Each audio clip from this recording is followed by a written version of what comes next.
Your name?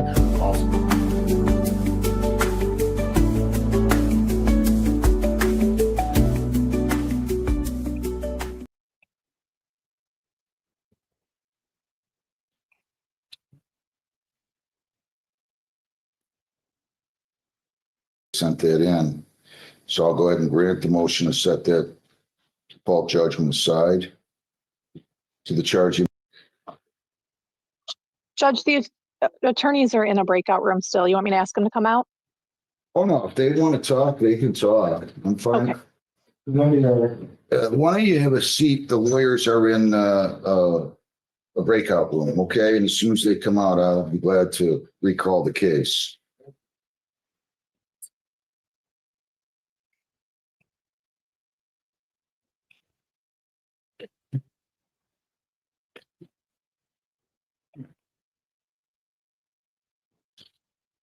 What else do I have? Anything else?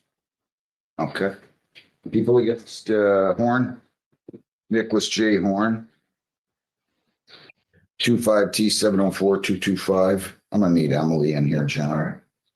And then that is part of one show cause dated December 22nd. Good morning, Your Honor. Your name? Nicholas Horn.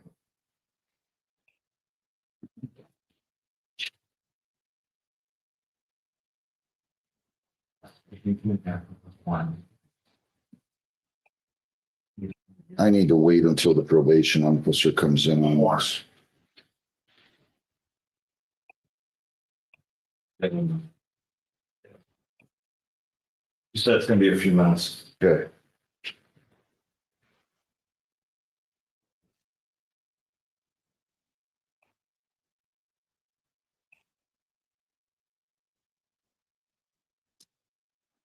You have a charge of failure to submit to biweekly testing as ordered on December 15th, 25.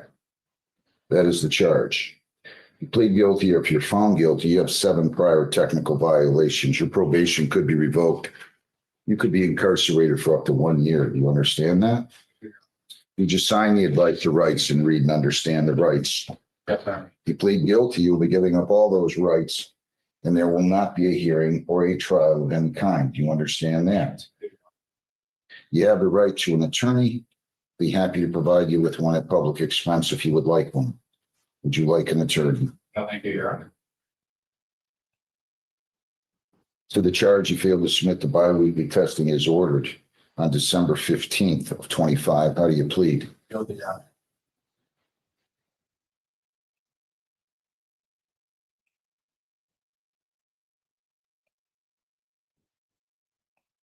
Failed to appear for testing on that date? I did, Your Honor. Anybody force you to plead guilty? Your Honor. Why weren't you there?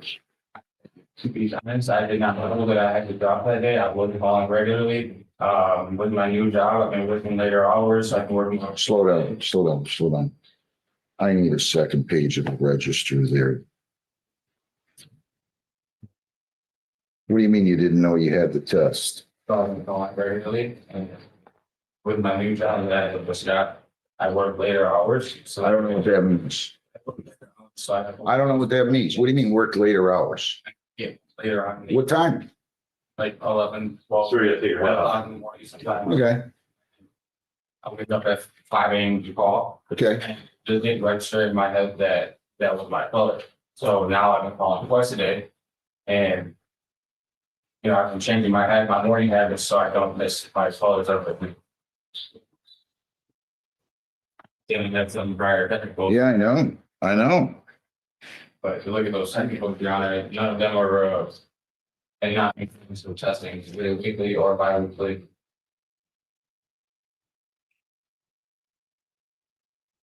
Aren't you supposed to go out of town? I'm trying to talk to you. You're not gonna probably go out of town now. I hope you didn't buy an airplane ticket. Take it around. Is there any way I can? Hang on a second, slow down. You're in trouble here. I mean, you just don't test. You didn't test August 30, you didn't test August 31, you didn't test September 1. We were gracious enough to allow you to go out of town preliminarily. You missed SoberLink blows back in August. I wasn't allowed to go anywhere, John. I don't know what you mean. We were gracious enough to grant you permission, right? You were supposed to leave in a couple days, Oh, yes. Yeah. Yes. even though you missed all these tests. Where are you supposed to go? Or Who are you going to see in Florida? it's just a vacation for my girlfriend's birthday. For your what? My girlfriend's birthday. Weird. The little family trip. Yeah, let's leave. I'll wait until Mr. Sino comes in, okay? I'll accept your plea and we will have a hearing then and I'll decide what I'm gonna do. Have a seat. Don't act put out with me either. You can't miss testing. We've told you that. I probably wasn't harsh enough when you did it before. Grace Victoria Lozon, 25B150021. Name? Grace was on. All right, so you met with the department rep. You were going to make a tender a plea to impeding traffic, right? When the improper lane use will be dismissed, correct? Yes, Your Honor. And that's what you want to do? Yes, To that charge of impeding traffic, do you plead responsible or not responsible? plead responsible. I'll accept the plea, dismiss the original charge, 150. You can go down the hall and take care of that. You're all set. Good luck. Thanks, Hawk. Roger, Lee, Oren, second. 25B149952. Your name, sir? All right, so you met with the department rep. You're going to plead to impeding, right? They're going to dismiss the improper pass? Yes. To the charge of impeding traffic, responsible or not responsible? Responsible. I'm going to accept your plea, dismiss the original charge. $150 is your total. You can go down the hall and take care of that. Merry Christmas to you. Thank you. People against,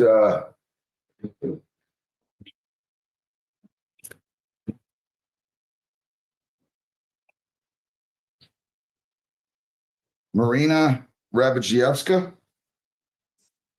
I don't know if I'm pronouncing that correctly or not. She's on Zoom, Judge. Okay, 25B149161A and B.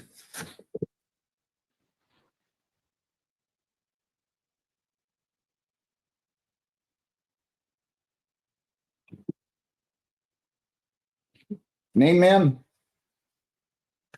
Marina Rabajovsky. All right. Did you come in and talk? Did you make your payment November 14th? No, I did not. Why did you come in and talk to me like I told you to do? I talked to my probation officer and Emily told me to do Zoom. And I did do it one day and I sat there and then it was the day that you were not even there. And yeah, now we're here. What day was that? It was a Monday. I can't tell you exactly the date. And she apologized. She said, I forgot that he is not there today. I'm so sorry. Whatnot. And so then All right, she I told remember me I got snowed in. That was in the day after Thanksgiving, this Monday after Thanksgiving. possibly. So then I talked to her again. And she All told right, me you gotta talk to me on or before the due date from there on, though, okay? Oh, okay, absolutely. I'm sorry. That's what I told you before, and you still didn't do it if you didn't do it until December 1 or whatever day that was. So I'll extend, how much time do you need now? I honestly, as much time as you can give me, because Yeah. I have my car. I have to pay for like my car and stuff in order to even go to drug screens and all that stuff. It's in the shop. I'm in a lot of debt with a lot of stuff has broken. Where do you work at? I DoorDash. So right now I'm paying for a rental daily so I can continue door dashing until I can get my car out of the shop.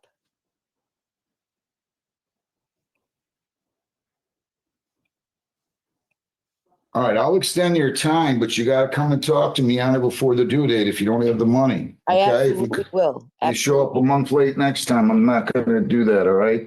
I Starting understand. January the 23rd, you pay 50 per week, okay? Okay, thank you so much, Judge. Yeah, if you don't have the money, you gotta come talk to me then, all right? Absolutely, I apologize. All right, good luck. Merry Christmas. Merry Thank you. Christmas to you. Thank you so much, Your Honor. Do I just sign off? Yeah, you're all set. Good Okay, luck. thank you so much. You're welcome. All right, people against.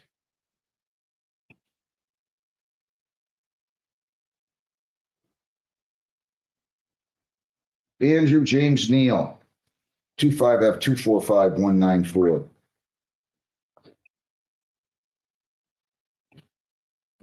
Mr. Neal, your name?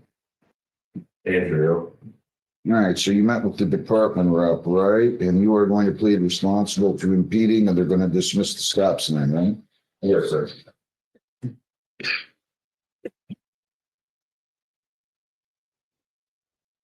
To the, excuse me, to the charge impeding traffic. Responsible or not responsible? Responsible. All right, I'll accept the plea. Dismiss the original charge, 160, cashier end of the hall to your right. Okay, you got to take your hat off in the back there, sir. Ashton Jane Grzecki, 25F245154, or 124 rather.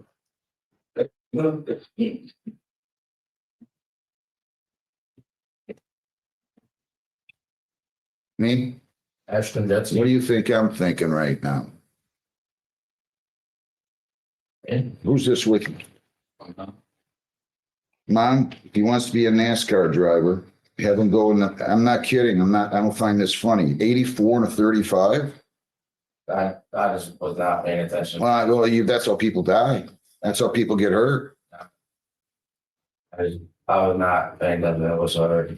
That's not, I'm not amused in the least. That's ridiculous. I'd rather you be going 120 on I-75 than 84 and a 35. Think about it. Oh, I did. I don't think you deserve impeding. And I don't quarrel with them back there. I let them do their thing, but for the most part, but wow. What were you having? You weren't having a heart attack or anything, were you? No, Where were you going? That was so important that you get there. I wouldn't say it was important to go there. I shouldn't have been going that fast at all. Where were you going? I was going to my brother's house.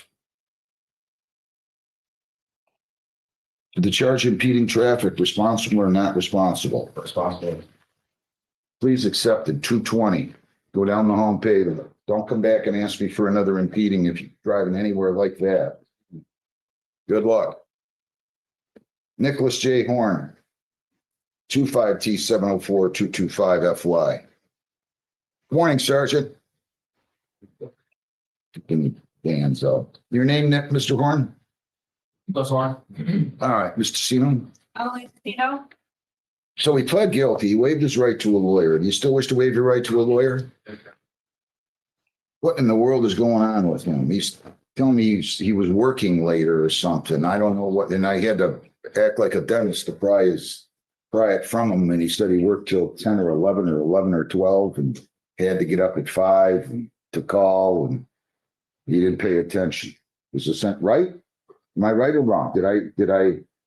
Yeah, I get home later. The restaurant will be closed until 10 o'clock. I don't be out there until 11:30 midnight. Where's that at? What restaurant again? Bessa. Where's that at? Woodward, Congress. How do you? And then, I wake up early to try and make the morning drops because I can't make the afternoon drops. When I was notified that I did miss the drops, I went and dropped When? that day on Friday. Did he? didn't go till the 18th. I'd already, 18th. yeah, Hang on. You're supposed to go the 15th. Why'd you wait till the 18th? I didn't wait on purpose, Your Honor. Why'd you wait until the 18th? That's when I was notified that I was supposed to go drop in the fishing. Enlighten me. he contacted me because he was granted permission to travel, assuming he was still compliant. He's supposed to leave December 26th. So when he contacted me for that, I told him that he missed the testing, so he might not be permitted to travel any longer. And then he went to test today, I told him.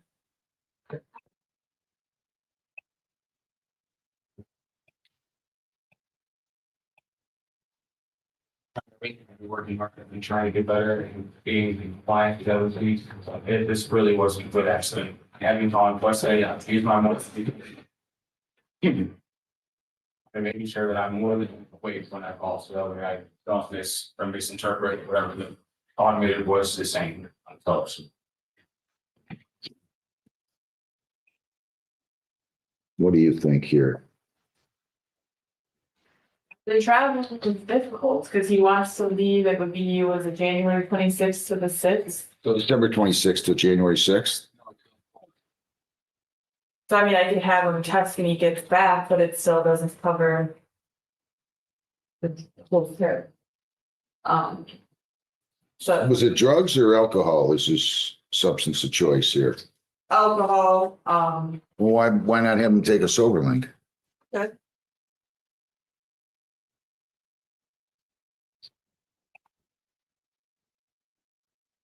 This is now 8 total technical violation.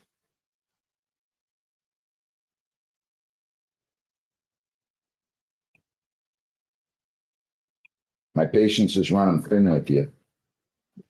You gotta hit that phone out of the building. Why are you guys standing here with? Got out of the building. We got signs, folks, we got signs all over, please. You can't come in here with phones. If you have a phone, please.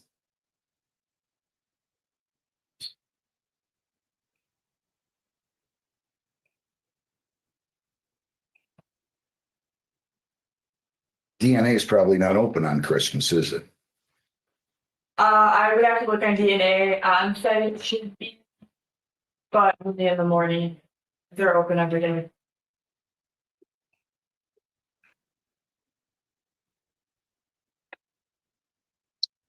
And you're gonna be gone what days? 26th, the morning of the 26th through the 4th.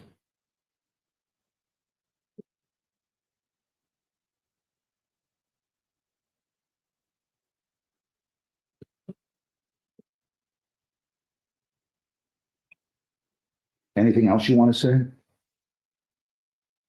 I apologize for having to be here talking to you right now. Serve 2 days on the court work program. You're gonna pay $70 for that. You're gonna pay additional costs of 75. You owe the court 145. You can go on your trip. You're to be on the SoberLink device the entire time. And you order tests the day before you leave for Florida. And the day following your return. I don't care if it's DNA on site. I could care less. Do we understand one another? Do you have the 145? All right, we'll set you up on the court work program. And you're all set. Good luck. We talked to Ms. Tessino before. Thank you. People against Nicholas de Blasio. 25W848, I'm sorry, 25W8400518.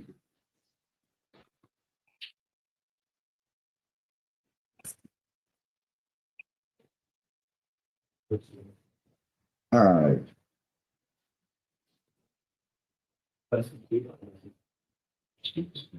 You come up to the podium and tell me your name, please. Hello, Nicholas de Blasio. You're going to plead to impeding. They're going to dismiss the fair to signal and observe, correct? Yes, please. To that charge, impeding traffic responsible or not responsible. Responsible. All right, I'll accept the plea 150. Merry Christmas. Original charge dismissed. You can go down the hall. Good luck. Merry Christmas. Thank you. Thank you. Washington, Azaha Stephen Washington, 25W8402626. Good morning, sir. Your name? Good day, Your Honor. Isaiah Washington. All right. You're going to plead to impeding traffic, right? Yes, sir. All right, to that charge, responsible and not responsible. Responsible. All right, I'll accept the plea, dismiss the original charge. 150 is your total, okay? Thank you, sir. Happy holidays. Same to you.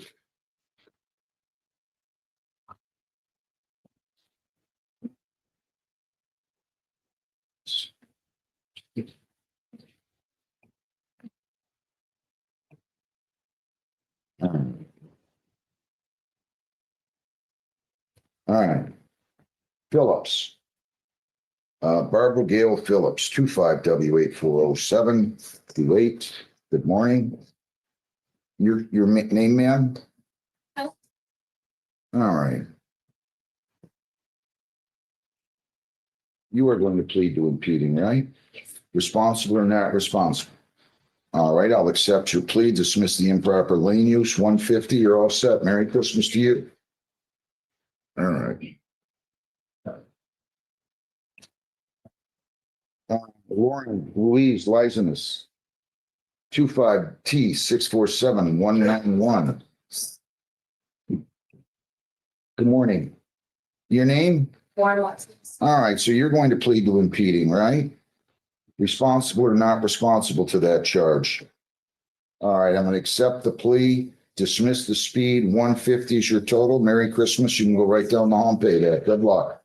Austin Michael Benning, 25T647179.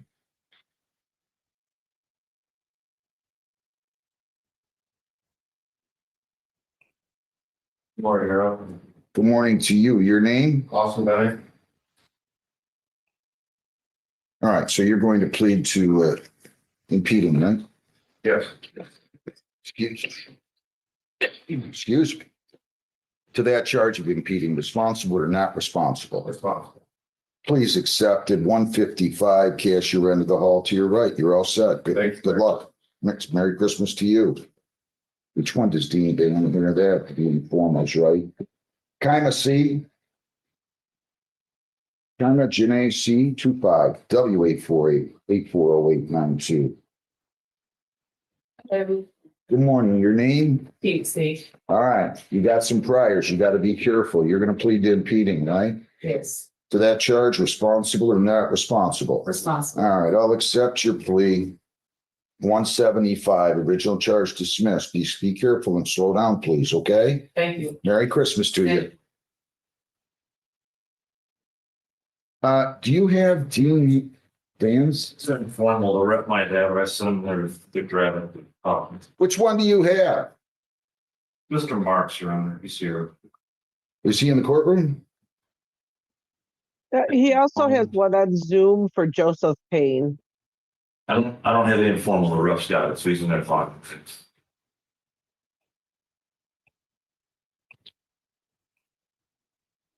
Which? Maya Nicole Bailey, 25G306372B.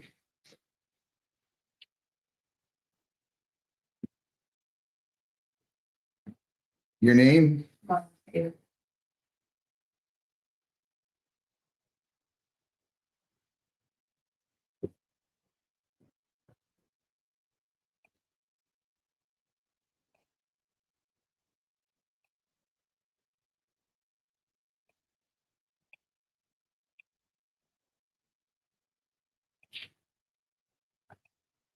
All right, you have a 3-count violation.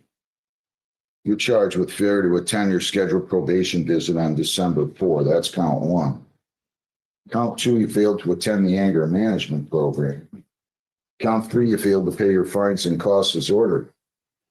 If you plead guilty or if you're found guilty, your probation on these could be, let's see, that'd be 4 technical violations. Your probation could be revoked. You could be incarcerated for the maximum in this case, which is up to 90 days. Do you understand that? Yeah. Sign the advice of rights and read and understand the rights. Yeah. If you plead guilty, we'll be giving up all those rights, and there's not going to be a hearing or a trial of any kind. You understand that? You have the right to an attorney. I'll be happy to give you one at public expense if you would like one. Would you like a lawyer? Are you sure? Yeah. As to count 1. That you failed to attend your scheduled visit on December 4th, how do you plead? You failed to attend your scheduled visit on December 4 of 25. Yes. Did you fail to? Oh, yeah. Is the count 2 that you failed to attend the anger management program? How do you plead? Yeah. Did you fail to do that? Did you fail to do that? Is the count 3 that you failed to pay your fines and costs as ordered? How do you plead? Yeah. Did you fail to do that? Yeah. Anybody force you to plead guilty? I pay my fines up. I have a receipt for that. All right. I'm going to accept your pleas to all 3 charges. You have a seat and I'll be back with you. We're going to get in this casino in here. And maybe you can tell them to bring in these couple if they I don't know why you would be here. Did they not already request an informal? You can have a seat. I'm gonna get the probation officer. No, Your Honor, I actually only have one subpoena for today, and it's for a case I've not even heard you call yet. That one is 840407. You know what that is? The name?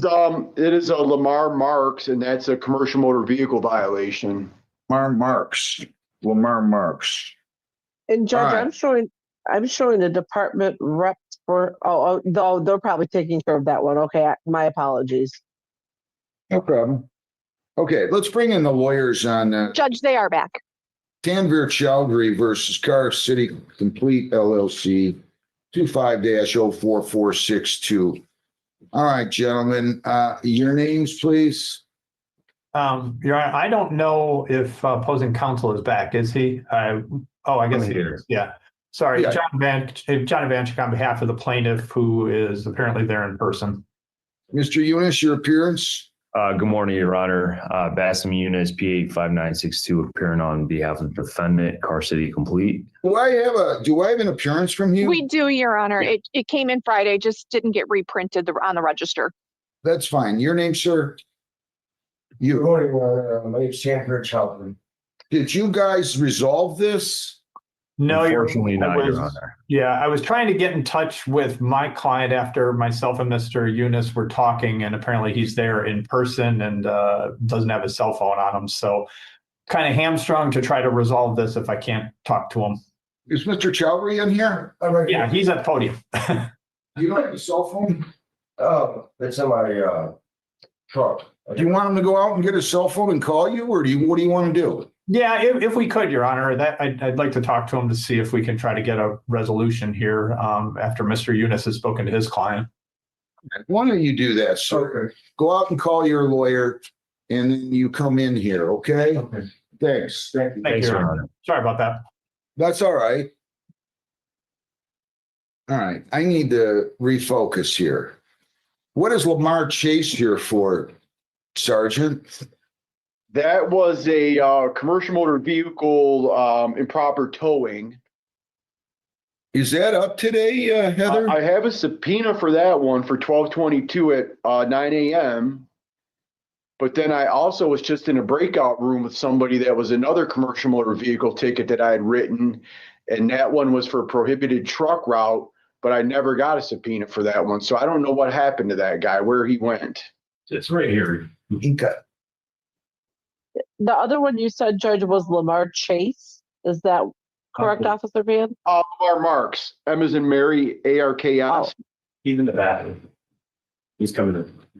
Yeah, we need those. So I got that file for, That's all right. We just need whatever Sergeant Van has. okay. He's been waiting out here and Okay. let's do Lamar Marks, 25W840407. Where's Mr. Marks at? Is he on Zoom? Is he on Zoom? Is that the one I know? He checked in with me. No, he's not, Joe.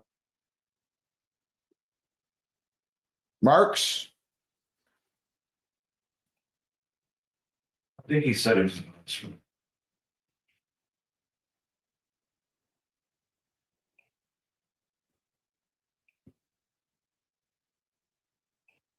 My Nicole Bailey. I'm 5G306372B. Your name? Public casino? She pled guilty to all three counts. Your name, ma'am? I ordered this July 31. Why haven't you done the anger management program? And why didn't you show up for your probation visit? And why didn't you pay your fines timely? So the anger management, I've not had the extra money with paying the fines because I only get a 300 check every week. So I was really focused on paying the fines first. And then this Friday, actually, I was gonna pay for the anger management class. And then probation, I was in a mental institution for a week. And then I went back to work and it just completely passed my mind. Okay, I got it. So, have you paid all your fines? Yeah, my fines are all paid. Why did you, The 18th, I think so. and you weren't here for your appointment because, I just got out of the next hospital. okay, I got it. All right. Here's what I'm gonna do. I'm just gonna give her more time. That's really the reason I issued it, because I don't. You have, They offer the anger management program every other month. right, so I'm gonna extend probation though, because I gave you 6 months. It's gonna be 5 months, December 31. That's fine. So I'll extend it for a period of 1 month. Is that gonna be sufficient? As long as she gets into the next one, I think it's the end of January. Can you get into that? Yeah, I'll extend it 1 month until February 28th. I won't assess additional costs. Defendant to complete anger management program. Now listen, we have to move the review hearing date, Heather. So we're gonna have to review, because she's scheduled for January 22. And it certainly doesn't look like she's going to be done with it by then. So I'll extend the probation review hearing date for you. We'll do that like mid-February. I do have to charge you additional costs on the probation fees of $20, okay? okay. All right, so do you have a date like the 3rd week of February, Heather? This is a This is- Gibraltar case, so Correct. we have Gibraltar here on the 12th and the 26th in February. Well, I was thinking we should go to 26 just in case, because I Okay. don't know the date. we'll go to February 26th, Heather, at 9 o'clock in the morning. Okay, ma'am? All right, so get in the anger management program though. Make sure you do that. Are all of your fines paid? Yeah. All right, I wish you well. Merry Christmas to you. Good luck. Thank you. Do I have LA Marks in here? Where'd this get, Marks. come on. LA Marks, 25W840407. Come on up to the podium, sir. State your name.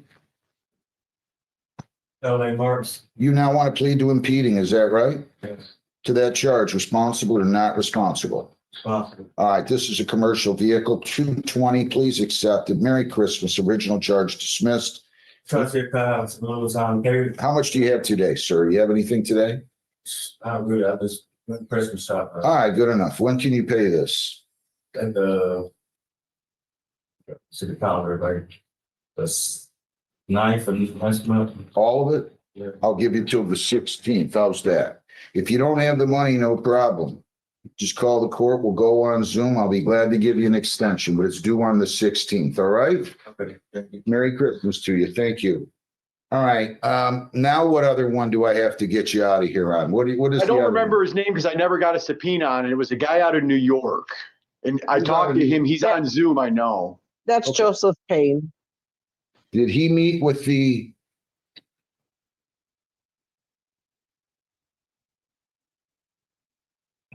Do you have a Joseph Bean down there? Can you check over there by John's? Is that a civil, that's a civil infraction? Oh, there he is. Okay, I gotta find the file.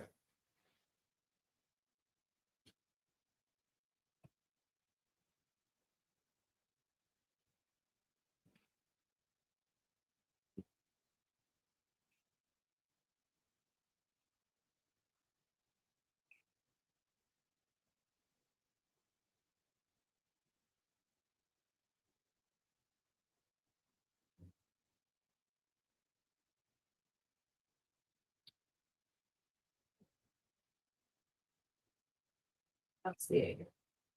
We don't see it here. That's not it on the, right there, is it? No.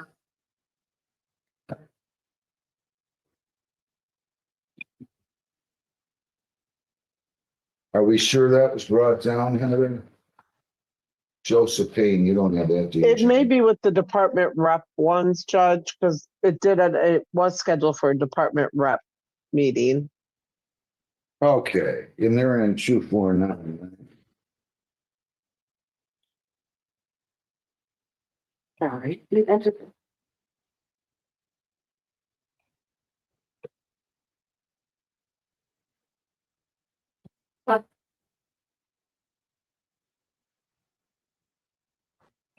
Whatever, Do you guys have a Joseph Payne, Payne file in there?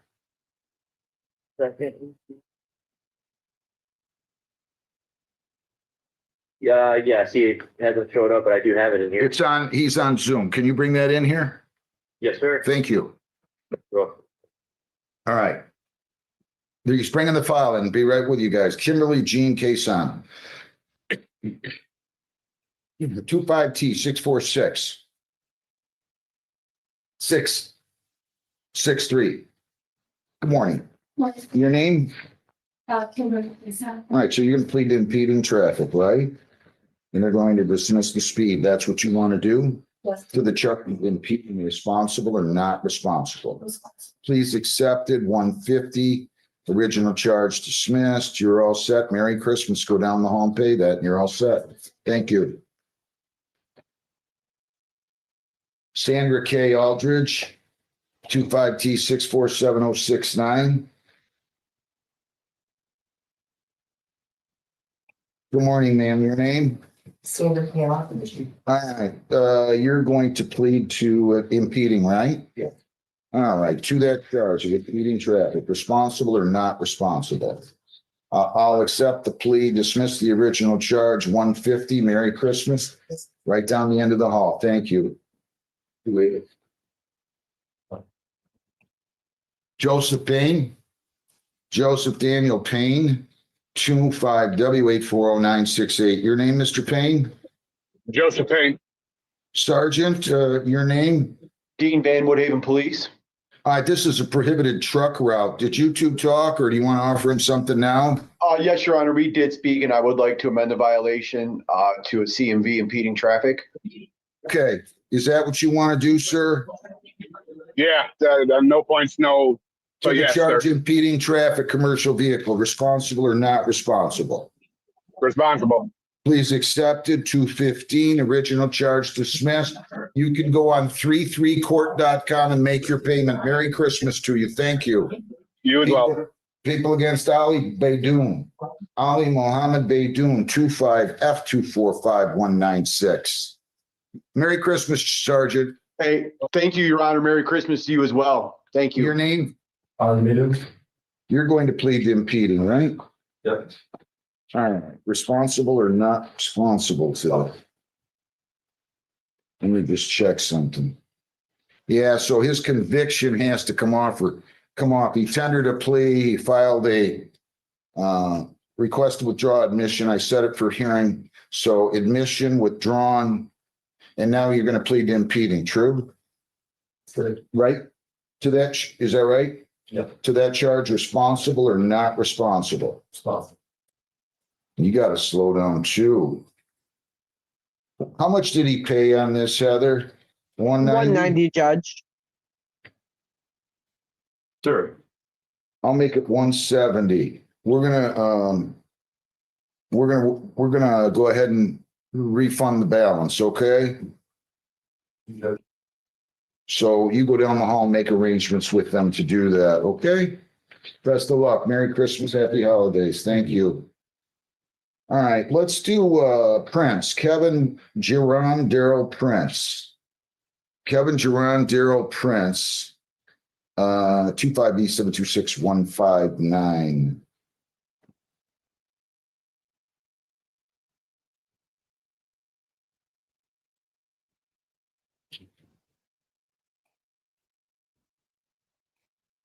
I don't know, is this up today, Heather? I think. I believe it was taken for me to swear out on a bond violation, Judge. Yeah, Well, yeah, she just needs that. yeah, we're gonna need to bring Emily in again. Anwar, Izzy, Naji L, Kali, 25T647173. Good morning, sir. Come on up to the podium. Your name? My name is Daniel Academy. All right, so you're going to plead to impeding traffic, right? Yeah. Responsible or not responsible to that? Responsible? Is that what you want to do? And then I'm going to dismiss the point violation, the stop sign, 0 points, won't go on your record. Okay. To the charge impeding traffic, do you plead responsible? Responsible. I'll accept the plea 150. You can go down the end of the hall and make your payment. Good luck. Thank you so much. Timothy Boyd Jr., 25W840. 508.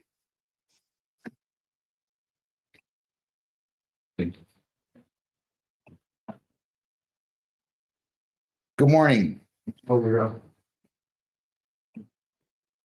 Your name? Timothy Boyd. How you doing, Mr. Boyd? Okay, how you doing? What are you doing? You're filing a motion to set aside default judgment. Are you in high school? No, Huh? no, Well, I'm not. You were born, did you just graduate? Yeah, What are you doing now? working. Lions could use you on the offensive line or something. So you're gonna plead to impeding, right? Yes, sir. Responsible or not responsible? Responsible. All right, 165 is your total. We're just gonna double check and make sure that you, yeah, that's in your name. So you would hum the hall and work that out with them. You're just gonna sign over your bond. Okay. Okay? Thank you. Merry Christmas, you too. Veronica Renee Fitzgerald, 25T647064. How you doing? Not too bad. Your name? You are going to plead to impeding, right? I need, there was another car involved. Yes. I'm gonna need you. Who has Trenton's today? Who's doing the department rep? Are you? I'll be me, Your Honor. I just need to make sure that this one was not, no minor damage and no serious injuries. There were no injuries, Your Honor. And just minor damage? Her car was disabled damage according to the crash, That's okay. and the other one was towed because the bumper was jammed in the wheel. Why don't you write that on the stip form, okay? And ma'am, you're gonna plead to impeding, right? Yeah. That's what you offered her, right? Yes, Your Honor. To that charge, ma'am, responsible or not responsible? You gotta be careful, okay? Yes, sir. All right, 195, please accept it. Fair to stop, assured, clear distance is dismissed. I wish you well. Merry Christmas. You move it out in the hall. Take care of that. Good luck. Kevin Prince, Kevin Jerron, Daryl Prince, 25B 726. 159. Your name? I would like to see him. What are we doing on this one? I saw I issued a I put, you swore one in, right, on the 9th or the 16th? We had it on the 16th. I had a hearing? Yep. And now he's got another bond violation?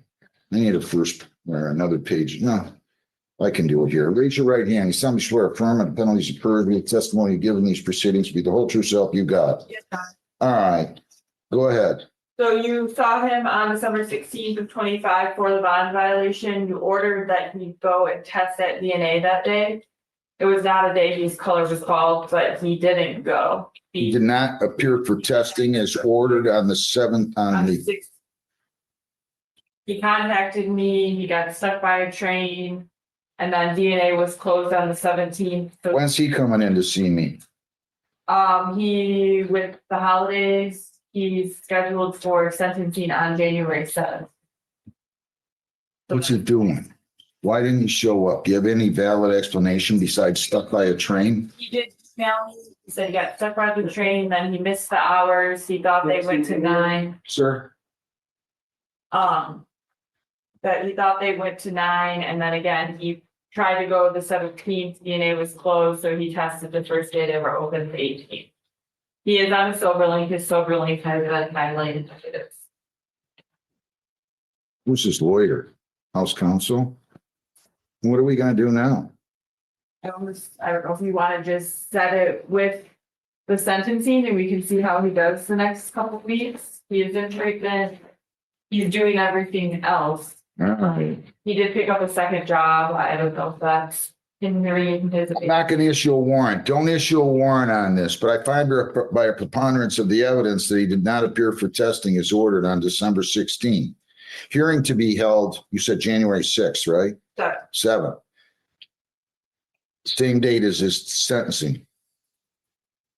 Better call him, tell him the judge is not enthralled with his inability to comply. You better make sure he tests every time between now and sentencing. Thank you very much. Courtney Gardner, 25W840707. All right, your name? You're gonna plead the expired plate to that charge, responsible or not responsible? Responsible. Why didn't you renew your plate, ma'am? It was a misunderstanding. It was one of those, I thought my husband did it, he thought I did it, but we are current now. I immediately went and put it and then the current. Okay. So you have your registration with you? I'll believe you. You got a clean record. You seem nervous. Don't be nervous. Why are you nervous? I'm not as bad as they say. $100. Good luck. Thank you. Have a great Christmas, ma'am. Good luck. Are we ready on Chowdhury and Car City? We ready on that? Yes, Your Honor, if we want to recall it. Danvir Chowdhury versus Car City Complete LLC, 2504462. Your name, sir? Good morning, Your Honor. It's Tanvir Chowdhury. Mr. Ivanchek? Oh, yeah, sorry. Good morning, Your Honor. John Ivanchek on behalf of the plaintiff moving party. Mr. Eunice? Good morning, Your Honor. Bassam Eunice, PA 5962, appearing on behalf of the defendant, Car City Complete. Is somebody from your client coming in? Yes, my client's on the Zoom. Well, he's got to start his video and tell me his name. Sir, start your video and tell me your name, please. My name is Ehab Kalani. I'm trying to get the video. Any resolution, gentlemen? Unfortunately, no, Your Honor. We did discuss this for quite a bit of time. I did discuss it with my client for quite a bit of time. Mr. Eunice discussed it with his client for quite a bit of time, and we've been trying to reach a resolution, but unfortunately, we cannot. At this point, the vehicle that is the subject of this claim delivery case is still in the possession of the defendant. The defendant's refusing to turn it over because essentially there's a dispute for the bill. And that's where we're at. And my client had agreed to pay $2,076. The last invoice that was received was for roughly $3,000. And that's where we're at. So they're $1,000 apart? Yeah. Yes, Your Honor. Your Honor, the initial bill was for $5,000. It was discounted to $3,000, and now they're about $1,000 apart on where they're at.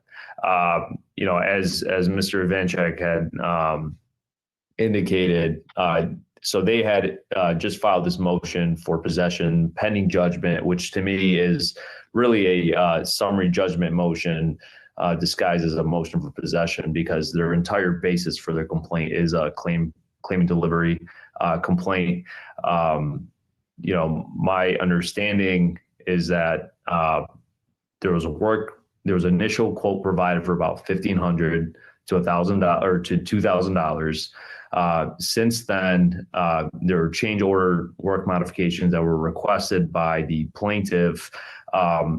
Those modifications and the pricing for those respective modifications were agreed on verbally and memorialized via text messages sporadically during the time the car was in the shop. And as I explained to John, my clients have a statutory right to retain the vehicle under Section 3 of the Garage Keeper Lien Act. Storage fees are allowed to be charged, and that we're just kind of at a situation where, they would like the car released and then there's a dispute on. Guys, you can resolve this. Are the extra charges just for the storage? Wait a minute. No.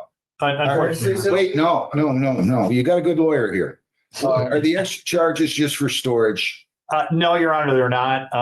If you take out the storage charges, that's where we get the $1,000. And essentially, yeah, the problem we have is that we don't know what the starting point was, other than in terms of what the work was supposed to be done. But the price was agreed upon for $1,500. And then there was an extra that my client did agree to pay, which brought us to around $2,000. But then it's the rest of it after that. That's where the dispute lies. And unfortunately, I was hoping counsel would be able to provide some clarification for this over the weekend of, documents one way or the other to say, hey, here's Look, let me stop you guys. I signed a restraining order. Your client, Mr. Eunice, is prohibited from violating that restraining order, which prohibits him from either concealing, disposing of, destroying the value of the vehicle. I'm thinking maybe we should just set this for trial, and I'll keep that temporary restraining order in effect. Anybody disagree with that? It seems like you guys should be able to resolve it, but don't know what other way to go. You have been here now. It is only your first time, Mr. Eunice. I had to adjourn this from November 17th. I told Mr. Kildani he needed a lawyer. And then I adjourned it again until today. I think he still didn't have one. And then that's where we are. So you guys, unless you have other ideas, Your Honor. Wait a minute. Your client wants to speak, Mr. Ivanchek. Do you want him to speak? I prefer not, but he wants to do what he wants to do. Good. One thing I would like to say, Your Honor, is that it's been 6 months. We've been without a vehicle. My vehicle, I got 4 children, like I've said. Now, my vehicle was ready to be picked up. It was all done on September 19th. I have text messages here. It says your vehicle is ready. Come pick it up. I never refused to pay that. Although the initial was $1,500, I said I would pay the $2,076. It's right here. I went there to pick it up.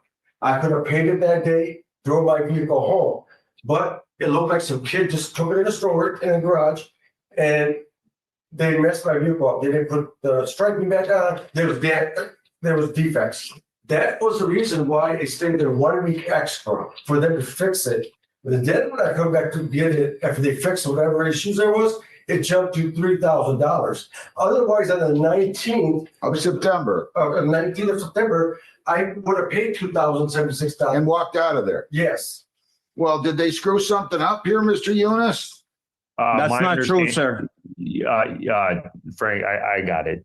Your Honor, there's a itemized breakdown of all of the modifications that were made to the vehicle. So, brother counsel had indicated that we got to the $3,000 on the difference of the storage fees. That is not true. The overall bill is a total of $5,000 and some change. It was discounted to $3,000 after plaintiff's repeated request for a discount due to, it taking a little bit of time, a little bit more time than was expected. My clients graciously agreed, provided them the $2,000 discount, and now we're at $3,000. This song and dance of, let's add the storage fees, and that's how we got to $3,000. That's just simply not true. The bill is for $5,000. So you guys are at $1,000 apart, right? That's it. Yeah, I'm going to be the fact finder here. I don't want to be involved in this too much in your settlement negotiations.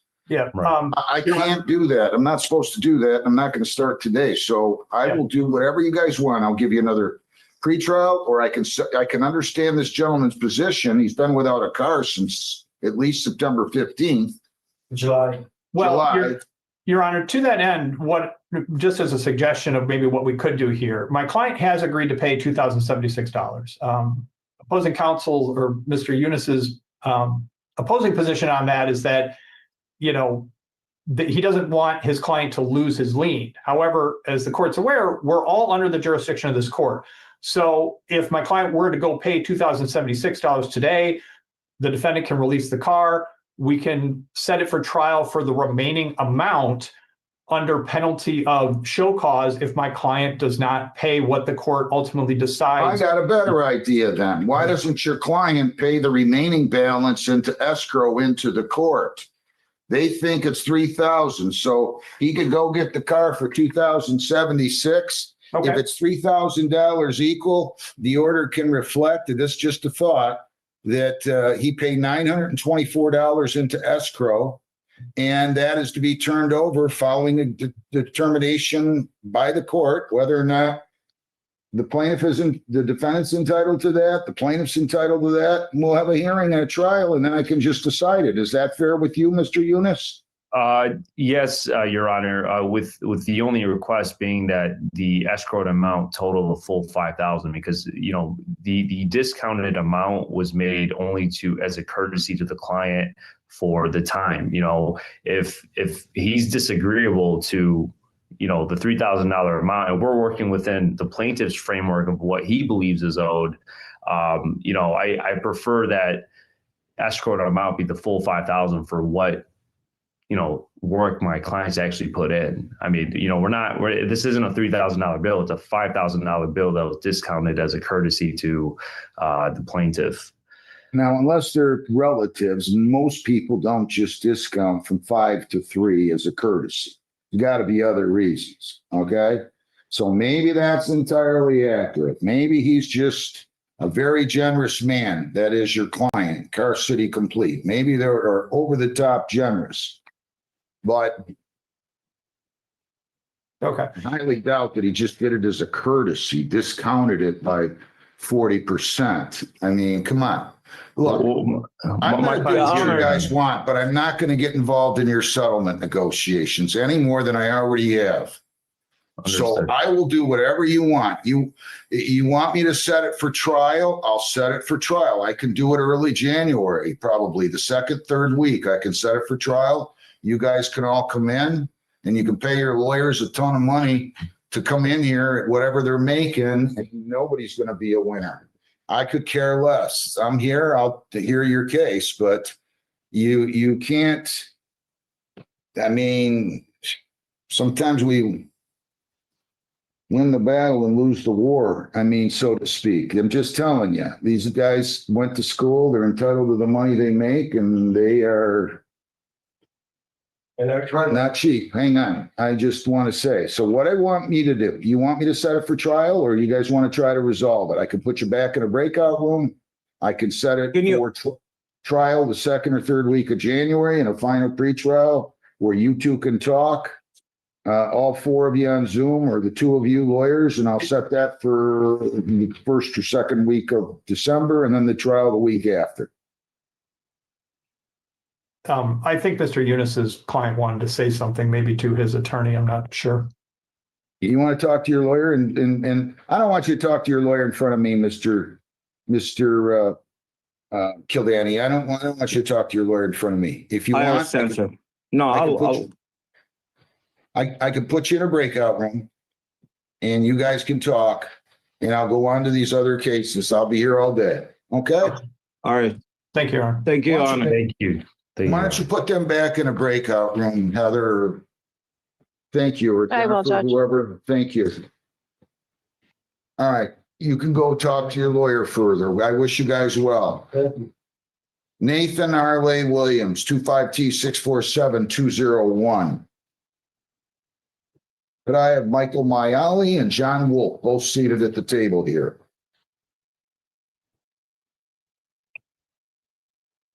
Good, sir, your name? Nathan Wood. You're going to plead to impeding traffic, true? Sure. All right, You my voice around like that science. don't worry about it. I've been hacking that morning to the charge of impeding traffic, responsible or not responsible. I'll accept the plea to impeding, dismiss the original charge, 150. Cash your end of the hall to your right. Wish you well. Thank you. Merry Christmas. Michael Mayali, Sure. 25W840967. Your name? Michael Haley. You're going to plead the commercial motor vehicle impeding, right? Yes, sir. To that charge, responsible or not responsible? Responsible. Please accept it. It's commercial vehicle 220. Cash your end of the hall to your right. Merry Christmas. Good luck. Okay, I was gonna see if I can get it extended till after January. You have anything you can pay today? Hey, nothing. I just spent all my money on Christmas shots. All right, good enough. Can you pay by the 16th, you think? Make it January 16th. All right, thank you. And if you don't have the money, no problem. Just call the court. We'll go on Zoom like this. I'll be glad to give you an extension, okay? All right, have a nice Christmas. John Wolf, 25W84672.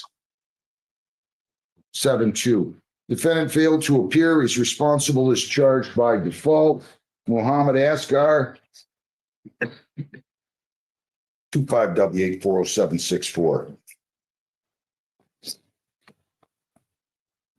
He failed to appear. This was scheduled for 9:15. He's responsible as charged by default. Muhammad Ali, 25W84074. He failed to appear. Default judgment.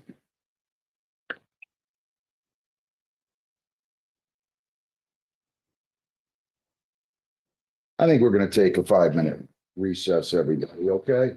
You guys stay seated. As soon as I get some other cases, I'll be out. Stay seated, please.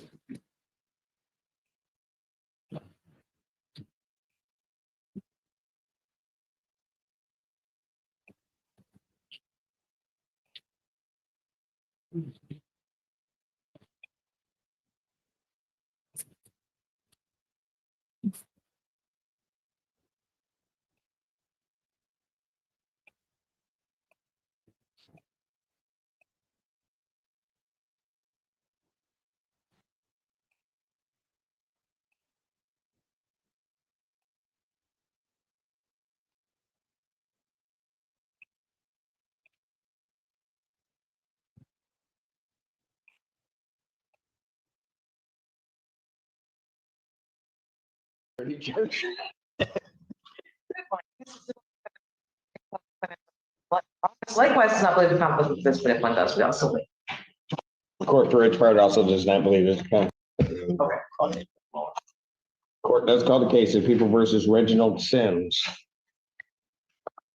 They also stepped out.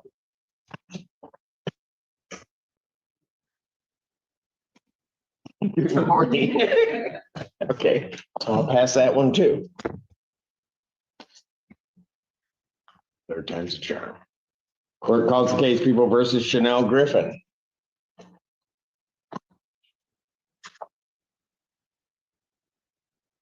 Miss Pate's here, and I think your client is in Zoom.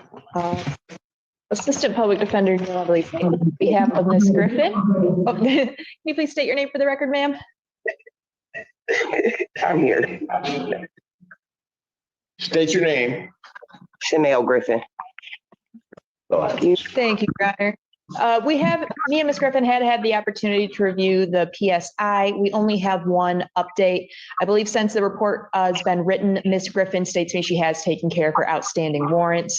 Outside of that, we have no corrections to the report, and we would respectfully request the court adopt the probation's recommendation for the sentence. All right. Ms. Griffin, anything you want to tell the court before I impose sentence?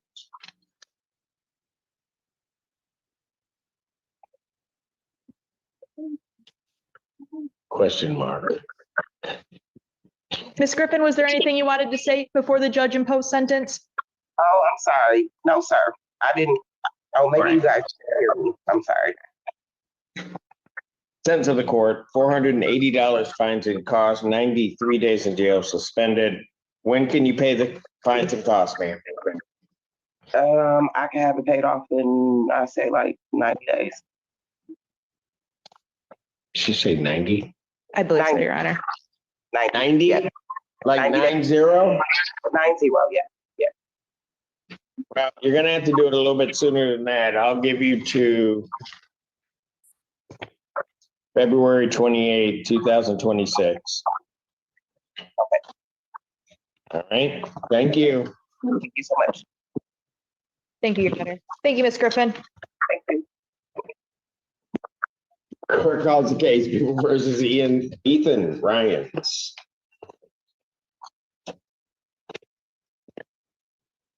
Assistant Public Defender Natalie Pate with and on behalf of Mr. Ryans, who appears on Zoom. Clerk, please state your full name for the court. Good morning, Ethan Ryans.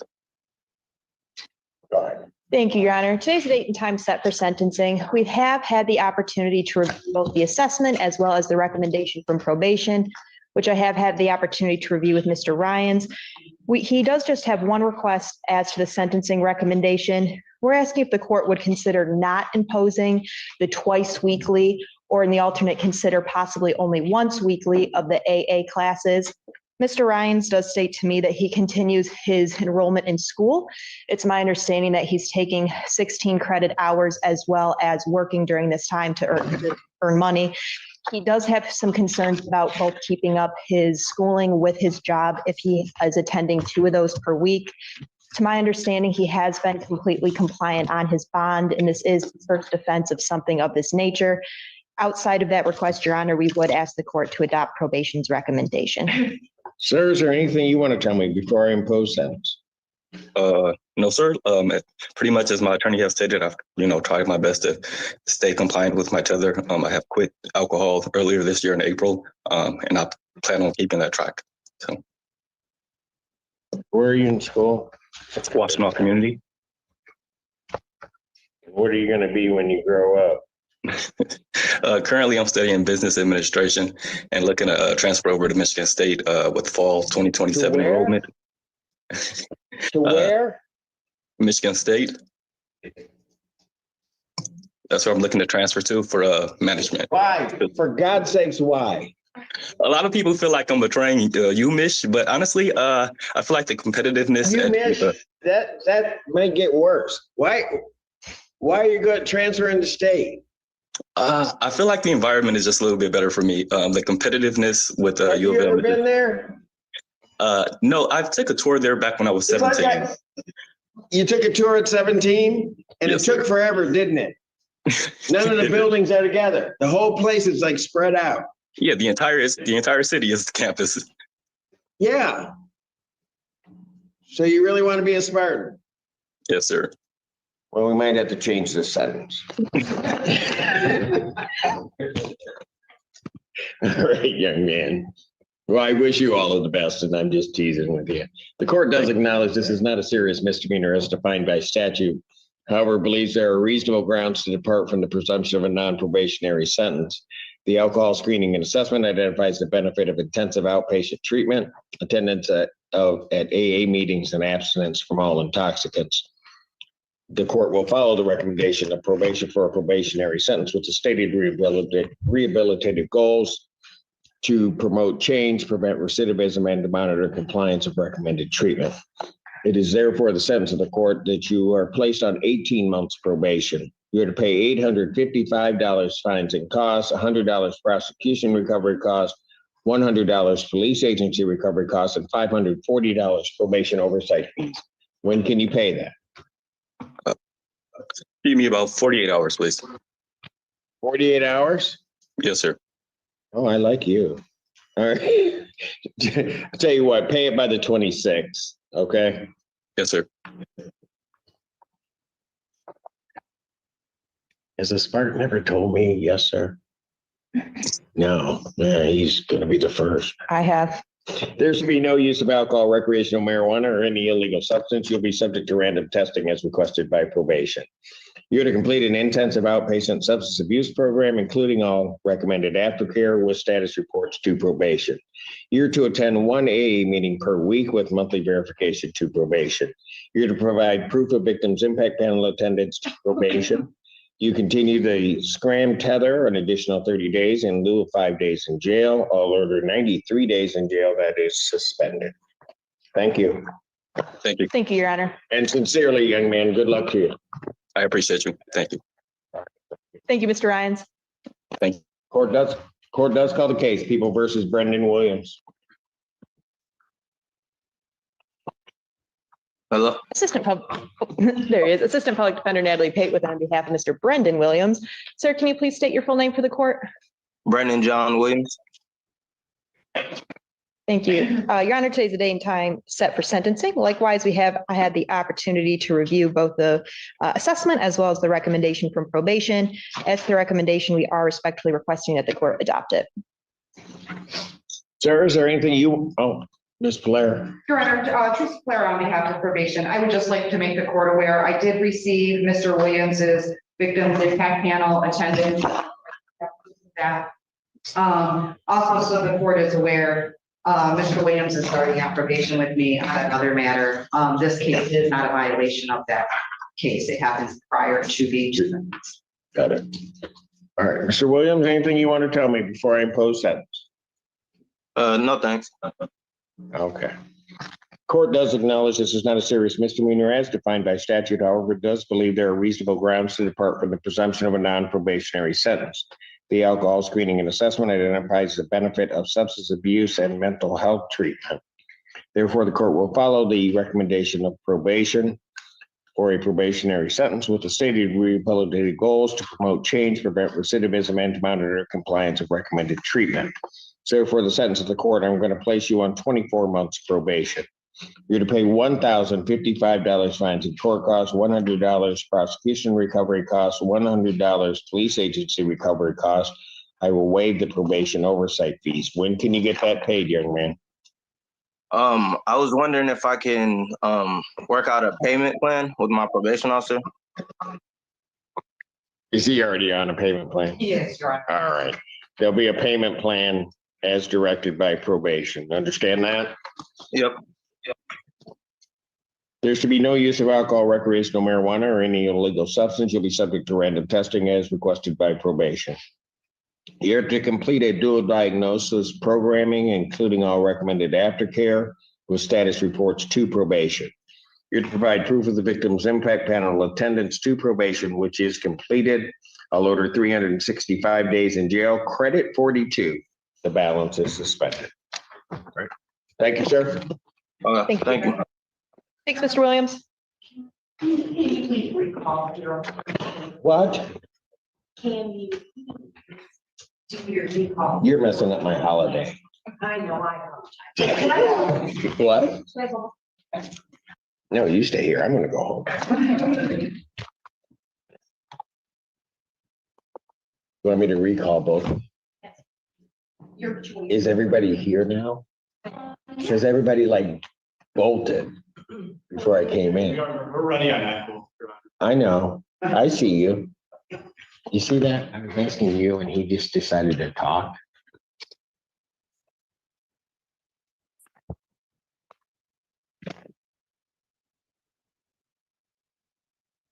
Court calls the case, People versus Jason Eckel. Should have heard, I know you're ready. You should have heard what your client said. I don't know why he's not here. It was horrible.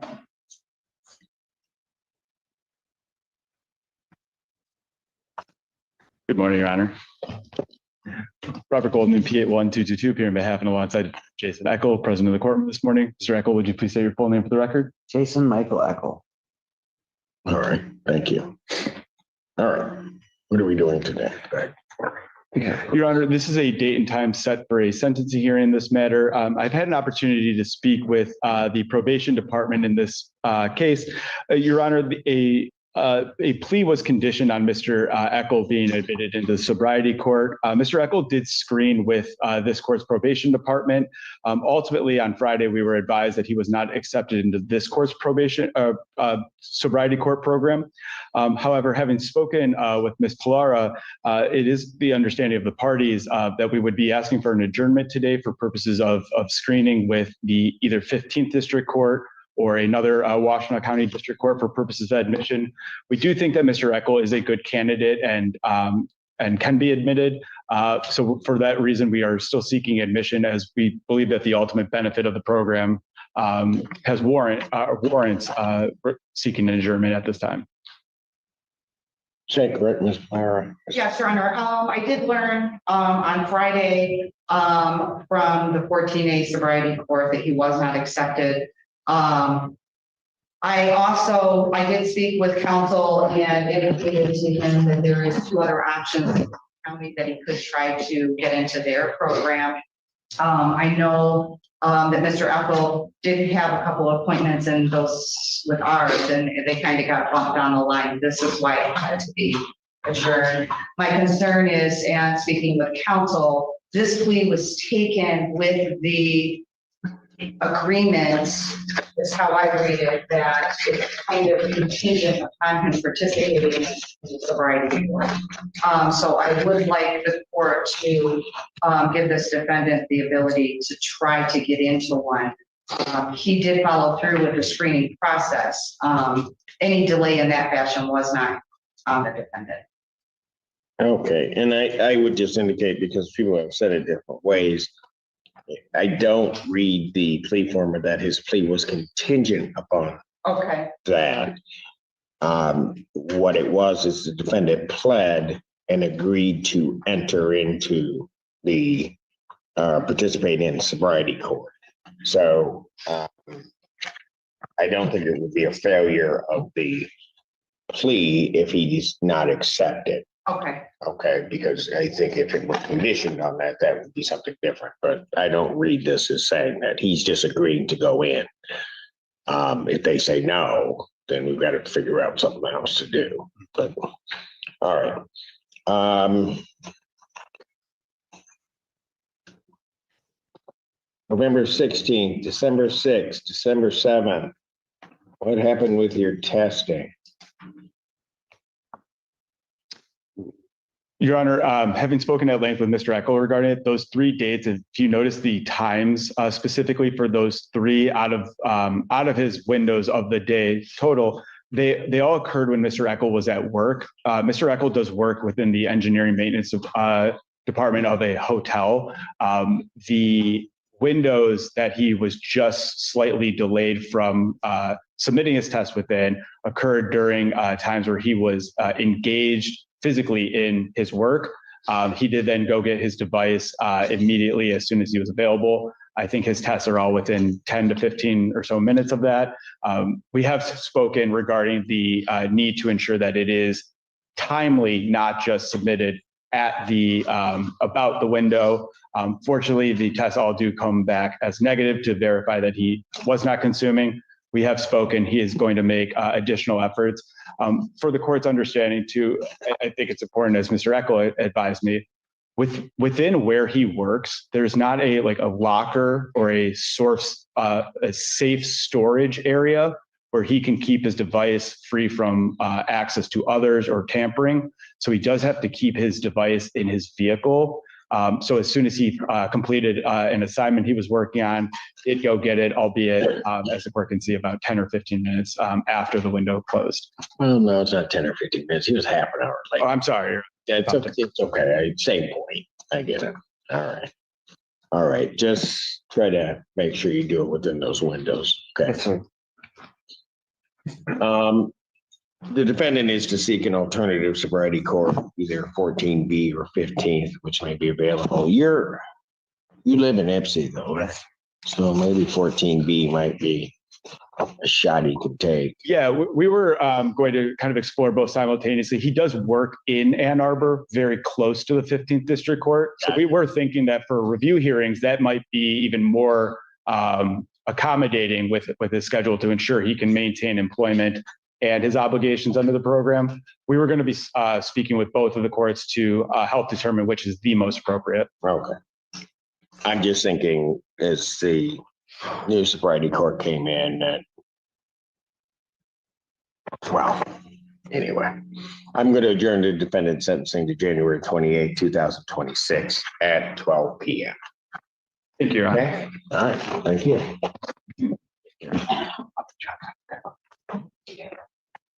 How are you, sir? Yes. Thank you, Your Honor.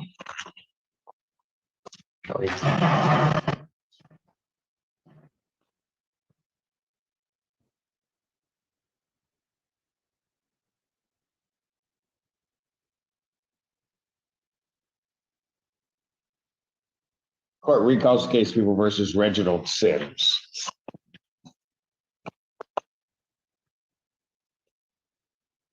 Good morning, Your Honor. Justin Zaid appearing on behalf of Mr. Sims, present standing to my right. State your name.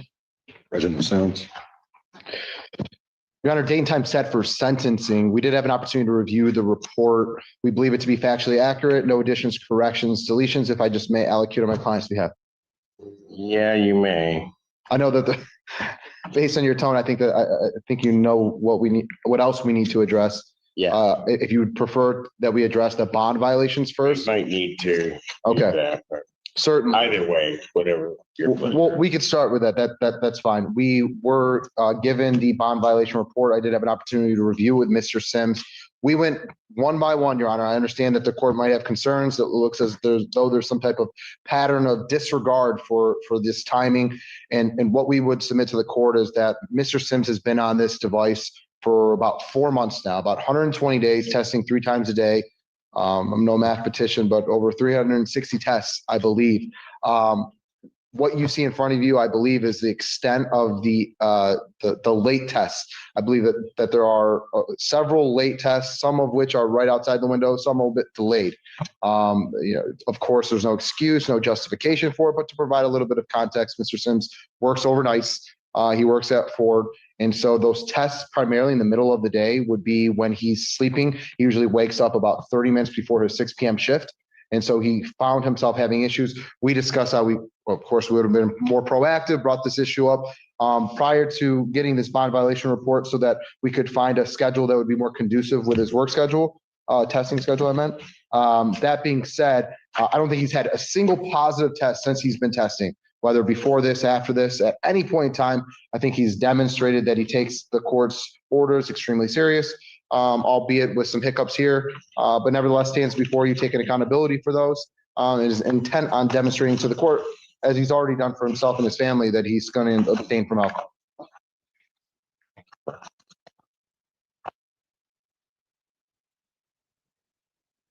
When I look at this, though, I mean, it's a 3-hour window, and I'm unclear as to why he can't get himself in that window on numerous occasions. I've got 1, 2, 3, 4, 5, 6, 7, 8 missed windows.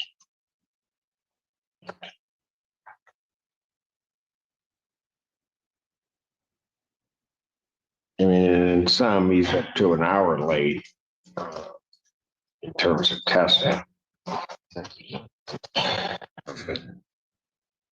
5 in the morning. There's 2 tests, 6 to 9 and 12. Right. Yeah, so it's 2 months. Yeah, so Your Honor, he's working 6 PM to 5 in the morning. So basically he gets home and it's testing windows about an hour later. So he's basically got to fight to stay awake. And then sometimes, again, it's no excuse, but he falls asleep. And so before that 6 AM window starts, he gets home at about 5:15, and he's basically got to fight it for 45 minutes to stay awake so that he could submit to it. Sometimes he misses that. And then the 12. I get that, but there's only one of the tests that's a 6 AM test. And then still 12 to 3 is the next one. And then the next one's 12 to 3. And then he's saying he sleeps during that, gets up at around 5 PM, gets ready for work and goes to work. So I get that. So then why is he missing his 9 PM? His 9 PM test, which are 3 of these. Your Honor, I know of one time I traveled and didn't get there to 12:07. Maybe it's something like a 12:04, 12:07. The other 2, I'm going to honestly say machine. I work, and I usually do that on my break. I'm at work at that during the 9 PM to midnight. So I've taken it every time, in my opinion. However, I did notice once or twice that it called for a late register or said it did not, and I assumed or thought I did. So I do the thing all the time. Is, like I say, I work, I'm asleep during the 12 PM to 3, and I've missed that a few times because I just wake up 15, 20 minutes behind, so forth. But then I'm taking the test, Your Honor. I don't drink.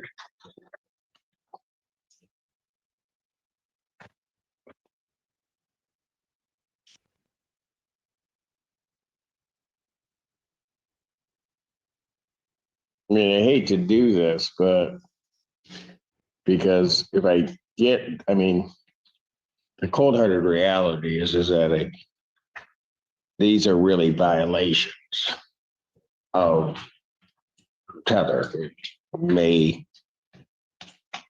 say there's no distinction between that and drinking, but certainly the court could treat it that way. Is a scram tether going to work better for him? For the 30 days that he's going to be on Sunday? What do you want to say? Your Honor, if I'm saying, I'm also a coach, so there have been a few times where I was either with the kids or the parents, and I'm always trying to break away, and so I can't do that. So there has been a few times where I'm in the midst of school administrative stuff because I got to blow up between the 12 to 3, and I try to get, and that you can see that they're just a few minutes behind. But I participate as a coach also at Belleville. I'm a coach for 20 years, and so I am a part active as well as working. And I'm trying to make that time, but there are only time. Well, but you've got to make the time. I have been. Otherwise, what's going to end up happening is I'm either going to have to incarcerate you, I'm going to put a scram tether on you, which in dealing with the kids, and I see that is going to be probably more problematic in terms of what you have to explain to them. Your Honor, when you look at the report, it recommends basically giving him an audition here, 30 days, get it right, or he has no excuse. I think that's fair and appropriate. I've impressed upon Mr. Sims the importance of showing the court 30 days without a single violation. I think we would respectfully request the court adopt that, give him an opportunity to prove that he's going to be intent on getting it done.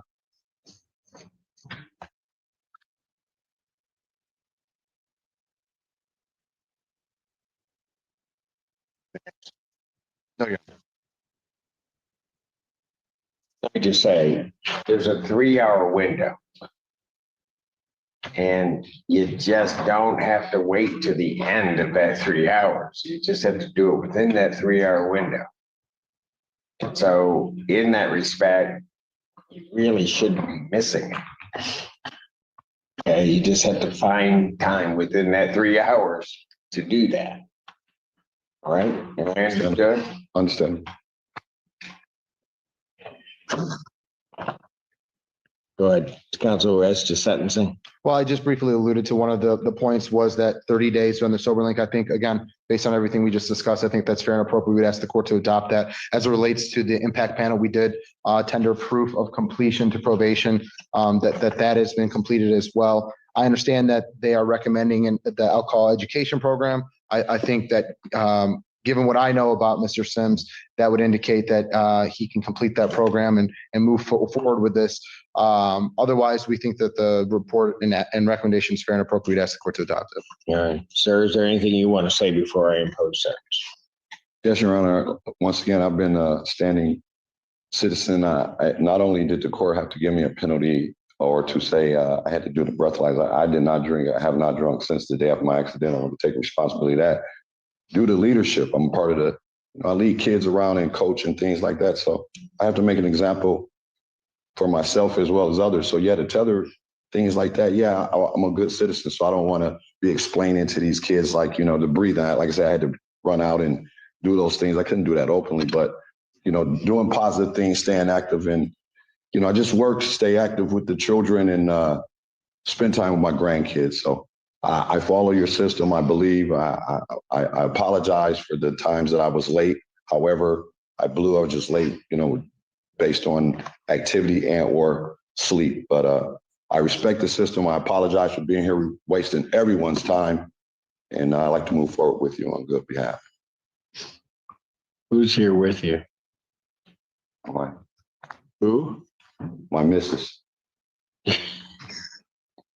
Should say that louder. I didn't. You like whispered it, like. Oh no, I didn't think. You didn't want anybody to know. I figured that was. No. Who it was. She's here. Ma'am, you want him back? Yes, but I'm tired of probably reminding.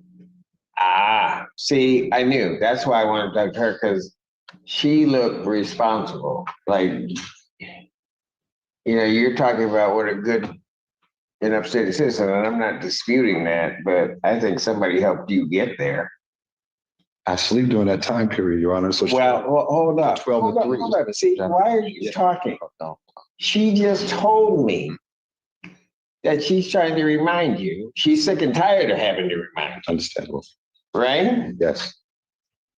So, and all that really tells me is that at times, your husband is just not listening. She's trying to get you to do the right thing and follow all along. Am I right, man? Yes. Yeah, okay. See, she's still trying to save you. All right. Listen to her. I do. She'll make sure that you'll get this done so you don't end up in trouble. You hear me? Yes, sir.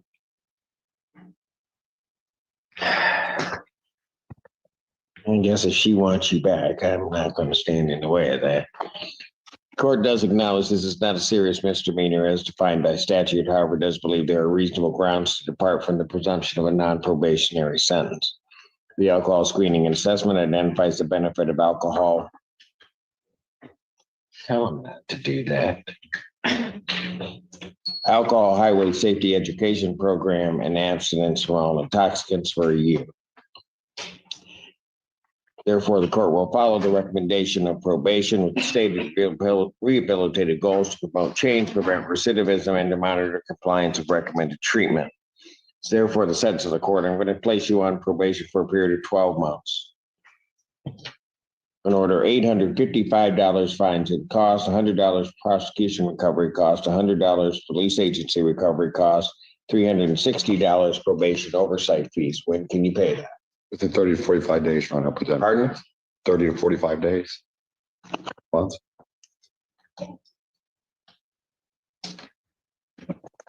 You ask the person in charge when you could pay it? Or are you just making that up? I just know I'll put Ma'am, when can he get this paid? In a month. The next month's budget. Well, no, you know what? You just The boss has spoken. You need to stop talking. I just went to the brain trust. I got it. In a month. So by January 30th? Yeah. Thank you, ma'am.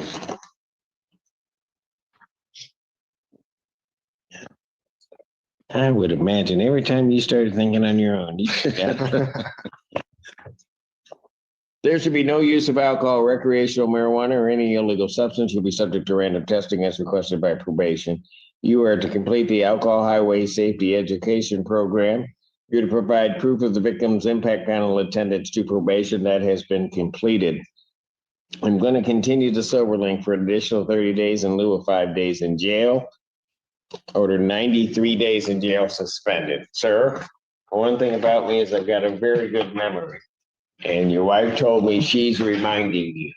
So if I have a missed test, late test, anything like that, that means that you're not listening to her. I will use that jail time for that sole purpose.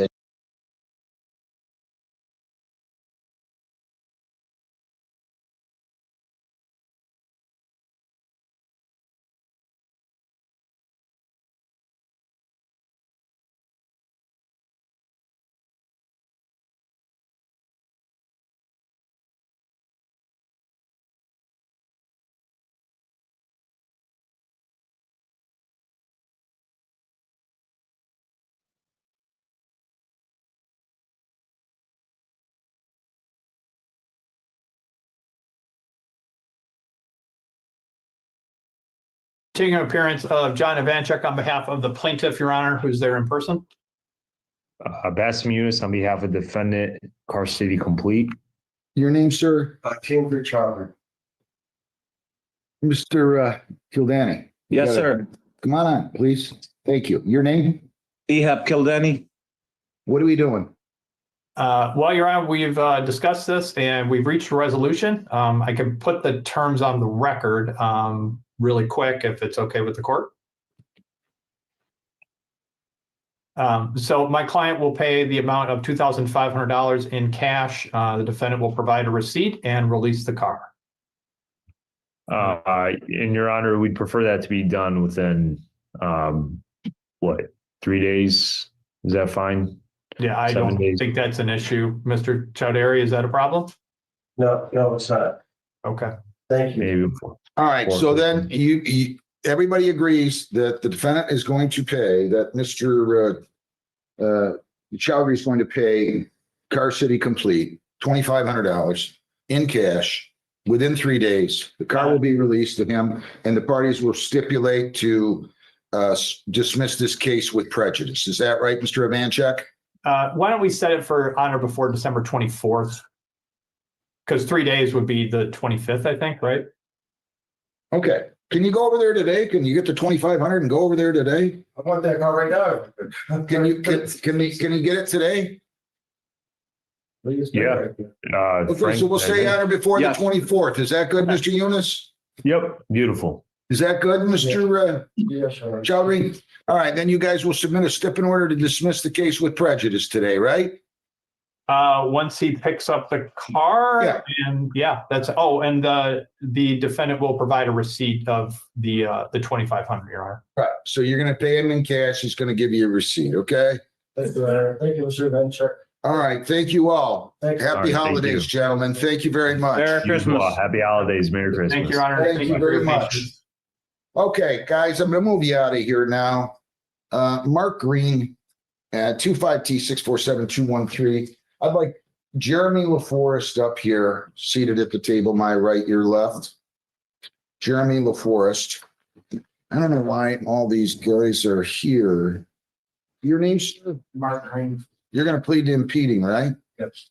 Is that what you want to do? Yes. To that charge, responsible or not responsible? All right. Total fines and costs are 170. How much can you pay anything today? No, I When can you pay this? talked to the officer. I don't know. My house went down. I lost my job. I told him I don't know.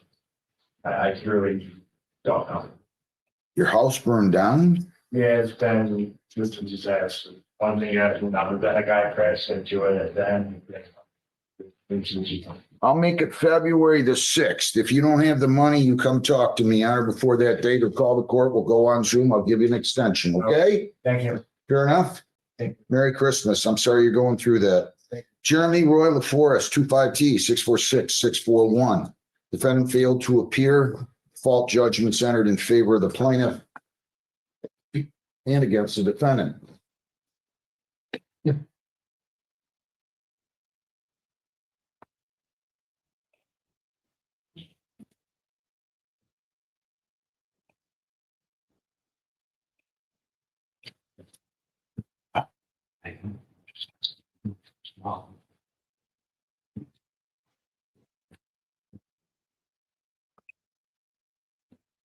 All right, people against Milat, Bradley Jacob Milat, 25 W838481.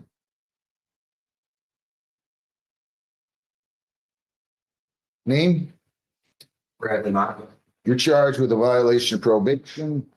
You have two charges. Count one, failure to attend the Positive Strategies Program with 4-week follow-up. That's count one. Count two, you failed to pay your fines and costs as ordered. Balance as of the writing of the show cause, $435. If you plead guilty or if you're found guilty of those, you could get 10 days in jail. Do you understand that? Yes, sir. Did you sign an advice of rights and read and understand the rights? Yes. Did you give them an advice of rights? Did it? Where is it? Quick copy.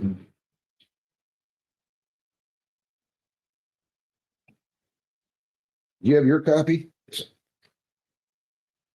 I don't know where it is. I'm gonna need that up here.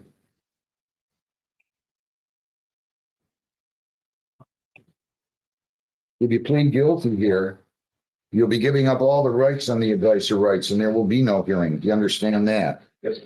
All right, you have the right to an attorney. If you cannot afford one, I will appoint you one at He's already public. met with, he's already met with Mr. Well, I'm gonna need Mr. Haynes in. If he's the somebody you're on. Why don't you have a seat?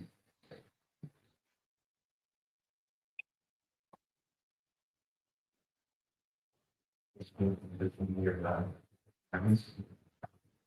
done. What'd I do here? Miss Sadie? What did I do there? Jesus. Oops.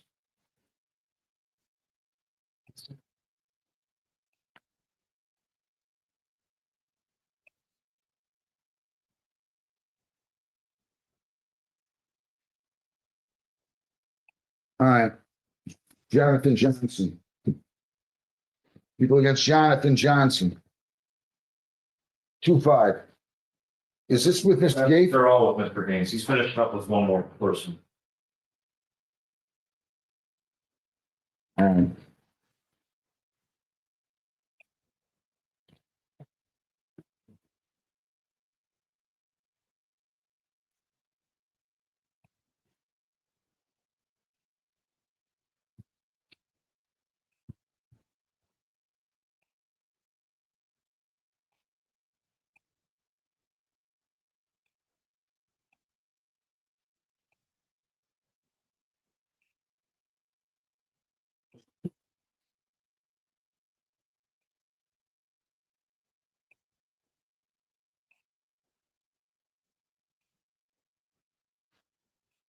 So we don't have any. Right? Does Mr. Stefani have Mr. Haynes too? They all have him. He's ready on all the other ones. He's just finished up with Mr. Hall.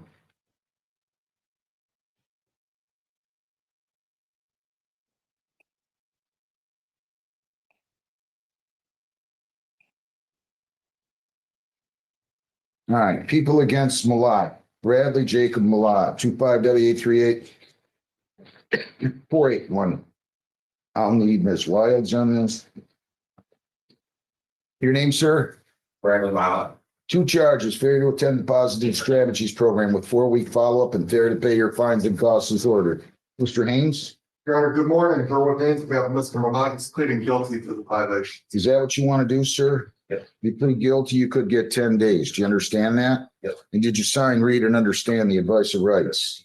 If you plead guilty, you will be giving up all those rights, and we're not going to have a hearing or a trial. Do you understand that? Yes, sir. Is the count one that you failed to attend the Positive Strategies Program with 4-week follow-up? How do you plead? Go. Do you, fail to attend that? Yep. Count 2 that you failed. Pay your fines and costs as ordered. How do you plead? Not guilty.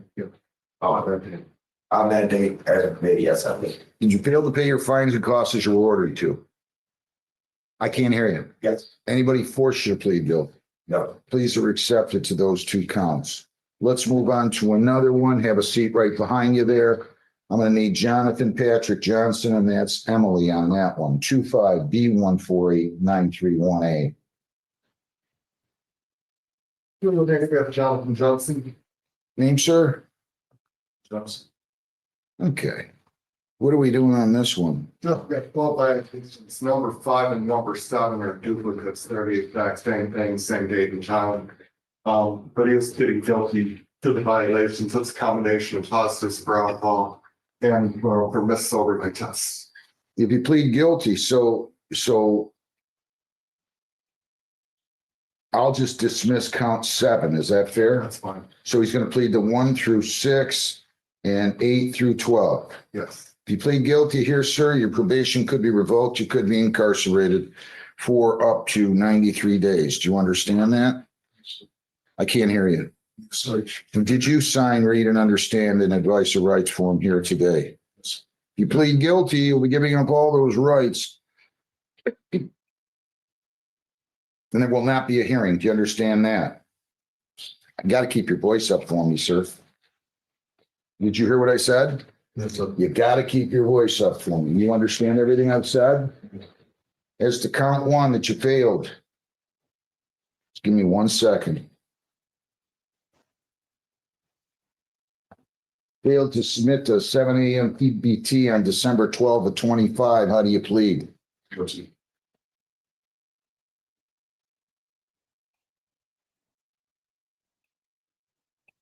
And that's on the sober link, and that was on December 12, right? Yes, sir. Did you fail to do that? Yes, sir. Count 2 that you submitted a breath test through a sober link on December 13th with positive results. So that would be failing to refrain from consuming alcohol. How do you plead? Did you fail to refrain from consuming alcohol on the 13th? Yes, sir. Count 3 that you failed to refrain from consuming alcohol, testing positive again on December 14th. How do you plead? Did you consume alcohol, say again on that date? It was open 72 hours. I didn't ask you that. Did you test positive for that and consume alcohol on the 14th? Positive, yes. Count 4 to the charge of failed to refrain from consuming alcohol, submitting to a breath test with positive results on December 15th. How do you plead? Guilty. Did you test positive that date? Yes. Count 5 that you failed to submit to a 7 a.m. PBT on sober link on December 18th. How do you plead? Guilty. I need Emily in here on this one. Count 6 that you failed to refrain from consuming alcohol, having a positive result on December 16th. How do you plead? Guilty. Count 8 that you failed to submit to a PBT on December 18th. How do you plead? Guilty. Count 9 that did you fail to do that? Yes. Yes, sir. Count 9 that you failed to submit to a 7 a.m. PBT on December 20. How do you plead? Guilty. Fail to do that? Yes, sir. Count 10 that you failed to refrain from consuming alcohol, testing positive on December 20. How do you plead? Fail to do that? Yes, sir. Count 11, you failed to submit to 7 a.m. PBT on sober link on December 21. How do you plead? Guilty. Fail to do that? Count 12 that you failed to refrain from consuming alcohol, testing positive for alcohol on those dates in time. That date, December 21, at 9:04, 9:18, 9:48, October 18, October 48. I'm sorry, 10:48, 11:31, and then missed on 11:48. How do you plead? Yes, guilty. Did you fail to do that? Yes. Anybody force you to plead guilty? Please are accepted the counts 1 through 12 with the exception of 7. Count 7 is dismissed. It's a duplicate.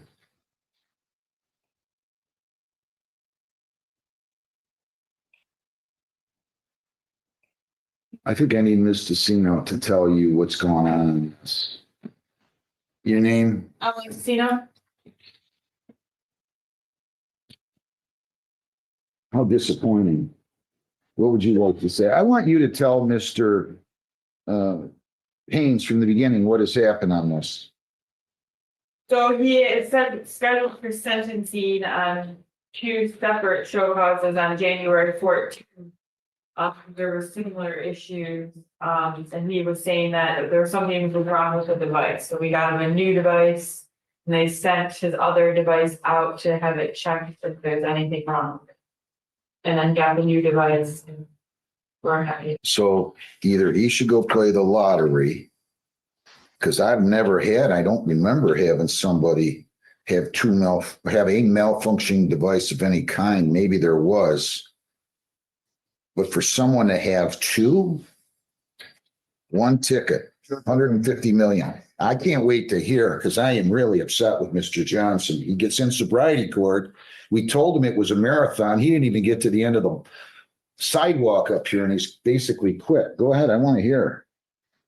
Yes, Judge, and I don't have the particulars on the hearing that's coming up, but in talking to Mr. Johnson, he's been pretty direct and candid. He's struggling with alcohol. He lied to me under oath. He lied to me under oath. I want to repeat what I said. He lied to me under oath. I gave him every opportunity to come clean, and you lied to me under oath. You got no business being in sobriety court. We made a massive mistake on this one. What a failure on our part to see through the nonsensical garbage. And I, as the head of this sobriety court, accept full responsibility. You lied to me under oath. You don't lie in a courtroom, son. I don't care what it is. You want to tell me I'm struggling? I'd have been so understanding, it wouldn't have even been funny. You don't lie to the judge, and you don't lie when you're under oath, and you hit both. I feel like terminating him right now. That's how upset I am with him. I really do. I mean, I'm just ready to go give him 93 days and let's move on. I will not tolerate people lying to the courthouse, not me. It's not about me. Not about me. You don't lie to the judicial system under oath. You don't do it. I gave him every opportunity to get off the mat. No. It's a malfunction. It's a malfunction. So I got to have people from house arrest take time from their day to come on. We got to fool around with switching out devices. And then the same thing happens. And I'm telling you, if this was a malfunctioning device, not 1, but 2, he needs to go buy a lottery ticket. He'll be a billionaire by 6 o'clock or whenever the next drawing is.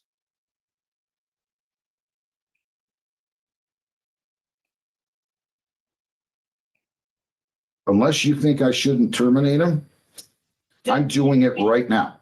Did he plead guilty? Yeah, he's pled guilty to all these. And now his lawyer started out, Mr. Haynes, a gentleman, he's struggling with alcohol, which is what I knew from the beginning. But he wouldn't tell me that. He wanted to lie to me. He wanted to assure me he didn't.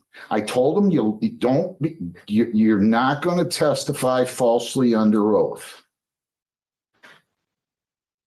Go ahead. Judge, you've been around this even a little longer than I have, with this a long time.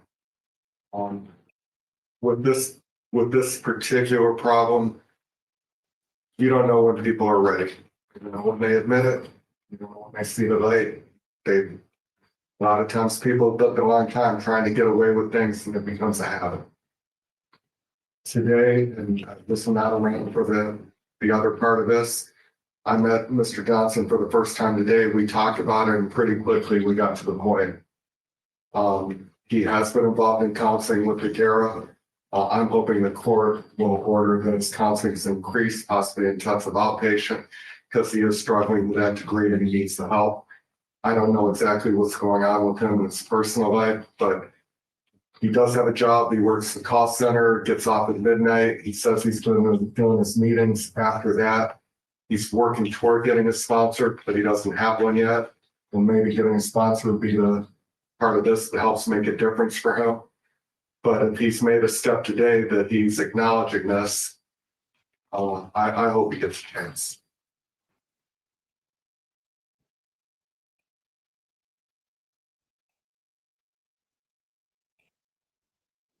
Anything else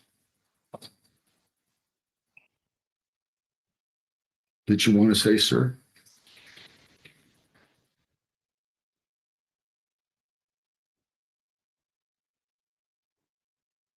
Now, give me this option.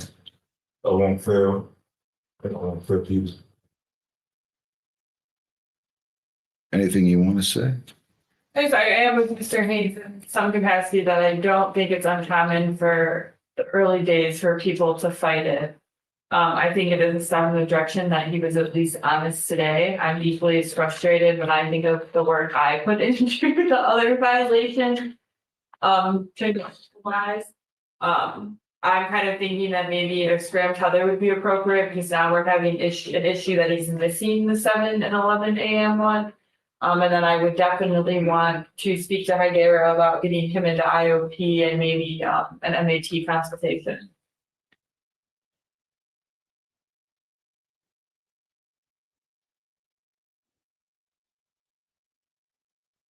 And the ETG did come back and confirm I got it today for the record. I just don't understand.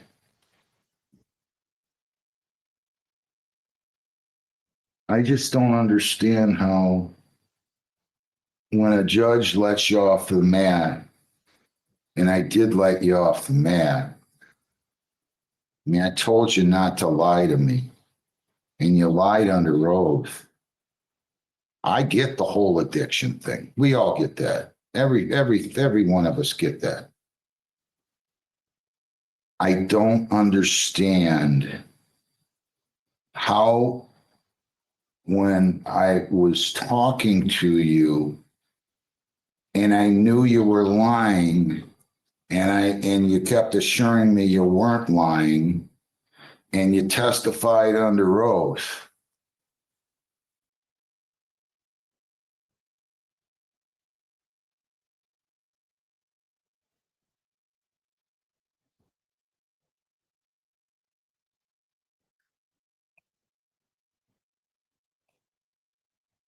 I would not blame myself for sending you away today for 93 days. I want to be clear about that.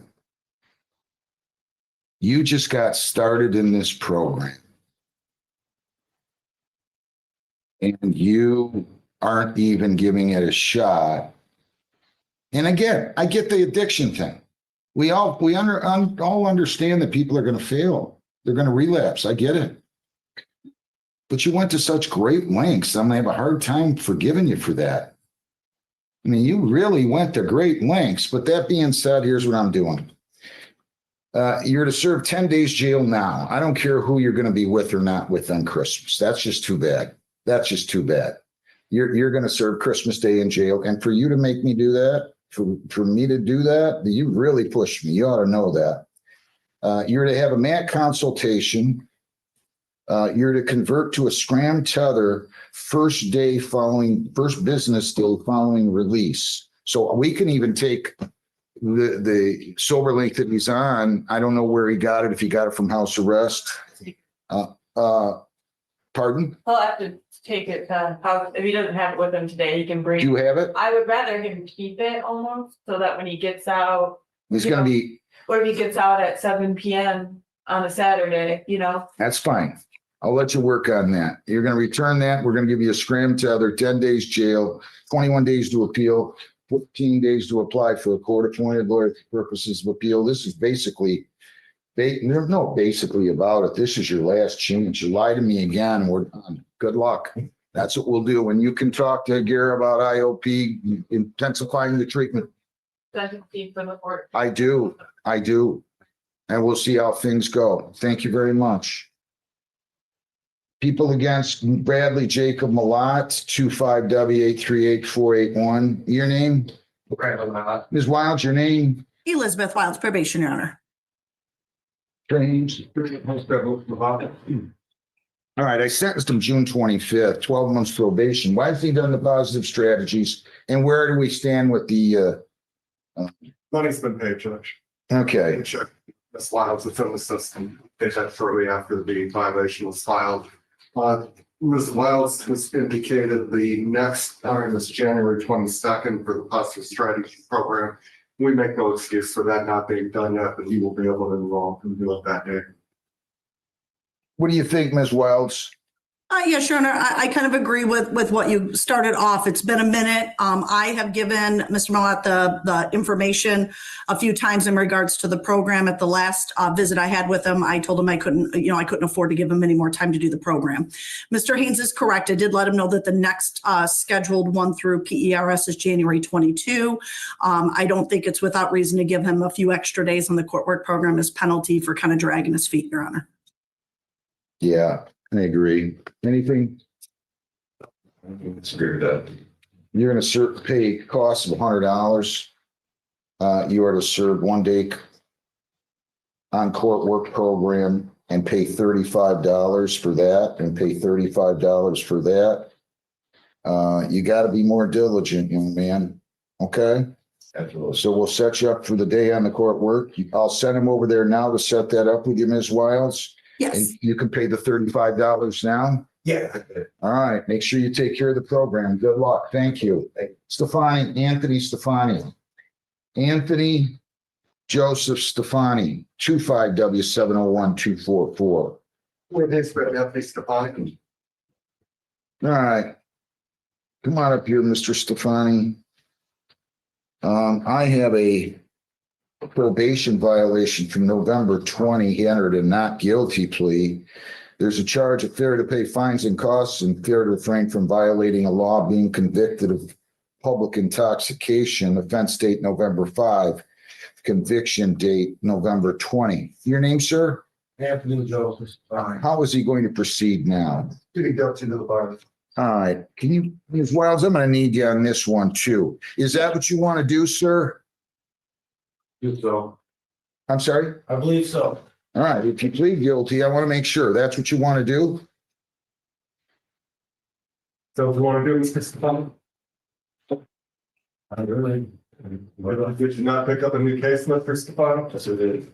You pleading guilty? Sir. If you plead guilty here, you could get 10 days. Do you understand that? Understood, sir. Did you sign the advice of rights and read and understand the rights? Sir. If you plead guilty, you'll be giving up all those rights and there will be no hearing or trial. Do you understand that? Yes, sir. All right. As to count 1 that you failed to pay your fines and costs as ordered, how do you plead? No. Is the count 2 that you were convicted of disorderly person, public intox while on probation? How do you plead? No.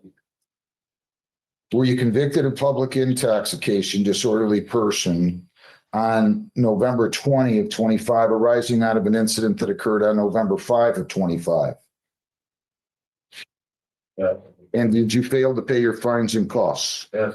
Well, no, sir. Yes, sir. I'm late on December. You didn't pay your fines and costs as ordered though, right? Correct. Anybody forced you to plead guilty? I'll accept your plea. Okay. To both counts. Ms. Wild, your name? Elizabeth Wilds, probation, Your What Honor. do you want to do here, Mr. Haynes? Can you make any? Judge, right after that conviction in November, actually before the sentencing, he entered into quality behavioral health. There was an inpatient stay with 30 days there, brought a certificate in, he just got out on December 12th.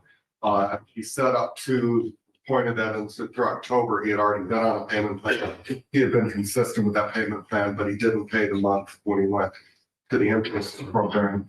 What we're asking for is for the court to accept that, that he did complete the program and allow him to start up again on this new payment plan with a payment of $100 each month starting February 1st. Ms. Wilds, can you tell me how much he owes? Do you know? Yes, Your Honor. He owes on his probation case $1,040, $10. Bill, okay, so he hasn't paid anything. When are you going to be able to pay that, sir? right up to the first of the year, so How are you gonna get that money? taxes. Well, you're not gonna file your taxes January 1, but you gotta give me a date. What's after the first of the year mean to you? We're back to work. But the gentleman that I've been doing most of my work with, he's off until the first of the year is over. You were in custody as a result of that conviction, right? When you were convicted of that public intox, how long did you spend in jail? It seems like I had you at the county here a couple months ago, no? Am I? That was all these I turned myself in, I've been taking care of all my tickets, sir. I've been back and forth. Getting all this squared away. We would have been done had this not happened with this public intox. I had to pay the money and So you didn't really spend any time in jail in November? yeah, I did the day I did the day for this. I had a real bad seizure just a little bit ago, so you have to excuse me. Take your time. It's okay. I'm just trying to figure out, it seemed like you were in custody in front of me. Well, yeah, because I zoomed from QBH to show up for court. And he said you wanted to see me in person. All right. Do you have anything to add, Ms. Wilds? Your Honor, I think what you're asking, so on that new offense, that one was in front of Judge Hessen. He received 1 day of credit for that offense. It seems like he was in front of me. I saw him a lot. We've seen each other a lot this year, sir. Yeah, he's been on probation since March. He absconded, Your Honor, and then he was in front of you. Got placed, not back on probation, but probation resumed. He was actually supposed to do his education program October 7th. He did provide a medical, so we were going to allow him to do that program in December. But he went out and he picked up this new offense, the disorderly that he's violated for. And right after that, he entered in at QBH.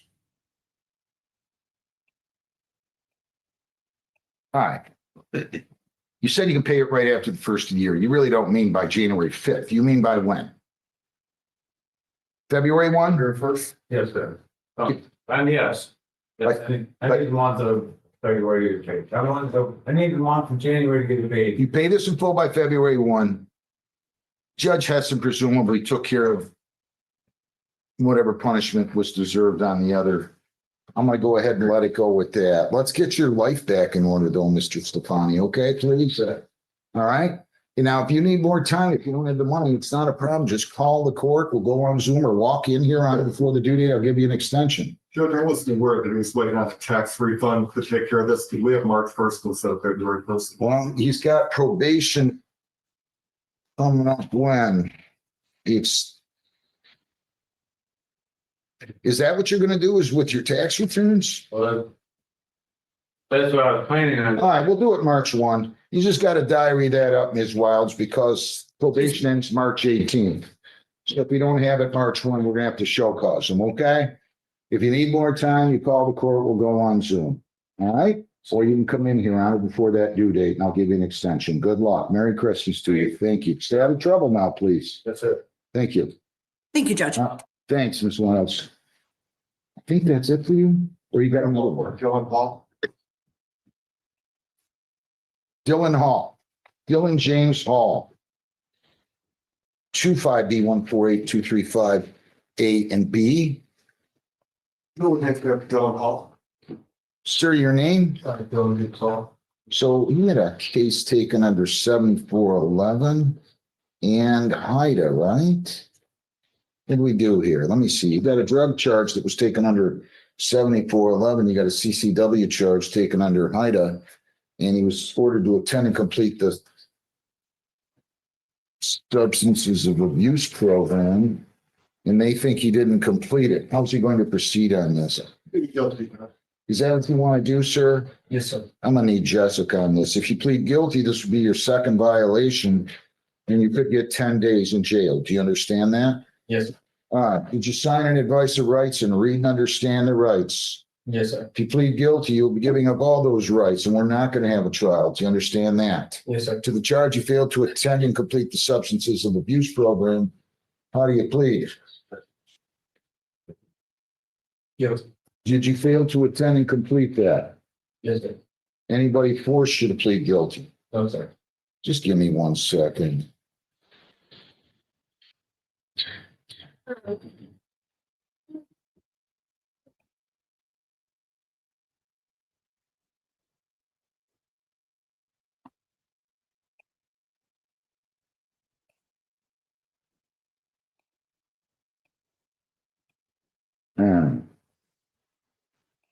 You did not attend, correct?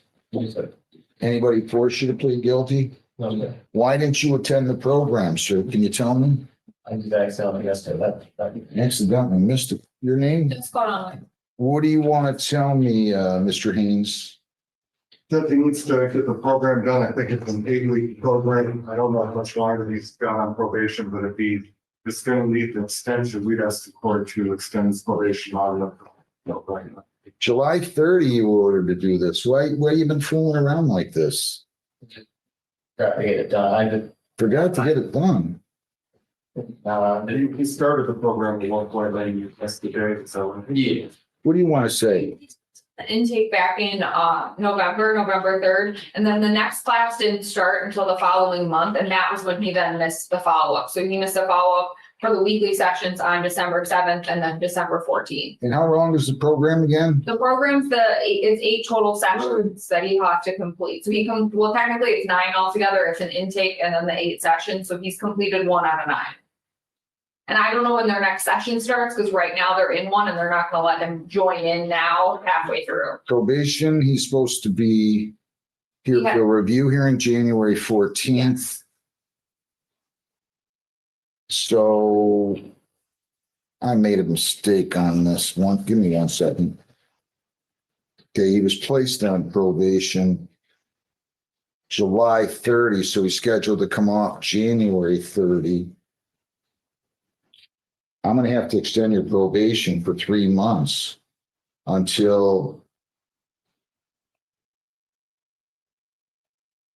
April the 30 of 26. Pay additional costs of 75, additional probation fees of 60, serve 1 day on the court work program, and pay $35 for that. So you owe $170.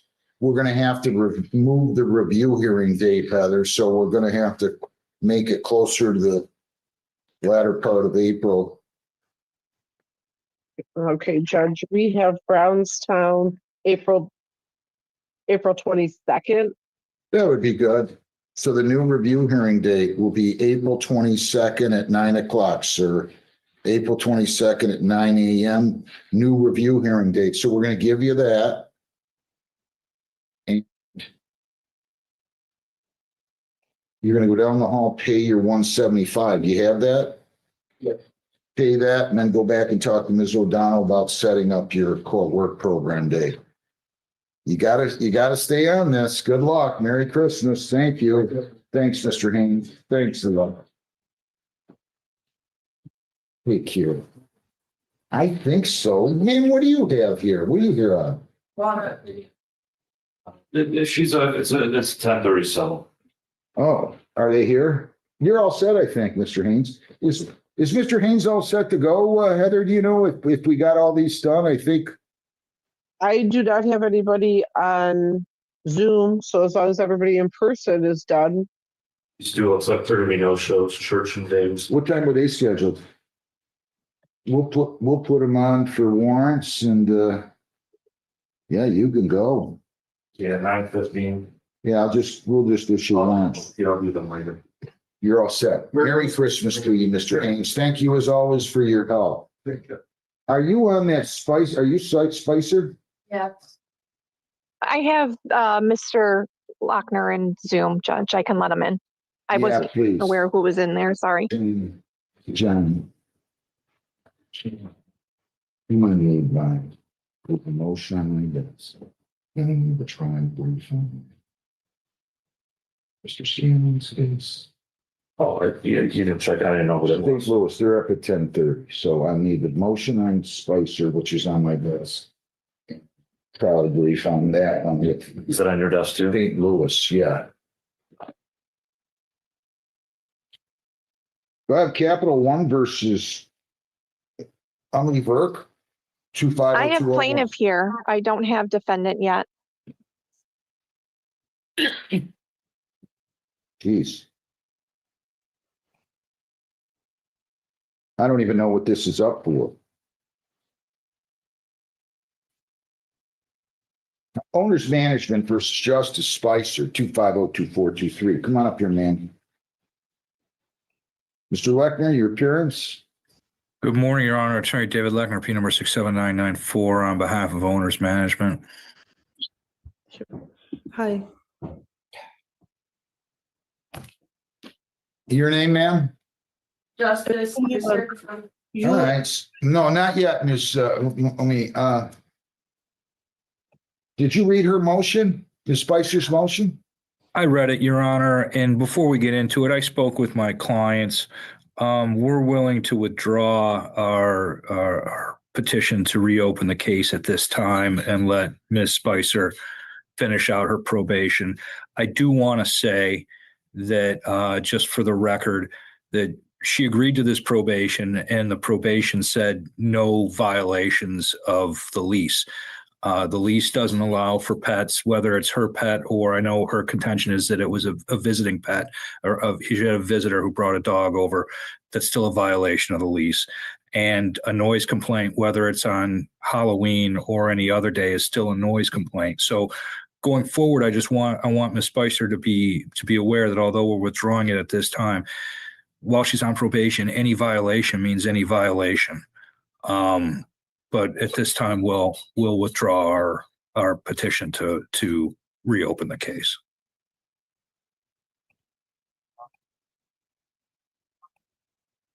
What was the basis by which you had indicated that she did not comply with the judgment? There was a violation for an unauthorized pet, and there was a violation for a noise complaint noise violation late at night.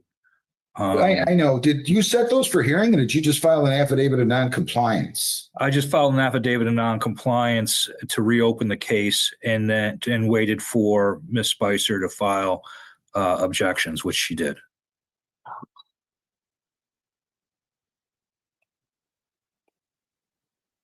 All right, so we're back to square one. You're withdrawing your petition to reopen the case. Your client has apparently accepted rent for December, right?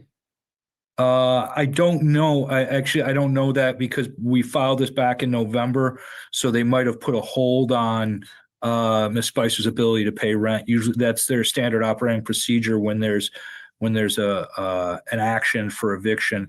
They stop accepting rent. So I would defer to Ms. Spicer. My client's not here right now. I would ask Ms. Spicer if she was able to pay rent or not. If she wasn't, I will reach out to my client so that they open up the portal so that she can pay her December rent. We would not at this time be aggressing against her for failure to pay rent, because if she didn't pay it, it was because she wasn't allowed to. Right. She said in her response she already paid it for December. So are you satisfied? They're gonna withdraw their petition to reopen the case. Okay.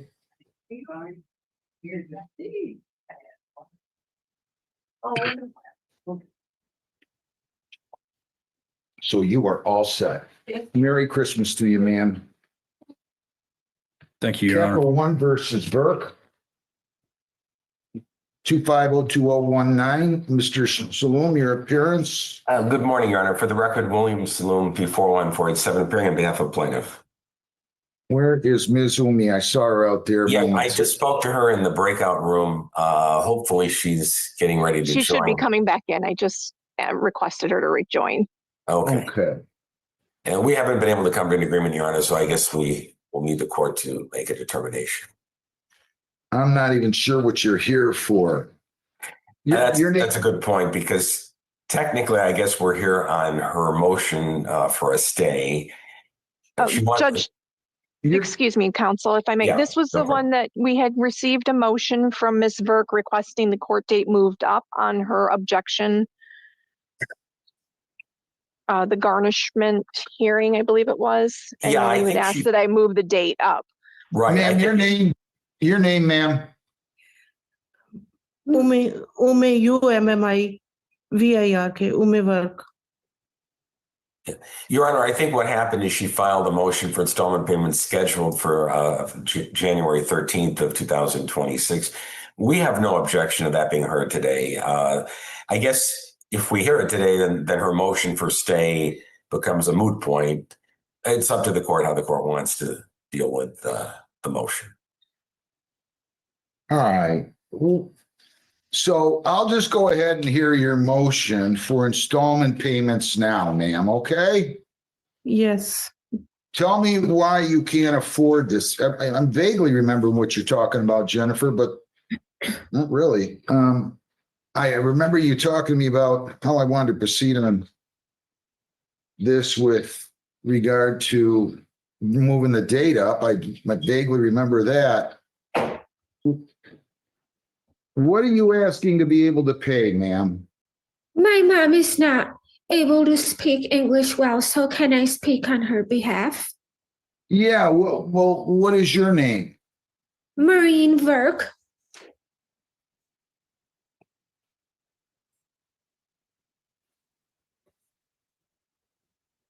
All right, so I got to be a little careful here now.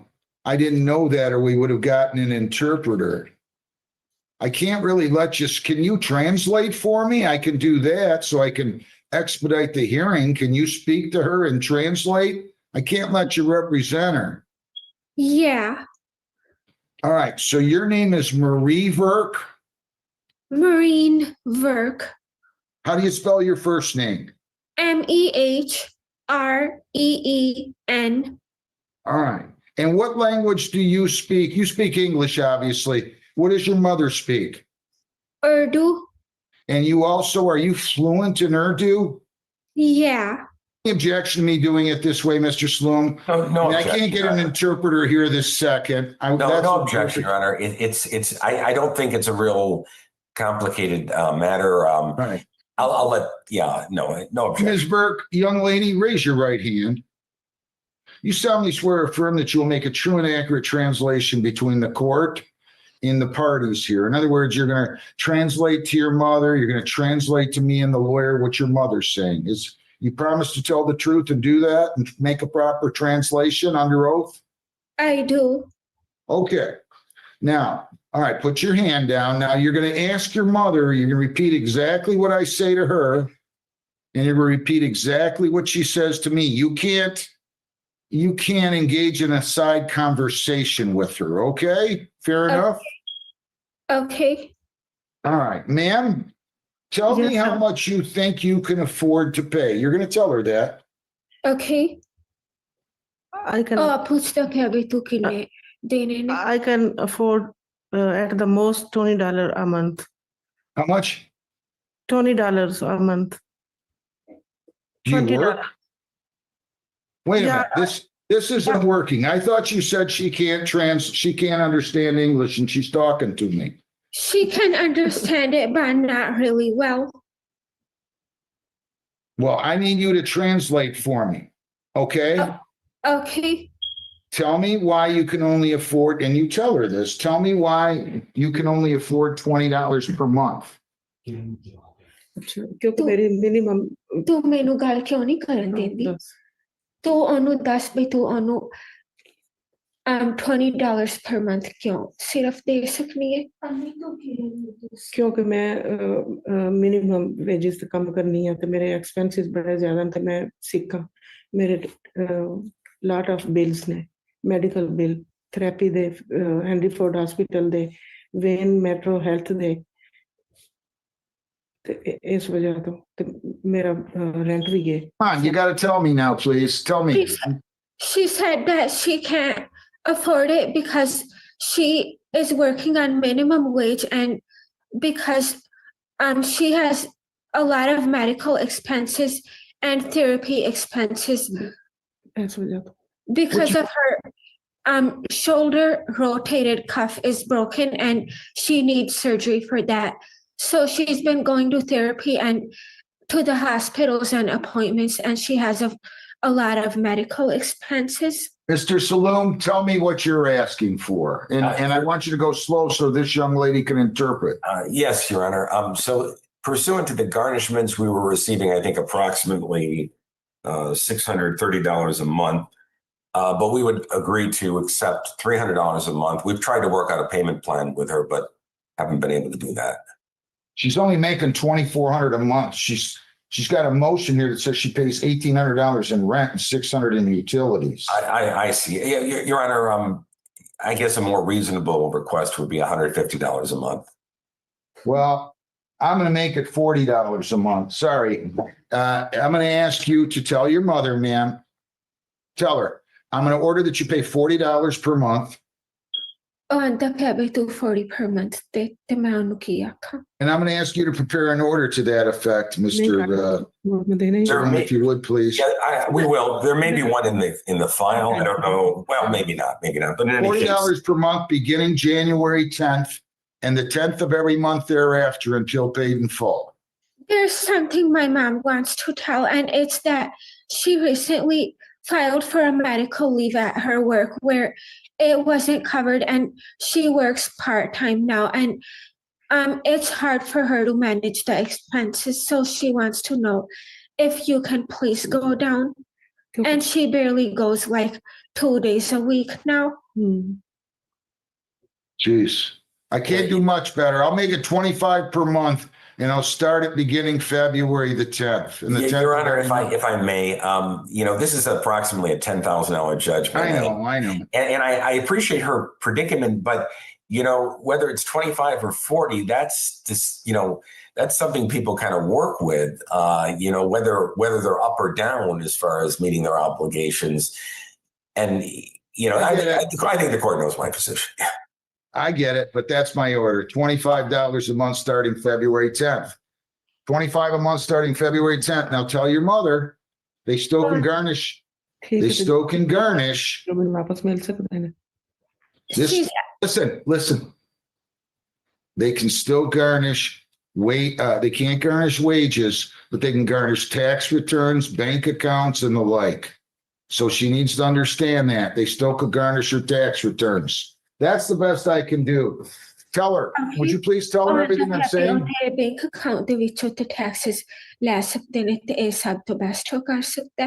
Can't do better than that. I'm sorry. She wants to know if she can send the installments on her own.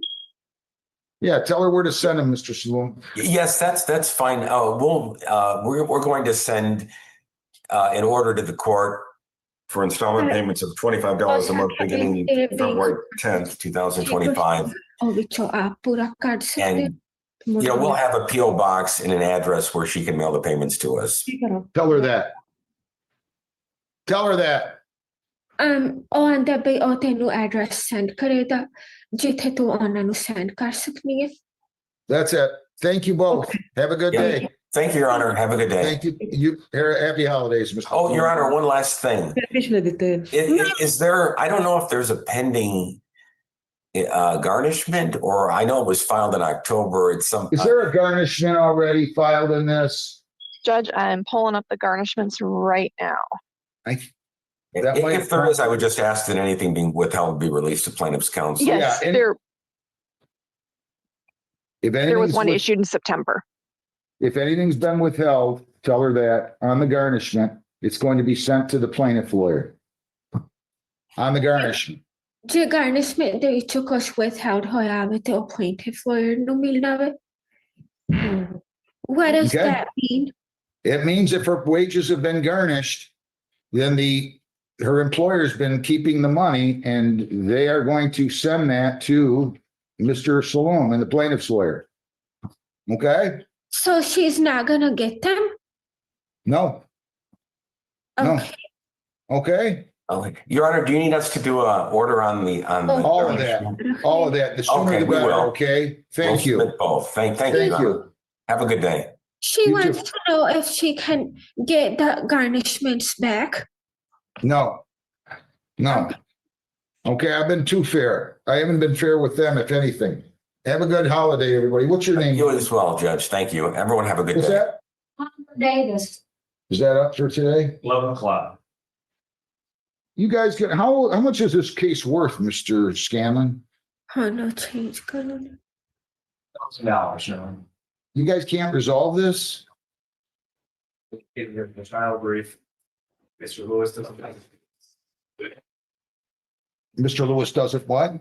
Doesn't have a cause of action, Your Honor. Based part of the fact that my client has spent over $2,000 in material. Come on up here, guys. Give me the file. I need the file.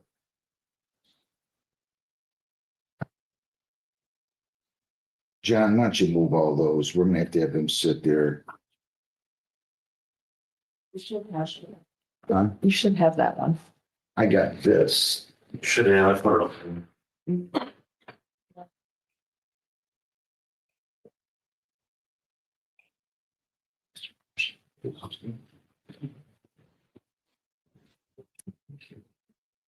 Mount St. Louis versus Brian Marshall, 2502190R. Everybody, state their name. It's up before Gerard Scanlon, P number 74992, appearing on behalf of the witness Brian Marshall, who is present to my Your right. name, sir?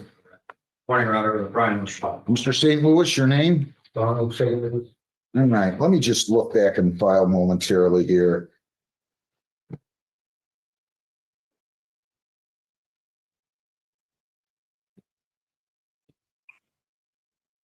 All right.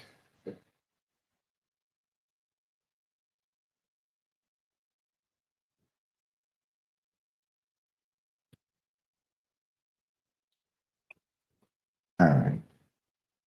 You know what? I hate this I'm filing. I just don't get it. I'm all for change if it makes it better, but it hasn't made it better. It's made it 4 times more complicated. So I don't have a small claims. This was initially filed in small claims, right? That's correct, Your Honor. Jennifer, have somebody bring me down the small claims affidavit. Before pulling it then, up right now. before then I had files. It was a lot easier, but Your Honor, if I may. yeah, you can handle that.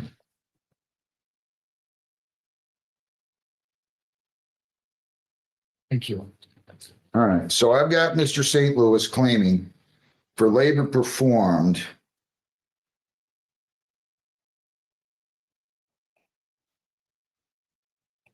You're claiming 2789, right? Mr. St. Louis, He returned my tools after how much are you claiming?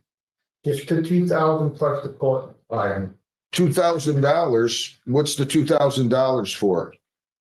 wages for all work performed, Okay, up to the point of where we had to move to another job because 2 weeks turned into 4 weeks and it wasn't anywhere because he wasn't. all right, okay. Sit down, everybody.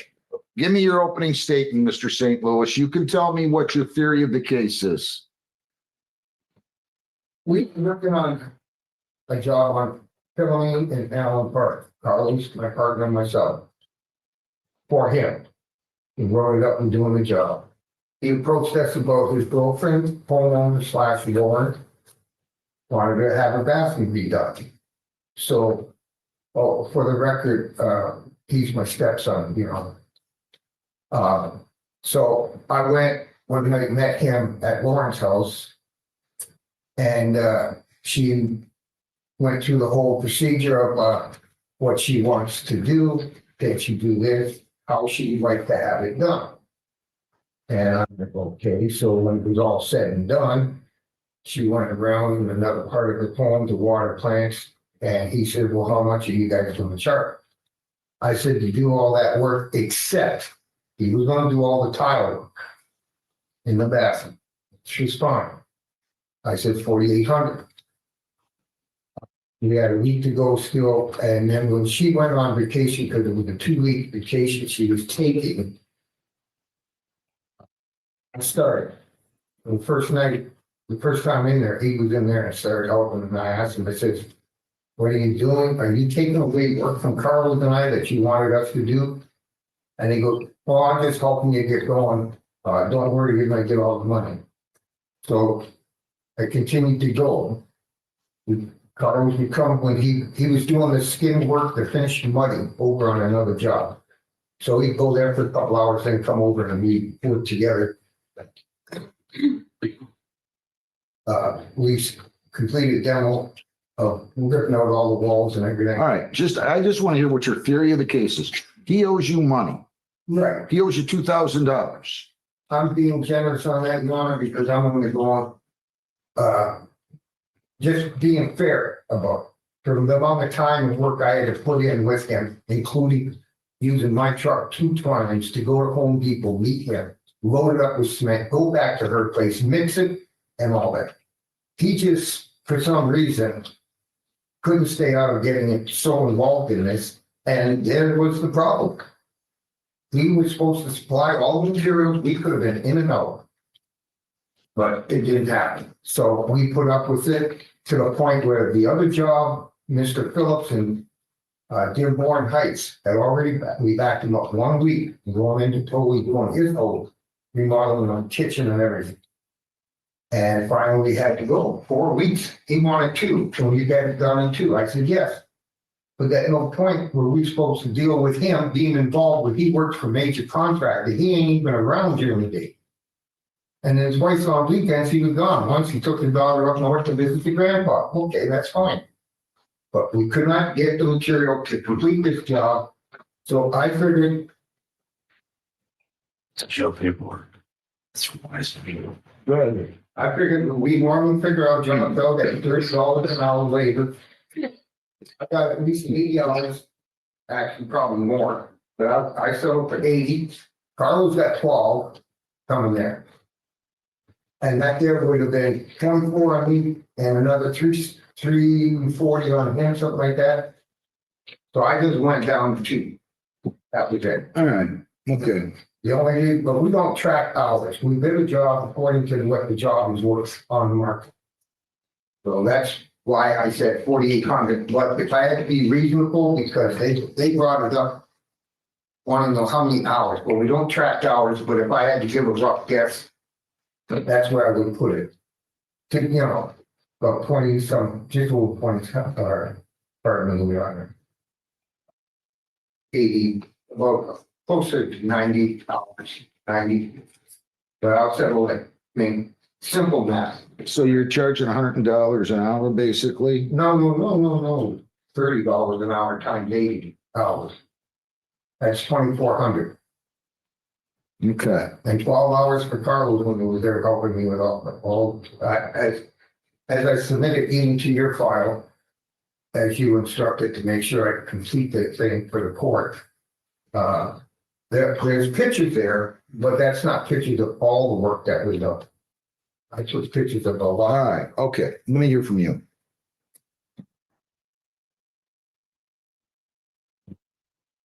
Main premise of this cause of action, Your Honor, is that my client didn't supply the materials for the job. Did.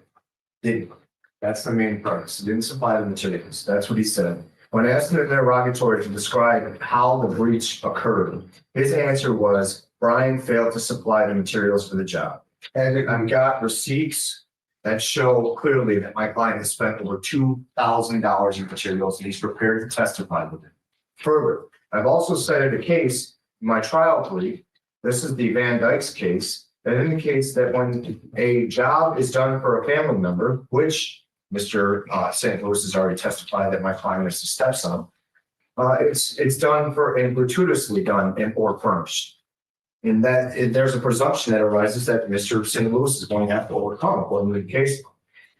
He has no cause of action. He has no damages. My client supplied the materials, and thus we're asking that the case be dismissed and costs and attorney fees be awarded. We did some work, though. Nobody's disputing you did work, are they? That's not the nature of the breach. The nature of the breach is in his own words, in the interrogatories that I'm going to introduce as evidence. The nature of the breach is that he failed to supply the materials. My client has received from Home Depot indicating that materials were purchased and he's prepared to testify that he did purchase them. All right. Therefore, he has no cause of action. Call your first witness. Call your first witness. If you want to testify, you can come up here. If you don't, you can call your friend here, or you can call the defendant here, or call whoever you want. But you got to come up and I'm going to swear you to an oath. That was just an opening statement before.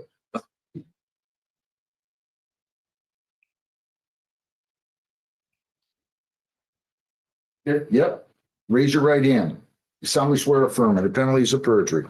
With the testimony you give in these proceedings will be the whole truth, so help you God. Have a seat. All right, go ahead and tell me. Now you can be detailed. Go ahead. Tell me everything you want to tell me. When I went in there, they had already been doing shopping.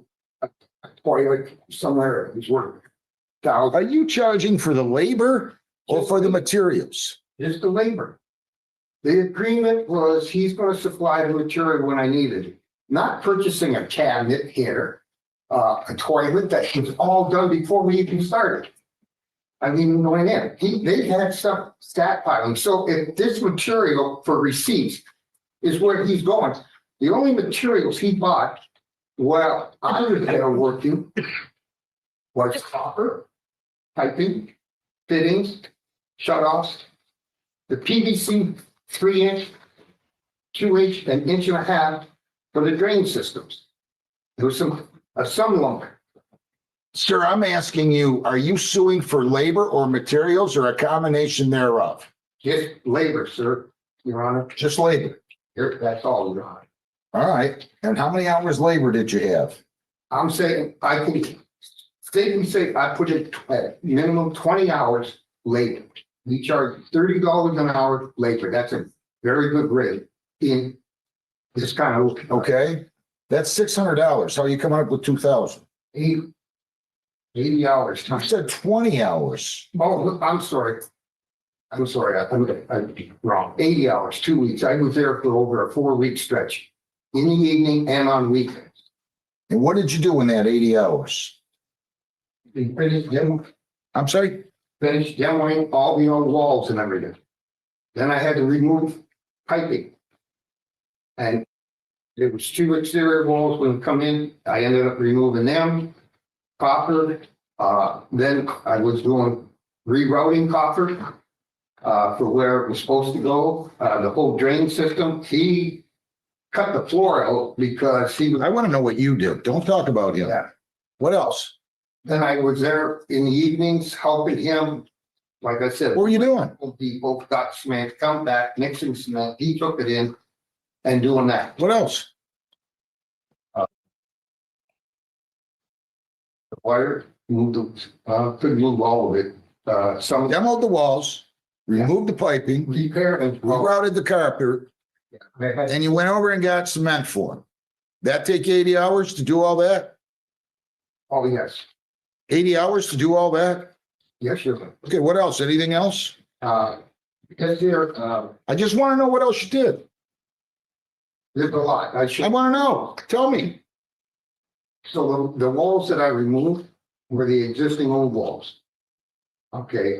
And then I checked around to give him an idea of where the plumbing had to run. I had to retake apart. This is it. He's going to do stuff in the evening. And then the next day I got to clean up when I want to know what you did. Just tell me what you did. I don't want to know what he did. I want to know what you did. And I loaded the trailer and hauled it to the dump, emptied it and brought it back, which I even paid the dumping fees, which that was out of my own pocket. So all this work that I put in time putting in on this job, and many other times it was cleanup after him leaving a mess all over. That was it. And Did he tell you he was going to pay you $30 an hour? No, he agreed to pay 48 for the job, but we were 48 what? $4,800 for the whole job. Then, but you never got that in writing. No, we had a verbal agreement when he even discussed it with, talked to Carl about working over there. All right, go ahead. So basically, we're just asking for the amount of work we did came to almost half of the work that was supposed to be put in, not counting Kyle. That was his understanding and agreement. Okay, fair enough. You got questions for him, Mr. Scanlon? You.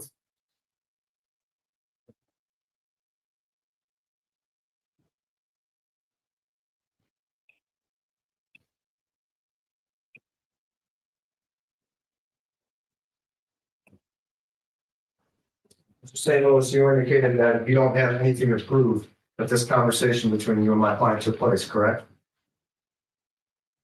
Regarding At the house or at the Fillmore? you don't have any proof regarding the conversation that took place that indicated that my client was going to pay you $4,800 for this job. Nothing in writing. Nothing in writing, no. Okay, and you indicated that you don't have anything in writing to prove that my client offered to pay you $30 an hour for labor performed on this job. No, he wanted the ballpark price for the job, which I quoted 4,800. Your Honor, can I approach the witness? Yes. Had you worked with your stepson on work before? Yes, we were coming off, back here, we were coming off of a house in Allen Park, Philomene. We opened up the kitchen, removed walls, redone it. I moved, electrical, plumbing. Actually, I did a lot of electrical for it. We had no written agreement. It was a verbal agreement on that one too, which. All right, okay. I just asked you if you'd worked with him before. That's good. You answered the question. You can proceed. I'm gonna approach the witness, Your Honor, and show him what's been marked as proposed exhibit, defense proposed exhibit. Sorry. Sir, do you recognize that document? Did you just mark that yourself? I did, unless you're a sticker. Yeah, we're gonna mark it defense one. Hand that back to my recorder, will you, Mr. Scanlon, please? Defense one? Yes.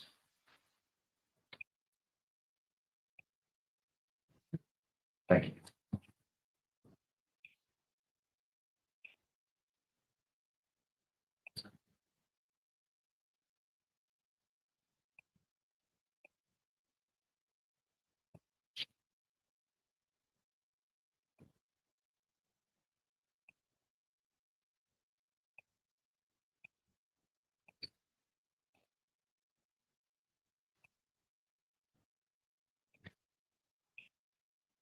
Recognize that document, sir?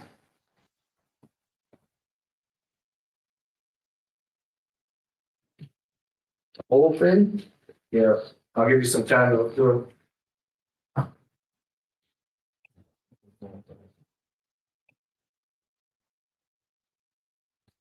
it. Question. We have a local petition.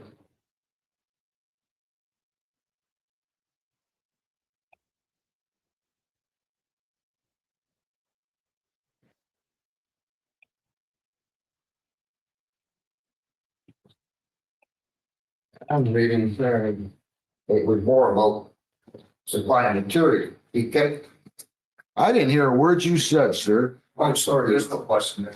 I just asked if you recognize the document, sir, yes or no? yes, I did. Okay, how do you recognize that document? Well, you sent it to me. Okay, and these are interrogatories that were sent to you by my firm. I'd like to draw your attention.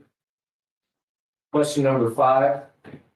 You can turn to that one, please. Yeah, I got it right there. Says, please describe in detail how the verbal agreement between you and the defendant was breached. Can you read for me your answer, please? Brian failed to supply all material for us and continued to disrupt the work that Carlos and myself agreed to do from the agreement we made. Okay. So that answer indicates that my client, the breach of the contract occurred because my client failed to supply the material, does it not? Well, there was more than just that. So yes or no questions, sir? That was Part of it. Well, Yes or no? that was the answer you gave though, right? Yes. Okay. Well, there you have it. I know.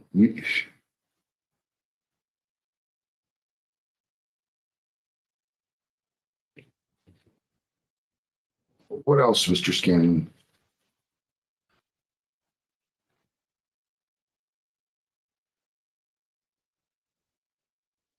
I mean, this is pretty easy. I want to hear from your client. Understood, Your Honor. I just want to put the Bruce on. All right, go ahead. Ask me your next question. Question number 5. I'm going to ask you to produce a copy of any invoice that you sent to my client for any analysis. You didn't send him any outstanding invoices, did you, sir? No, I wasn't buying anything. All right. But you never sent him any outstanding balances for any materials, and you never sent him any outstanding balances for the labor work, right? Yes or no? There is no balance for material. I was not responsible for purchasing it. So why would I send him? It's not a question. I don't need you to argue with him, but I got his answer. Move on to your next question. And you indicated, sir, that Mr. Marshall is your stepson? That's correct. I have nothing further for this witness at this time, Your Honor. You have any other testimony you want to offer? Yes or no? No. Okay, I want to hear from Mr. Marshall. Come on up here, Mr. Marshall. Derek, I move to admit this. Yeah, you can move to admit that. That's defense one, right? That's defense exhibit one. Any objection to the admission of that, Mr. No, Your Honor, defense one is admitted. Mr. Marshall, come on up here. Raise your right hand. You solemnly swear affirm under penalties of perjury, the testimony you give in these proceedings will be the whole true self you got. Have a seat. Your Honor, Wait. I do believe that what he just admitted, I already gave you a copy in the file. It's fine. It. It's fine. Okay. Did you hire him to do some work for you? I did request, or I think you will. I can't hear you. Keep your voice up. Did you hire your stepfather to do work for you? I requested assistance for him. Did you pay him? I did not pay him. He was under he was going to help me with my girlfriend's bathroom. Did you pay him on the prior job that he had just described that he helped you with? I did, Your Honor. That was through my construction company. But you didn't pay him on this one? Correct. Did you ever stop him from going over there? I would never stop him going over. Did you ever tell him, I'm not paying you for this? I mentioned it on the text message when he called and said I owed him money for work he performed. I told him that I was going to, it was the, if I may, Your Honor, the bathroom was for my girlfriend. It was boyfriend helping girlfriend. No, it wasn't. It was your girlfriend, not his. Right, not his girlfriend. Right? Wait. No, wait. I want to ask you some questions here, and I get it. Do you have any reason to dispute that he worked on that bathroom? No. You heard how many hours he said he worked. He said he worked 80 hours. Do you have any reason to dispute that? How many hours do you think he spent working over there? Realistic work is probably 10. 10 hours? 10, I'll give him 20. Did he demo the walls? I assisted in demoing, yeah. I didn't ask you that. Yes. Did he demo the walls? Did he remove the pipe? Yes. Did he reroute the copper? No. Did he go and get supplies from time to time? He assisted me getting. He got cement, right? In his truck with my. And he brought it back there, right? Correct. And was your girlfriend home the whole time? No. Were you there every time that he was working there? No. How did he gain access if you weren't there and the girlfriend wasn't there? He had a key provided by my girlfriend. Is $30 an hour a normal price for that work? Yeah, that's a fair price. But you expected him to give it to you, do this work for free? It was a team effort. Carlos was going to be the gentleman who came in and did. I know, but he wasn't the girlfriend, right? I mean, you were doing this for your girlfriend, right? Correct.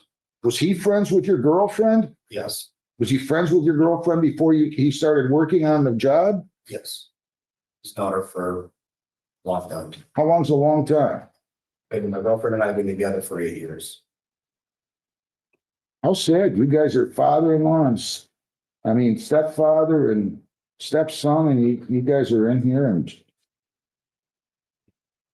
I agree. Huh? I agree. Well, I know it. I don't think you've been fair with him. You want my honest opinion? I don't think you've been fair with him. You better make it 100% certain, 100% clear that you're not paying him. If you're going to have him do work, I don't care if it's on your girlfriend's. I don't care whose house it is, your friends. I don't care. Do you have any questions of him? Mr. Marshall, you indicated that the amount of work that was done by Mr. Hussein was amounted to maybe 20 hours. Correct. Not the 80 that he indicated. Correct. And you did in fact pay for labor or materials rather, from Home Depot? That's right. Okay. And you had those on your credit card statements? Correct, the Home Depot credit card statements. No, very close to witness. Yeah, sure.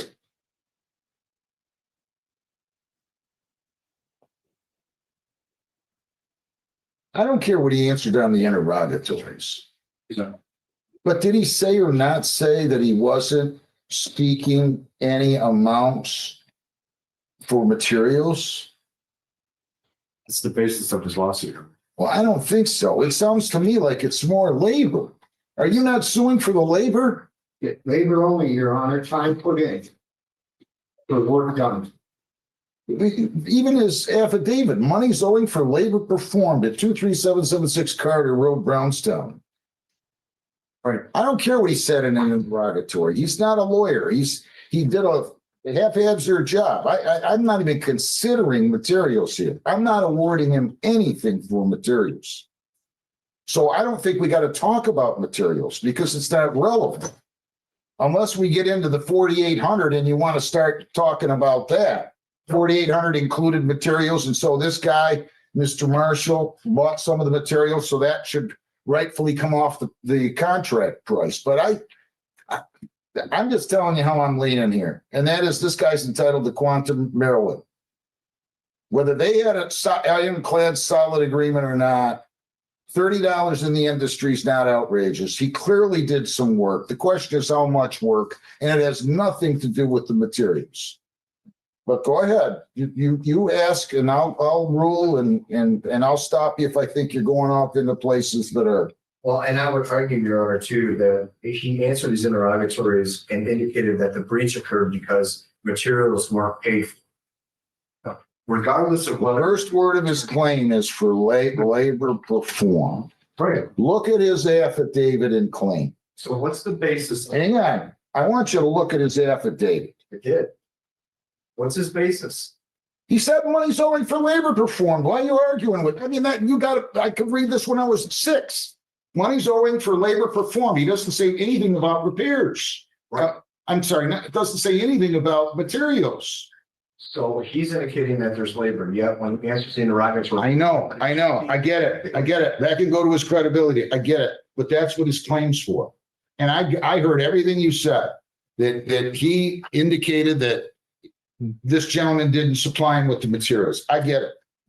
But I don't think he's really talked about materials. He talked about picking up materials maybe that Mr. Marshall should have picked up.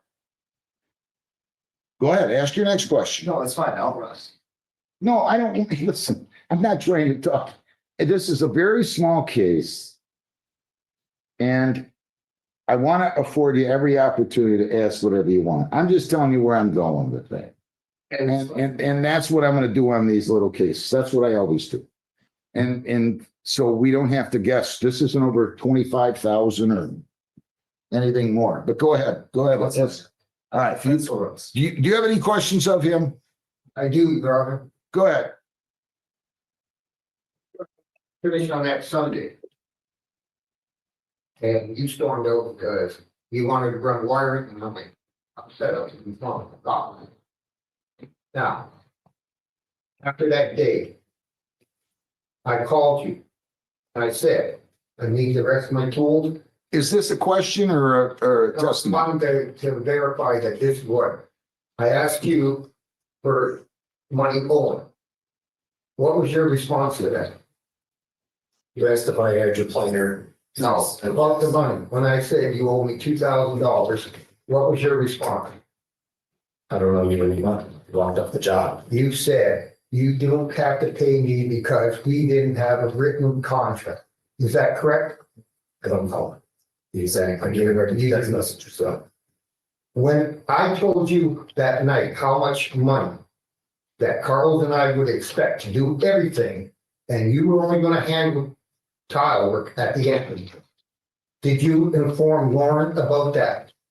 Lauren was present during the conversation. She was not present when I told you the amount of money. There was only you and I. All right, you can't argue with him. Yes. You can come back up on rebuttal and tell me something different, but you can't argue with him. He's not giving you the answer you want. Did the homeowner know that the amount of money we wanted or was present there? Chad calls for speculation. That's fair. I'm gonna sustain. Strike that answer. Go ahead and ask your next question. That's it, Your Honor. You can step down, sir, unless you have something else. Come on back. I want to hear from you. Is this your buddy here? This is Carlos Velazquez. Him and I have been teamed up for 27 years working together. Come on up here. Can you spell your name for my recorder? E as in Victor, E L A S Q U E Z. Raise your right hand. You solemnly swear or affirm under penalties of perjury, the testimony you give in these proceedings will be the whole true self you got. Have a seat. You know which residents they're talking about. What's that? You know which residents they're talking about. 48 minutes. I believe that's the city that Brian's girlfriend lives in. Did you do work there? Yes. How much work did you do? Help Brown doing the plumbing. I didn't ask you that. How much work? How many hours?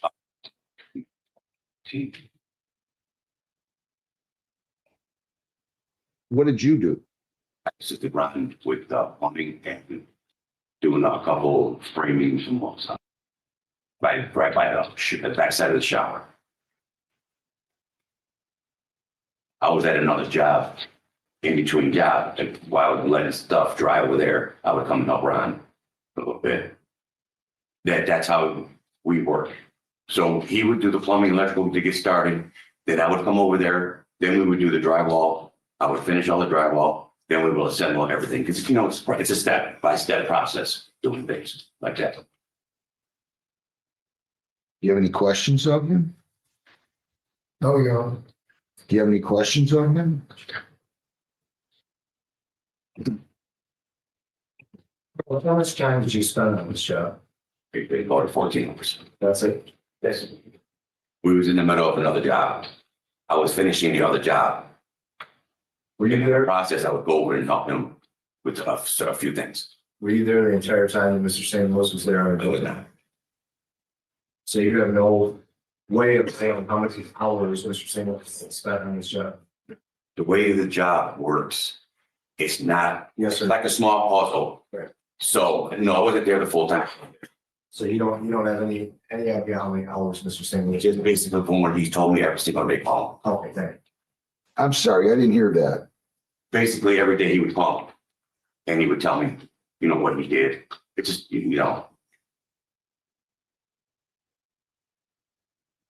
Any other questions of him? Either one of you? All right. You can step down, sir. Thank you. Thank you. Do you have any other witnesses, Mr. St. Louis? No, Your Honor. Do you have any witnesses, Mr. Scanlon? No, Your Honor. Any argument, Mr. St. Louis? I don't know if Your Honor has had a chance to look at all the pictures that I put in the file for the court when I filed it yet. The response from his attorney. I don't look at photographs and documents like that unless they're admitted into evidence. Is there something you wanted to admit into evidence that you wanted me to look at? I'd use, enter all these as evidence, What are those? pictures of work that was performed. How many pictures you have? Oh, How many? More than 5? well, yes, more than 20. I mean, I can have them marked if you want. Mr. Scanlon, any objection to me just marking all of those pictures as plaintiffs in one? You gotta lay a foundation. I mean, There's no foundation for them and they weren't produced prior to, the court had a scheduling order on this case. He was supposed to produce those prior to, he didn't. So I would completely object to that. It's inappropriate. Your Honor, that form that he showed you with all the questions that I answered, I also turned in an envelope inside that vanilla that had pictures exactly of what you have here. Was turned in at his. all right. Okay. Give me the pictures. Hand up the pictures.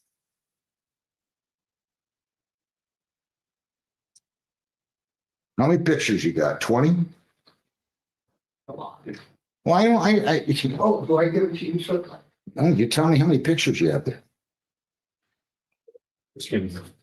Let me see. Mr. Scanlon, I could let him come back up here. I mean, what's fair is fair. I'm sorry, who you're on? I'm gonna just have these marked 1. You saw all these pictures, right?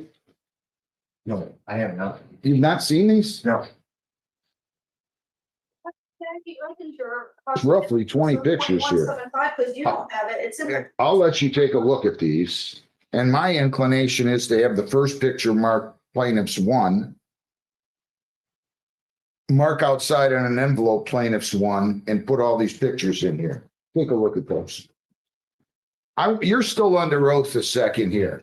Do these pictures demonstrate all the work you performed at this residence? No, they do not, there was some in there where early pictures of where I was rerouting copper, and then I should have taken pictures at the last day of finished the copper run. But all the pictures there, do they reflect the work that you yourself did personally? They do, Your Honor, except the removal of the concrete.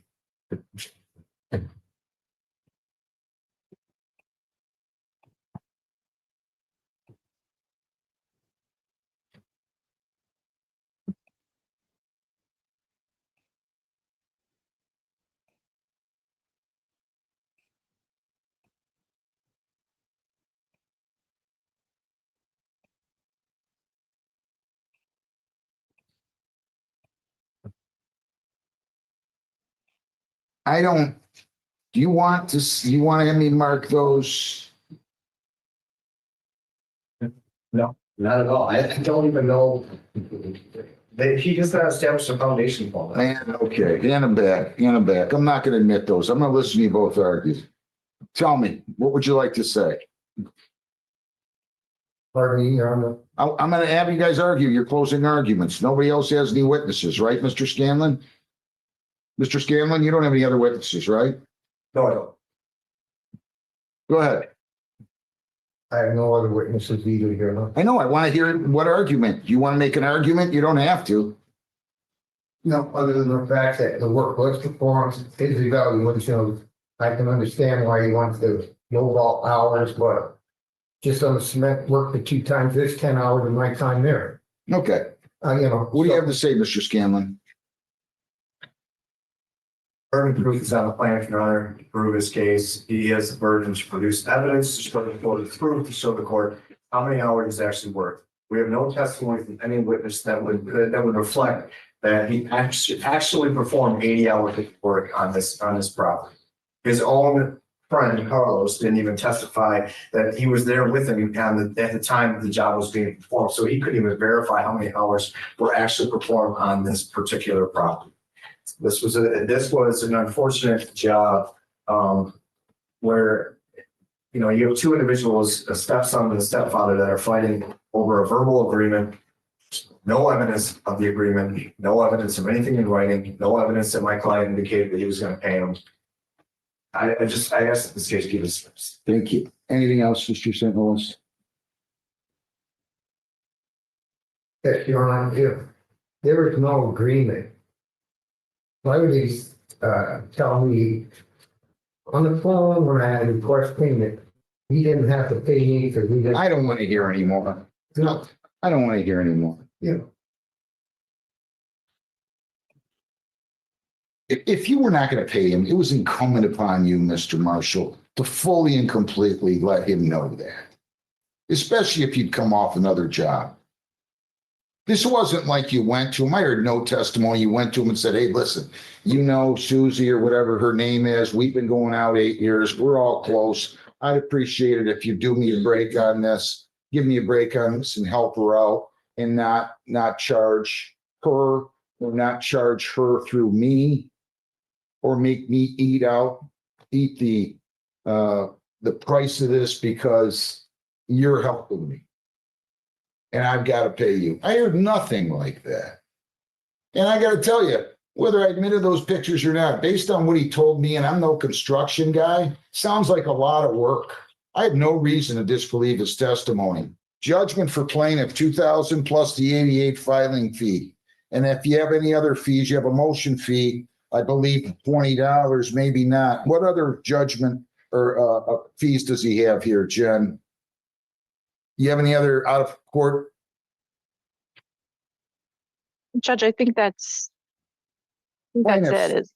I think that might be defendant's motion filing fee. It was So, defendant's motion. yes, so I'm gonna make it 2,088. Can you pay this today, sir? When can you pay this? Okay. If there's a way you can go get it today and write him a check, I can do a stipulated dismissal. If you can't, I have to do a judgment. I can get a check. Today, I can make it happen. can you get it here in the next half an hour? Yeah, you good with coming back in an hour? I am here. The quicker the better. Mr. Scanlon, will you prepare a stipulated order for dismissal with prejudice? And then I'm gonna wait here. I'm not gonna go anywhere. And my staff's not gonna be able to go anywhere. So I'm gonna ask you to go hustle on this and we'll go from there, okay? And then we'll do a stipulated order to dismiss with prejudice once he tenders the check. Okay, thank you. All right, what do I have with you, Mr. Collis? That's Your Ms. Honor, you Davis's have that case. motion to reinstate that last week, Ms. Davis couldn't hear us, even though we were talking and she was. Help supposed to come versus in. Wanda Davis, 2404457. Good morning, Your Honor. For the record, Stuart Collis on behalf of the plaintiff in this matter. All right, ma'am, your name? So this gentleman was here, you were here, and you couldn't hear us last week, so we adjourned it. He asked me to reinstate the case. It got dismissed for no progress, right, Mr. Collis? That's my understanding, Your Honor. All right, so what I'm gonna do is, Jennifer, is that what happened here? I'm looking, yes, dismissed for lack of progress, Your Honor. So I'm gonna reinstate the case. The motion to reinstate is granted. And then I'm gonna give you, ma'am, I'm gonna give you 21 days to answer the complaint. So motion reinstate case granted, defendant to be served with copy of order reinstating case, and copy of summons and complaint to be sent to her last known address. Where do you live now, ma'am? 18758 Van Horn Road, 187 what? 58 58? Van 2, 1 Michigan, Oregon. Where is that? Bristol Hills or what? Okay. So you prepare the order, you send it to her, she'll have 21 days to answer. Yes, And sir. then- I'll prepare that order and e-file that immediately. Ma'am, if you don't have a defense to the case, I would just suggest that you just get with Mr. Collis. He's a reasonable man and set up a payment plan. That's what I want to do. So maybe you can call him in the next day or so. And then try to resolve it. Sound like a plan. Okay, so send me that order and you guys talk and see if you can resolve it, okay? Absolutely, Your Honor. Thank you Have very great much. holidays. You too. Happy holidays to you, Mr. Collis. Thank you. Thank you very much. Hope you have a great New Year too. Thank you. You too. Do I have Vicky Assenmacher here on this one, Jennifer? Judge, that was the last one I had was for Davis. I don't know why Vicky Assenmacher. Maybe this is the one where I denied the motion. You know what? I think we got some sort of documents in on that. So if you had your copies, that might. We're done. Thank you. Thank you.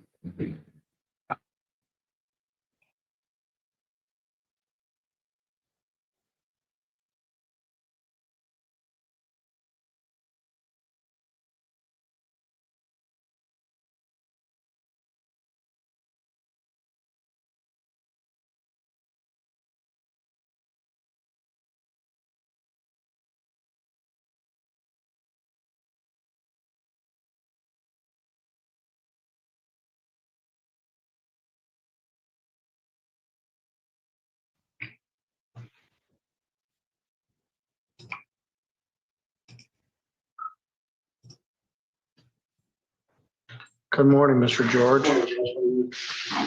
I'm good. All right, we have two cases set for this morning, one with Mr. George and one with Mr. Bush. One with Mr. Truckee. But we are ready to address People versus Daniel Gary. Mr. Gary, why don't you come up and have a seat with your attorney, Mr. George? I just slipped in the shower, put some rope in the. All right, well, I'm sorry to hear that. I'm a little crooked today myself. Yeah, I don't, at 55, I don't know how many more falls it's gonna take for him. I say no. Like my mom, she's almost 80 and she still does not say no, you know? I'm fragile. She usually lift boulders like that, you know? Landscaping her. All right, well, give me a minute to get caught up here. This is file 251979SM, People versus Daniel Gary. Mr. Gary is here with his lawyer, Mr. Tim George. Mr. George has represented Mr. Gary in the past and has had a good attorney-client relationship with him. This matter was charged with domestic violence and interfering with a crime report for an incident that occurred on August 6th. The matter was set for a pretrial conference, then was actually set for a jury trial. The defendant entered a plea to disturbing the peace. That plea was entered on December 10th. The other charges were dismissed. Disturbing the peace is a misdemeanor punishable by up to 90 days in jail and a fine of up to $500. I left in place a no contact provision with Ashley Brown, who was the complainant in this case. Mr. Gary had a previous disturbing the peace that he had been delinquent in his payments. So I adjourned the matter for a couple reasons. I wanted to have a no contact provision remain in place, and I wanted to see whether Mr. Gary continued to pay on his fines and costs. Yeah, they should have all paid. Well, I reviewed this morning, you made an October payment, you made a November payment, and you made a December payment. The last payment I saw was December 3rd. There's something more than that. So he was paying on his earlier disturbing the peace. He did spend 2 days in jail in this matter before he was released on a PR bond. I was troubled. Mr. Gary had continued to have contact with Ms. Brown, I think through the period up to the plea. So I entered the plea. Mr. Gary then walked out of the courtroom, went outside and called Miss Brown for a ride. And the bailiff said, "You can't do that," and gave him a bus pass. So I haven't heard anything since, but that lady officer told her not to come. She was giving me the bus. Well, true. I was like 1 minute later, you went out and did exactly what I told you not to do. Now, I do know that you suffer from autism. I don't suffer, you deal with it. You've been dealing with it your whole life. And you're on the spectrum. You also have some other mental health issues that you've been trying to address. Yeah, in jail, you don't get your medication. So, I mean, it's going to be really, So this was reduced to a disturbing the peace, which is normally a fines and costs circumstance. Mr. George, what would you like me to know? Thank you, Your Honor. And I know that the court has concerns, and I think the prosecutor had relayed those as well regarding some of the contact that had taken place. I think from Mr. Gary's standpoint, he's concerned that if there was any jail time that was imposed, that he wouldn't have the ability to access his medications that he takes. I think for him, at least in the last few conversations we had, his biggest. Just a minute, Mr. Gary. We'll give you a chance to speak. I think he's focused on trying to get things together as best he possibly can to get out of here, get the house sold, and move on. And maybe that wouldn't be a bad thing to change his scenery. I think if the court were, considering some alternative sentence other than the fines and costs, we would ask for a probation instead of the jail time. That would allow the court to continue supervision. If there were any type of services that the court think that Mr. Gary could engage in, that would help alleviate some of those concerns. Those could be done over the course of that probation. But I think the biggest articulated reason for it would be continued supervision from the court to make sure that any orders of this court would be followed. Thank you. Ms. Canfield, do we have any updated information from Ms. Brown? Yes, Your Honor. My office has had continual contact with Ms. Brown on the date of the plea, which confirms the information that we all suspected. He'd been living in the home the entire time this case was pending, having contact with her on a daily basis, including on the day that she authored the victim impact statement to this court. That's extremely concerning to me because that's obviously not done of her own free will or done in a setting where she felt safe to communicate with our officer, the court. The first time that Just a minute, Daniel. She's right here in the building. I'll give you a chance to speak. She's in the building, you said? She has to take care because the paperwork and she got notarized. All right, so right now. just a minute. Is she here in the building? Sure, you have to take care of her so we can get this house sold and get out of it. You'll move on. Yes. I think she's at the. At least a couple hours away, All right, would we see if we can find her? She's right up there. Her name is Ashley Brown. She may be at the Register of Deeds. All right, Ms. Canfield. Thank you, Your Honor. And what's more concerning also is that this isn't the defendant's first contact with the court. It's not as if he hasn't been in trouble before and understands the court's orders. He was on probation for drunk driving in 2016. He had a use of narcotics and an attempted resisting and obstructing in 2019, for which he received 90 days in jail. And then he damaged a traffic device and pled guilty to that in 2023. Now we're here in an incident where, yes, it was resolved with a disturbing the peace, but it was because her phone was grabbed out of her hand and she was headbutted by the defendant, and neighbors were involved in seeing this occur. So in this particular instance, he also was to have no contact. He's violated that the entire time the case is pending, inclusive of the day of the plea when the court specifically instructed him, do not have contact with Ashley Brown. And then you go out and use a. I get the state off because she's staying somewhere else. I'm new here. Just a minute. I have nowhere to go. Daniel, I'll give you a chance. I'll give you a chance to speak. She came over on her free will. She knew better. All right, Daniel, just wait. All right. Thank you, Your Honor. He just repetitively violated this court's order, specifically after the court told him not to, and he went and used the security phone to call the victim. Yeah, because she took off. Stop. She owed me $300 for gas.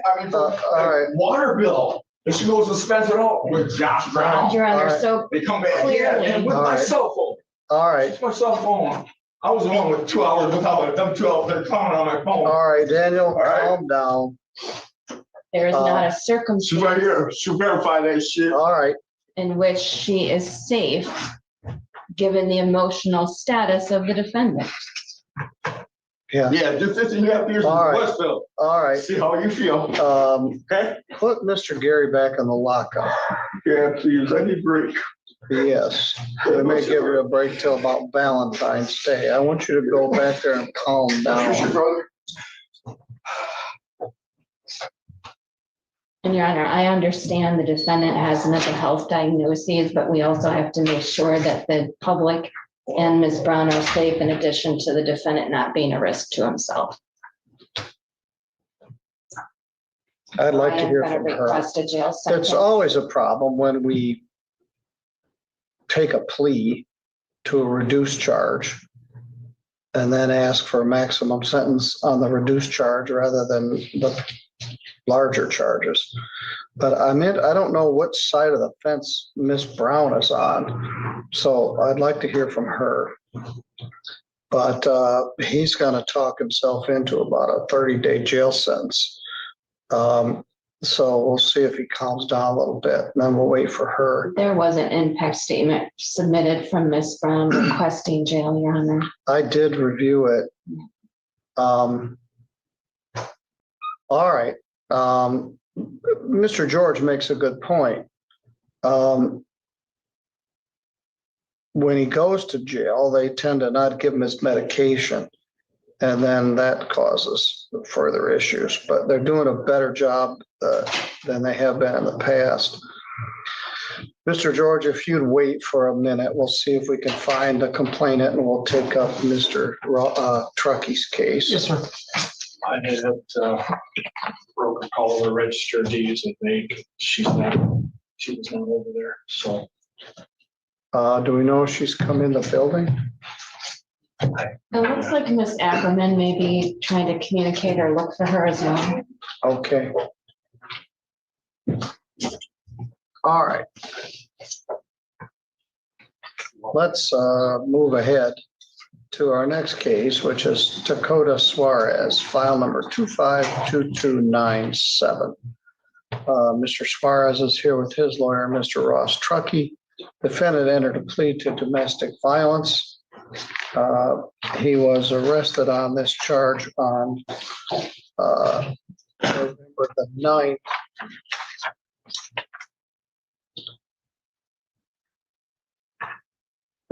Posted bond on November the 12th. So I think there's 3 days of jail credit. The defendant is only 22. He is eligible for the deferral. This was in his relationship with Hannah Lamb. And there was a witness there when this occurred, Mr. Orion Fogg, and Miss Lamb has some emotional issues of her own. Mr. Suarez trashed the apartment, lost his temper, and there was some impermissive touching, and he pled to a charge of domestic assault. Mr. Truckey, what would you like me to know? Thank you. I think this is the kind of person that the deferral program is meant to help, to intervene in before things get worse. This was a situation where there was drinking going on. All the parties were some level of intoxicated. Things got clearly out of hand. Miss Lamb and Mr. Suarez had an altercation. He came in here, he pled to it. He recognizes that it's not how he wants to live and how relationships should look in his life. So we're asking for the court to sentence to the deferral program, allow him to gain some skills and some perspective on how healthy relationships work and move forward. Thank you. Thank you. Ms. Campfield, what's your thought? Thank you, Your Honor. Well, I can say that Hannah is present and would like to address the court. I do think this situation is appropriate for the 769.4A diversion probation. At the scene during his interview, Mr. Suarez appeared to be very upset, very remorseful for what had occurred, and I think acknowledged that he lost his temper. I know that she would like to have contact, and I'd like to have her come up and speak to the court regarding that. I set this on purpose to do it before Christmas. In fact, both of these I did. And which case are you here on, ma'am? I'm his mother. Oh, all right. Any luck? All right. Well, okay, very good. All right. Miss Lamb, what would you like me to know? So that night we had gotten drunk. We were just hanging out with a friend. And me and him had gotten into an argument over his friend talking to one of my friends that wanted no contact with. Well, here's the way I saw it, that you confronted him because he had some other woman in the apartment. No. And then he went ballistic after that. No. So that's what the police report says. No. So what actually happened? So what actually had happened was me and Dakota were at home, and we were drinking. We had his. What were you drinking? Huh? What were you drinking? Steel Reserves. Okay. And we were drinking those. I think he may have had like 3 or 4. I may have had, I don't even know. But we were drinking. He had his friend over. One argument started because his friend wanted to take him to his house, and I was just hoping he would have just stayed at home. And then we were just sitting in the living room, and then his friend Orion had said that he wanted to talk to my friend who lives with me. Her name's Alyssa Klusterman. She lives with me, and he wanted to talk to her, but she wants no contact with him. And so I was telling Dakota that, he shouldn't, his friend shouldn't have contact with her because it's not something she wants. And something had set him off, and he started going ballistic, and we started yelling back and forth. And then I had gotten up to go to the kitchen to get away from him. And that's when he had jumped in front of me and grabbed a hold of both of my arms. And that's when I told him to let go of me. And the argument had continued to where I had gone into a different bedroom. And back in the living room, he was going ballistic. He was flailing his arms and his. What do you think he was so mad about? I don't know. Well, I'll ask him here in a minute. Miss Klusterman wasn't there, was she? She was there. Oh, where was she? She was in the. No, she wasn't. She's not mentioned in any of the reports. She was coming and staying at my house once in a while, but she was out walking around at this time. Okay, so she wasn't there when this whole thing went No, she wasn't down. there when this whole ordeal happened. And he was flailing his arms, and his watch had actually come up. He was flailing his arms around. His watch had actually come up and hit me in the underside of the arm. And I had said that he had hit me. And so I had walked into a different bedroom, and I was saying, like, dude, you hit me. You hit me. Why would you hit me like that? Who called the police? I did. Okay. And we were in that other bedroom, and then that's when he had said, like, oh, if you want me to hit you, I can. He raised his fist and pretended like he was gonna. Yeah, something like, you want to see how hard I can really hit you. Yeah. And then that's when I had walked out of the bedroom, and then that's when he started destroying my house and everything. And then that's when he was like, oh, you know what, just do it, just call the cops. So I had called the cops. Now, did he live there or just come sometimes? He lived there. Okay, so you were both living at Spring Street? Yes. Okay. And afterwards, he was trying to get Orion to get him to leave before the cops showed up. And then Orion wouldn't take him anywhere. So he just kind of laid on the couch and just kind of accepted it. And then the cops came in and talked to us. Yeah, he's just laying there. So do you want me to lift the no contact provision? Yeah, I would. It was an accident. We were all drunk, and he was, it was just a bad night. I don't believe he has any intentions. Are you employed? I will be soon at American Axle. And I'm just waiting for. Was Dakota employed? No. All right, we'll talk to him about that. All right, I'm glad you're here. Thank you. Mr. Suarez, I can only do that deferral if the prosecutor agrees or accepts it. And in this case, they do. Nobody drinks Steel Reserve because they like the taste. They drink it to get drunk because it's relatively inexpensive and it has a high has a high alcohol content. So you guys were there, having drinks and get drunk. And then many of my stories start out that way. If I took alcohol out of the equation, I'd probably have about 1/3 of the cases I currently have. You've not been in any trouble. You're 22. You're eligible for a deferral. When's the last time you worked someplace? Like about a year. Why not? Just, just, All right, well, maybe it's time to go to work. yeah, I asked her, she didn't know. Why were you so mad? because she was taking her, like, talking, like, she was like, just like coming at me instead of talking to him, like Orion, and like, I don't know, it was just, I was defend, like, I was like, I don't know, it was ridiculous. Like, I was like trying to defend him a little bit because they're like, it was, I don't know. Like, Well, I all was right. upset because she should have, like I was trying basically to tell him, like, I don't know, talk to him about it, the situation instead of coming at me. Like, Well, I'm not sure I have any clearer understanding now than I did then. You did 3 days in jail. I'm gonna put you in the anger management plan. You could use some anger management. If you complete this probation, you're not gonna do any more jail.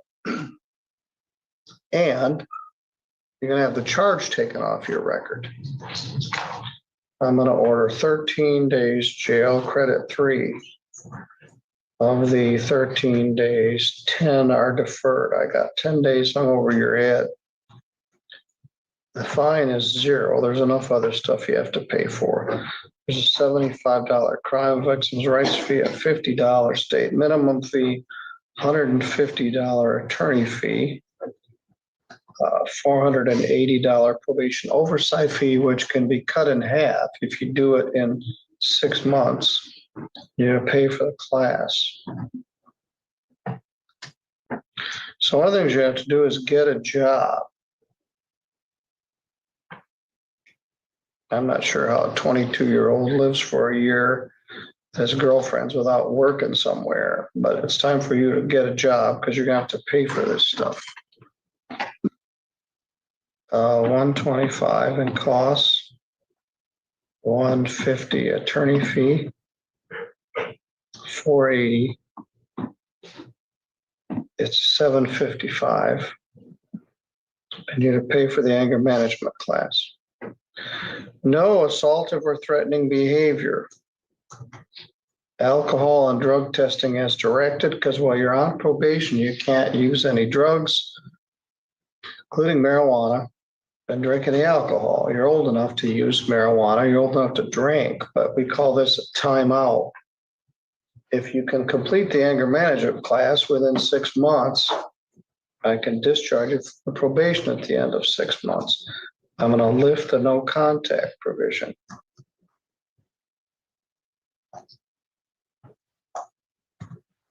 But there is a clause of no assaultive or threatening behavior. So even if you don't hit her, what you did trash in the apartment would constitute assaultive or threatening behavior. So as your lawyer said, we're going to give you some tools to kind of deal with these anger issues. But you guys are entitled to go out to lunch together. You're entitled to live in the same house. I'm not prohibiting it. What kind of work have you done? I worked like Meyer, like at other like I've been cashier at a couple stores like Dollar General, Meyer. I was going to ask you to try to give me a sentence without saying like, but I don't think you can do it. But I think that you're going to be all right. I think you're going to do what I'm asking you to do. I think you're going to complete this probation. I'm going to take this charge off your record.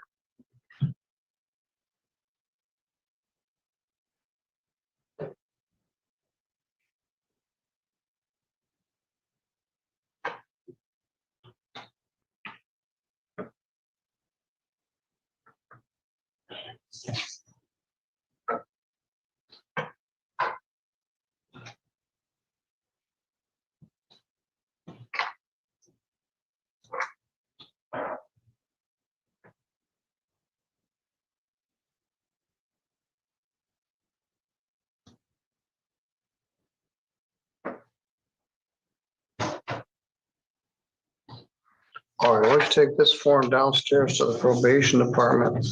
I think I have a little bond money in here. You posted $200 in bond.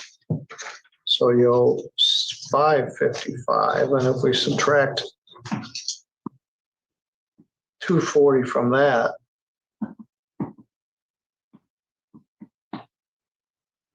would be about $315 that you'd owe in 6 months.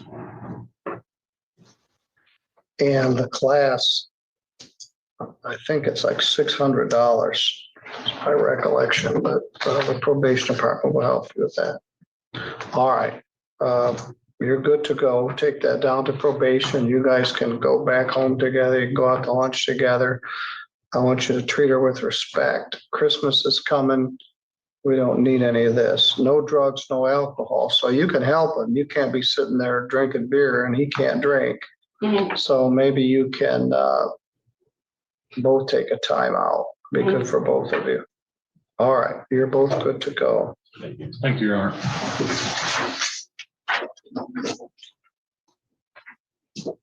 Let's bring Mr. Gary back. Apparently, we didn't find Miss Brown. No, I was able to make contact with her Okay. on the phone. She said that she was not able to come in and speak. Does she wish to continue the no contact? Yes. Okay. When I spoke to her on the phone, she indicated that she thought jail time would be appropriate, and she made reference to the letter that she mailed me, I believe, on her phone. All right. Well, you couldn't, that's on the record, sort of. The defendant wasn't here, but that's input from the victim advocate, Kendra Ackerman from the prosecutor's office, and we'll repeat that when he comes in the courtroom. As for Mr. Suarez, I hope he's gonna be all right.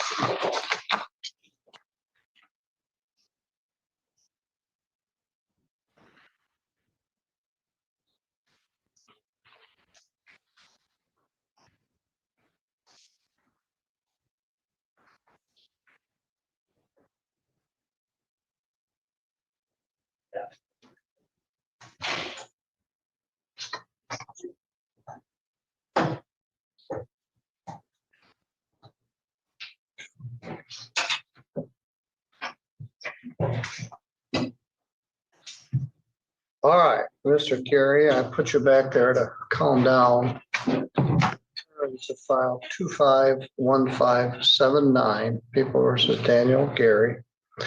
We did look for Miss Brown. She's not here in the courthouse. She's in Portland. Oh, no, at the free store. So they did speak to her by telephone. She is not here. Her position is she thinks that some jail time would be appropriate.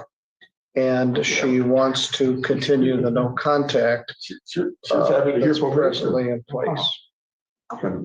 All right, so Daniel, can you tell me what you want me to know? Yeah, man, the basement's a party room. She wants jail, but she just told me before we got here, well, probation good. I mean, we got a reliable car. My mom finally co-signed after 4 cars that now she can DoorDash. She got a brand new car. And that was the problem. Anyways, that was the main fight. I mean, her car kept on breaking down, it was, $700 to what, $1,200 a month. So your mom, my mom co-signed for it. your mom got Ashley a car? Yeah. Or as of when? What was it? About a month now. And yes, I mean, so we had to depend on that. I mean, that was a big issue between us because she kept on breaking down. She went through 4 vehicles before my mom. Go sign. Buying like $1,000 meters and it just was not. So you got her a decent car? Yeah, ever since she got out of the center, me and mom already had pre-planned to help, change people in places and things, just at least 2 hours away from here, sell a house and move. All you have to do is. Well, you mentioned that before, that you'd maybe like to move south and Mr. George. Or northern Michigan, because I'd be close to their kids, That's the only problem. I just don't want the ex-husband, Joshua Brown, having that opportunity at least 2 hours away to come, because actually don't know not to say no. And he stays, and, you know. All right, well, For 3 so days, he wants to stay forever. you mentioned that you discussed this car with her like yesterday? No, yeah, like a month ago. Okay. Yeah, because my mind just finally had wits end to ask for his text. All right, so she got her car. Yeah, she and got then the car color, the color she wanted. Since I saw you last, have you had contact with Ashley? No, so right for you. That's it. All right, well, how did you know she was gonna be here today? Well, because her and my mom, they got paperwork, they got to sell the house, you know. We had an appraisal with the guy come in sometime this afternoon. Actually. Her name is on the house? Yeah. It's like a wedding gift, you know. What's about a year now? A little over a year now. Who put her name on the house? Right there, my mom. All right, so you put her name on the house because she was in a relationship with Daniel? Right. We're ready, married. I mean, we just went to Joshua Brown, so. It's actually very good for Dan. 2 hours should be good enough. Appreciate it more, he doesn't. Appreciate it so much, what you do. Yeah, she's low door actually. She makes like what, $4,000 a month, you know? I mean, he's no longer using meth because of. Through wild business. Yeah, it was hard sometimes to determine methamphetamine from mental illness. Right, so when he started I get using meth, excited that's all when he turned his brain to mush or whatever, because prior to that, he was okay. But All right, again, we've just got voices from the gallery. That's Mr. Gary's mother, who is supportive of him and tried to be supportive of Miss Brown. Hey, Judge. Yes. Because we're getting here. We're talking about support. What's that? What were we talking about? You remember? Because it had to do with trying to look out for Ashley to succeed. She needs to change people's place to think. Born and raised right here. I mean, I don't know what, you know, and so I wanted this as a place I die, you know, this is my forever home. And she joined in my life, and I know that I know. I mean, St. Joseph County probably knows Joshua Brown and everybody that's in between all that bullshit. You know, and I'm all about surprising, man.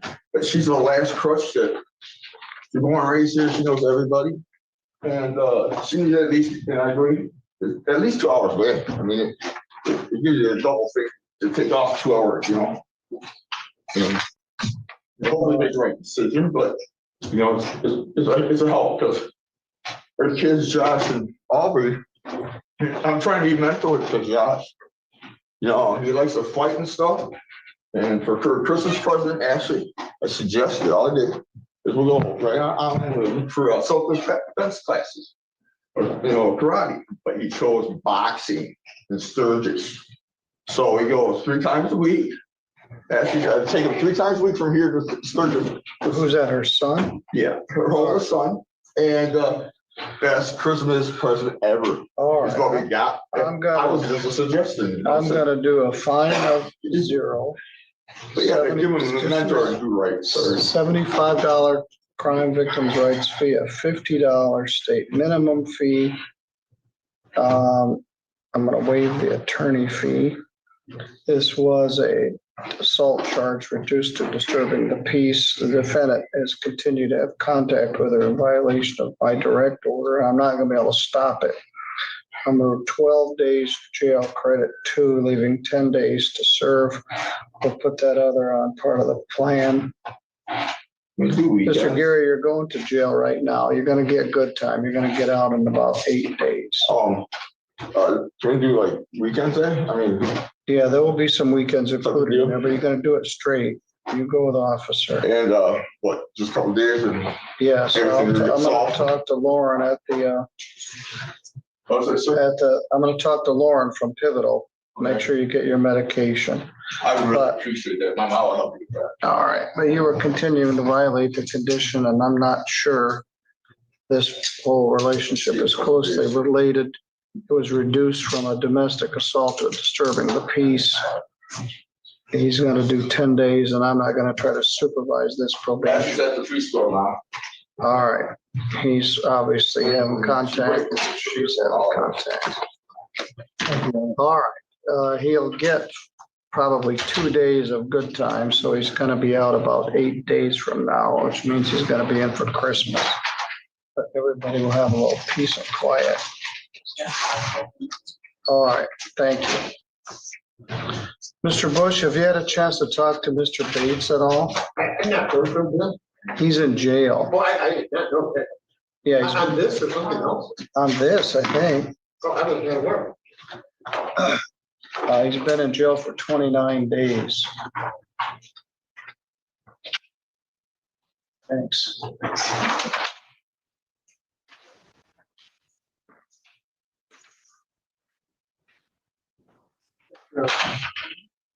Thank you, Mr. George. I can go lock up and speak with them.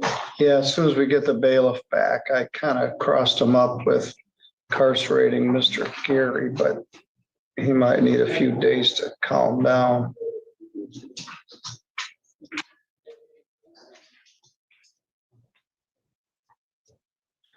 Mr. Bates also has a B&E charge. Let's see what the status of that is.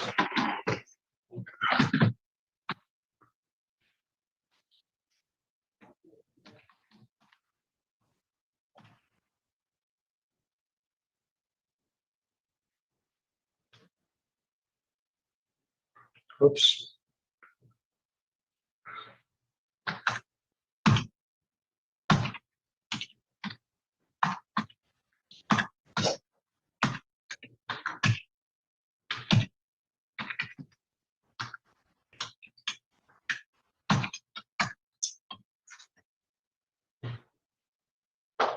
Bound over to circuit court on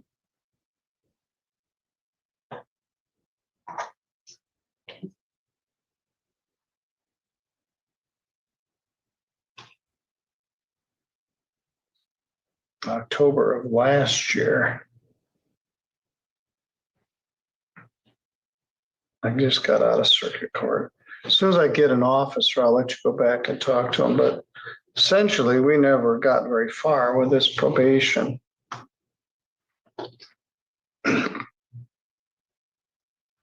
So he got arrested on New York, was picked up on something else. Well, he got arrested on this, and then let's see what the status of his circuit court case is.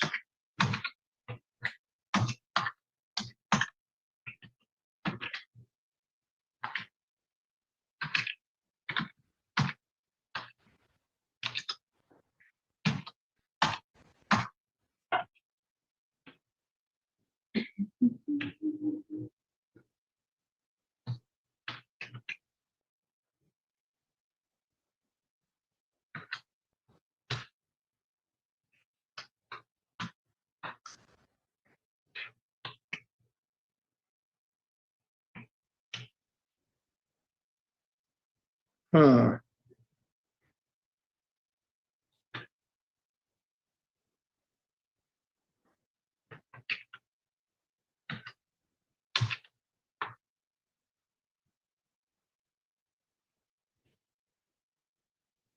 Two months jail.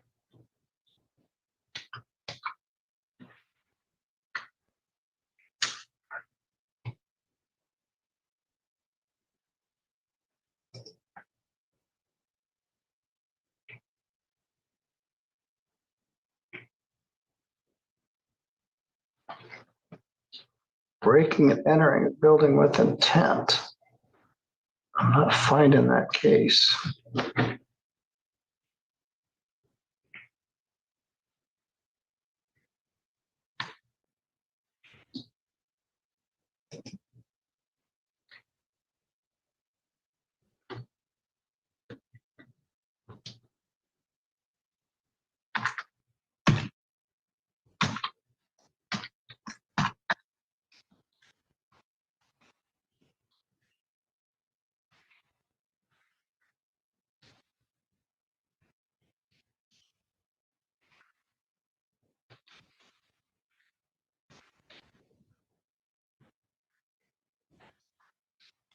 Well, Mr.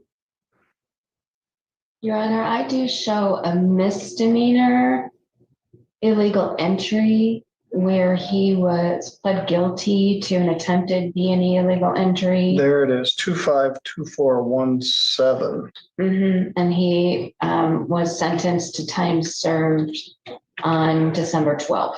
Yes, 20 days credit, 20 days. I was looking for a felony and it was a misdemeanor. Attempted illegal entry. All right, well, I need Mr. Huff, who stuck his head in and then he disappeared, and I need a bailiff.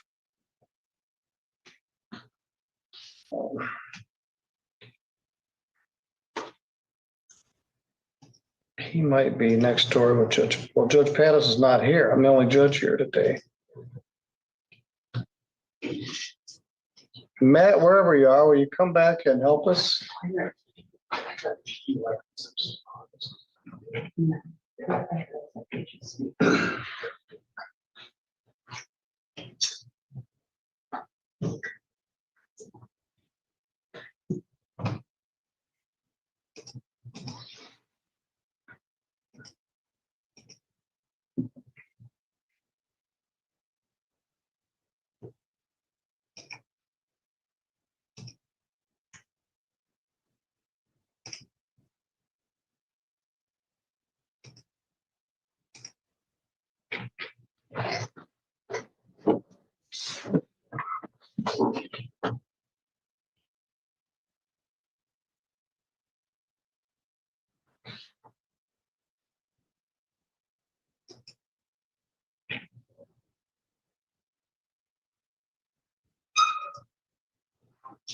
All right, here's Mr. Huff. We're waiting on the defendant. Okay. Well, John hasn't had a chance to talk to him. Okay. Yeah, go ahead.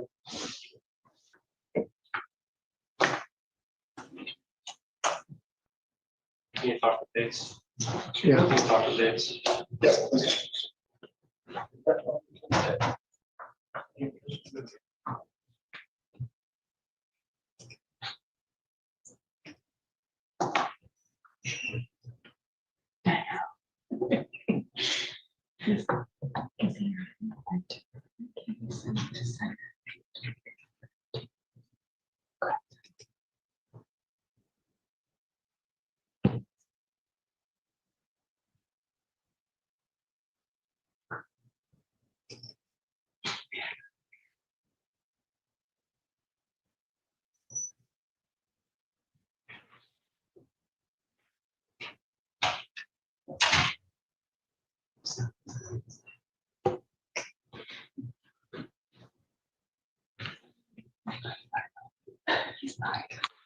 Matt, I was going to put Mr. Gary on a 5-year extended With probation. Dan, right? Or Autumn? I think he was Daniels. Yeah. But he's a difficult probationer.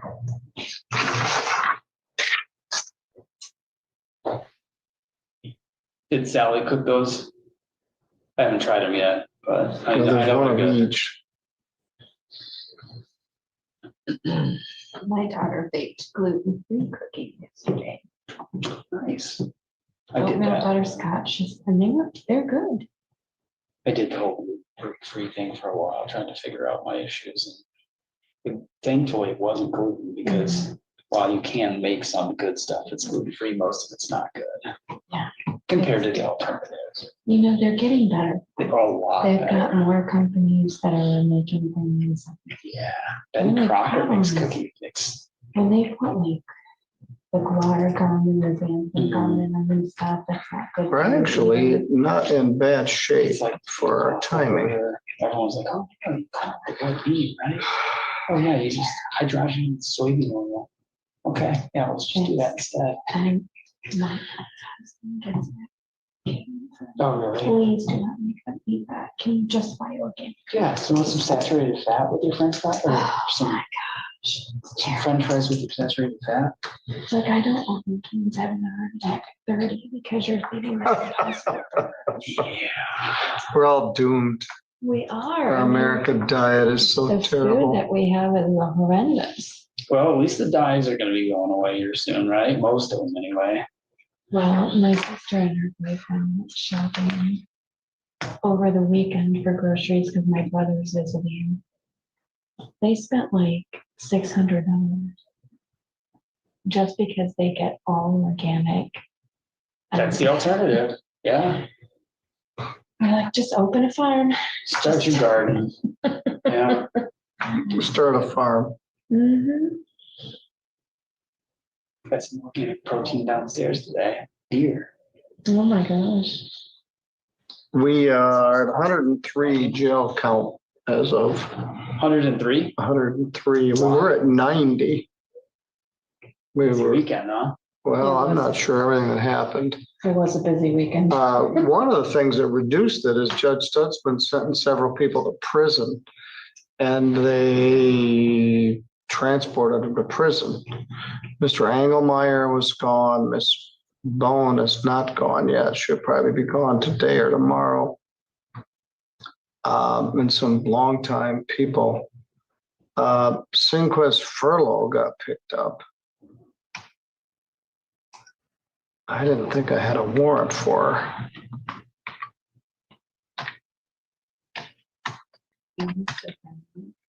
A bench warrant for an FTA or something.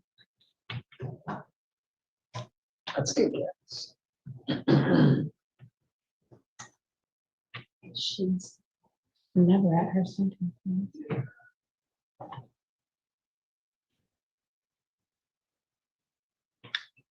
She must have a new retail fraud. New in quotations or? Well, it shows that she got picked up on a fail to appear for Judge Stutzman and a retail fraud misdemeanor, but all of her cases, I believe, are set for jury trial. Let's see what I can tell. I have 2 open retail frauds showing retail frauds. 2-5. I had to read these numbers. 2302. Mhm. And then there was one subsequent to that. Let me see. That's.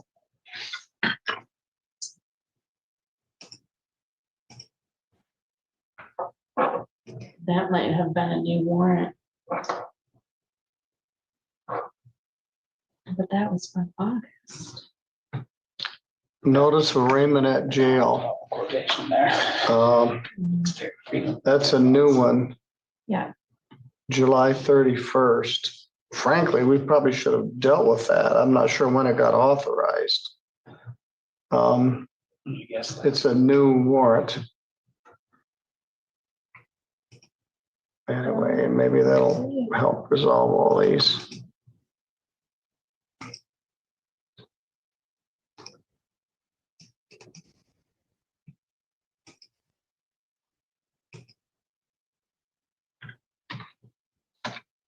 It's like,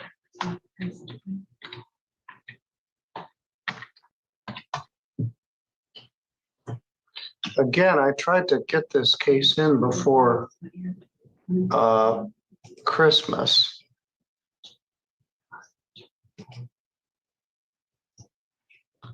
Two five. Oh, I wrote it down. 2302.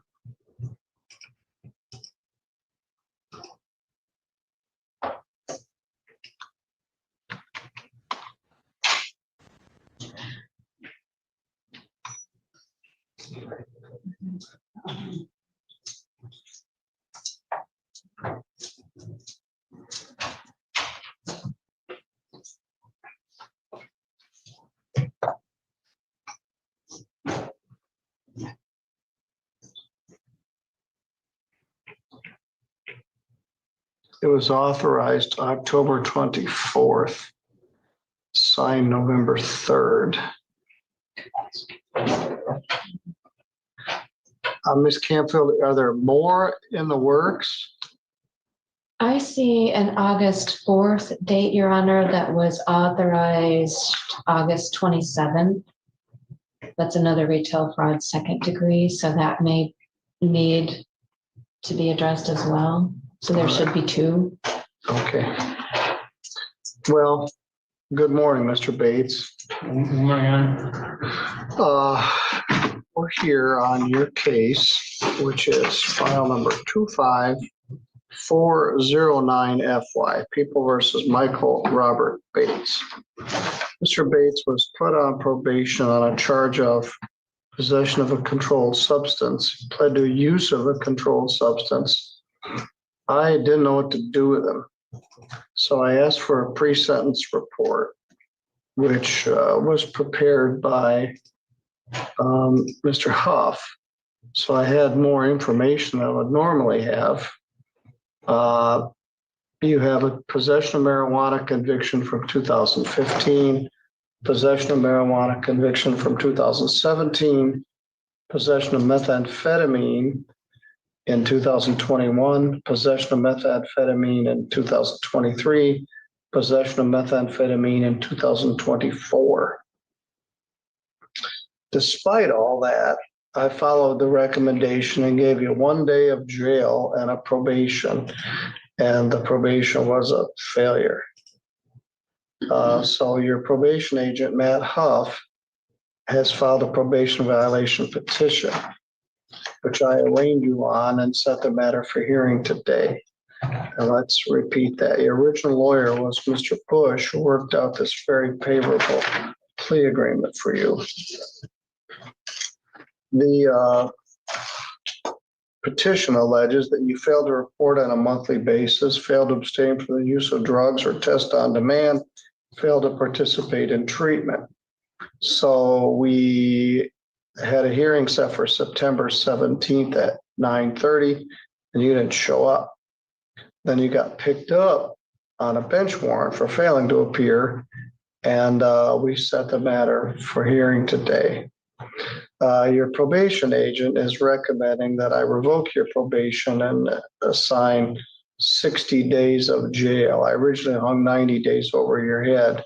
You've done 29 plus a couple of others, so you have about 30 days credit. He's recommending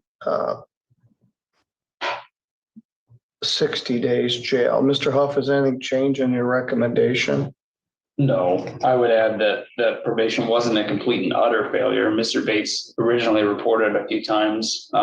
He even got a substance abuse assessment, started with Pivotal, and had a peer support established. He just fell off the map, stopped showing up there, tested positive for methamphetamine, and then we lost him. Yep. All right. So he did.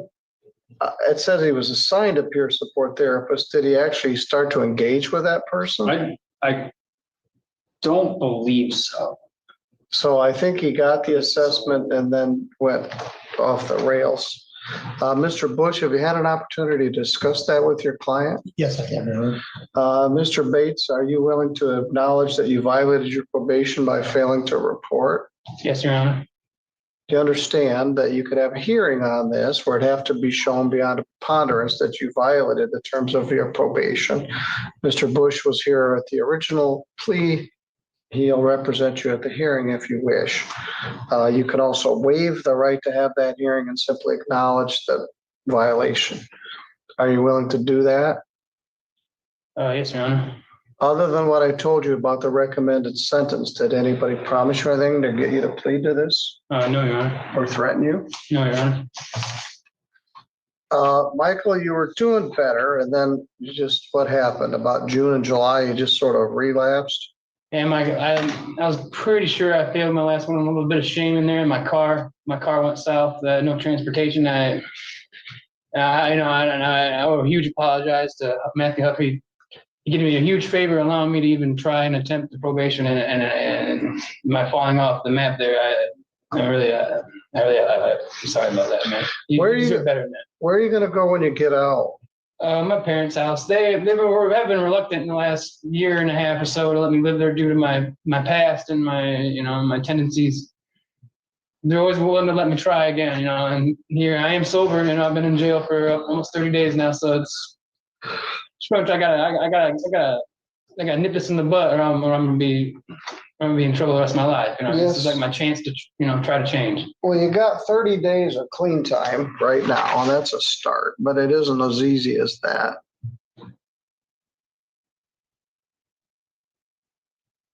Ms. Canfield, you have anything to add? Your Honor, I think it's an appropriate recommendation. I think Mr. Bates has stated what at least he acknowledges to be the case. He needs to make a change in his life or it's going to continue to go towards the possession of methamphetamine or use of it and spiral downward, and he'll be back before this court again.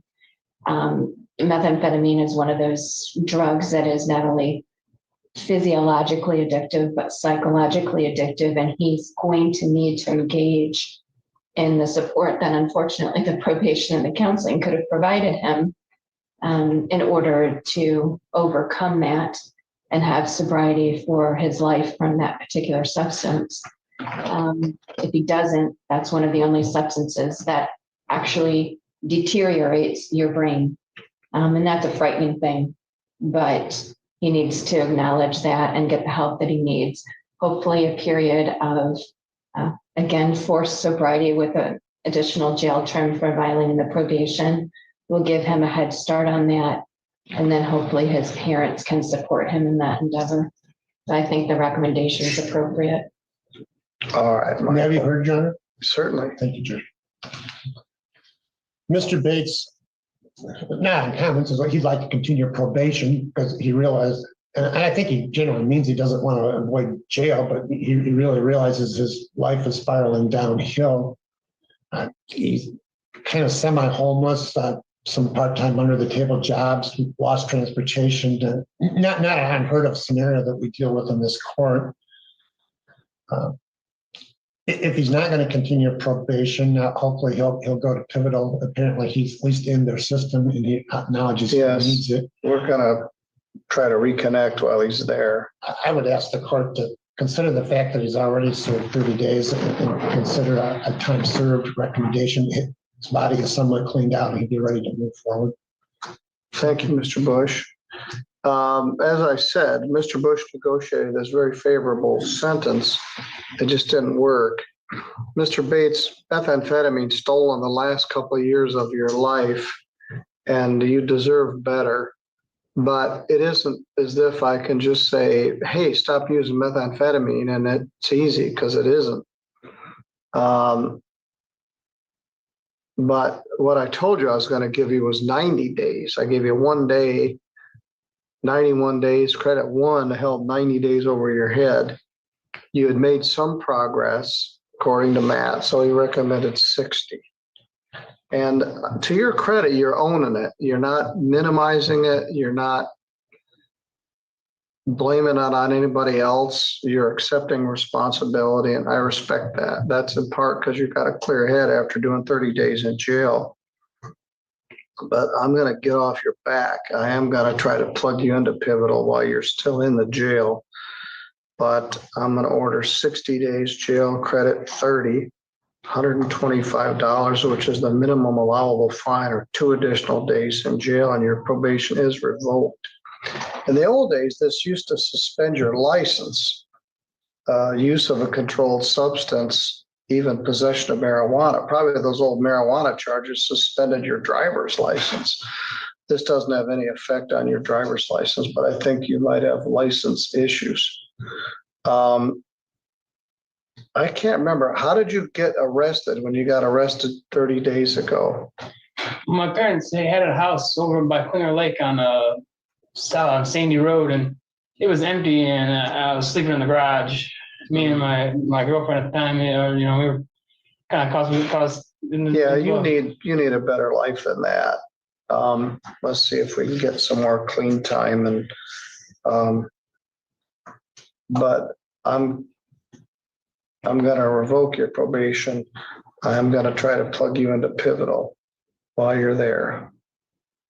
All right, you're good to go. You can go back and get some lunch. Thank you. Thank you, Judge. Thank you, Your Honor. Lauren's got 2 cases for her today.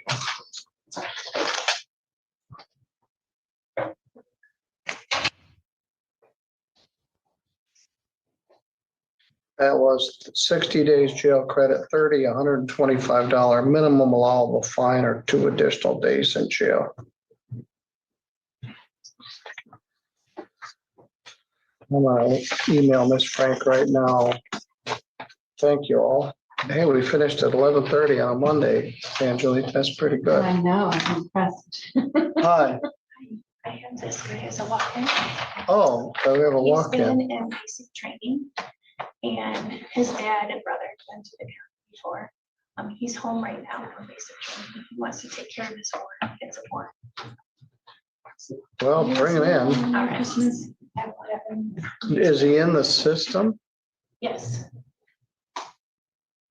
All right. We'll find out how long he's gonna be here.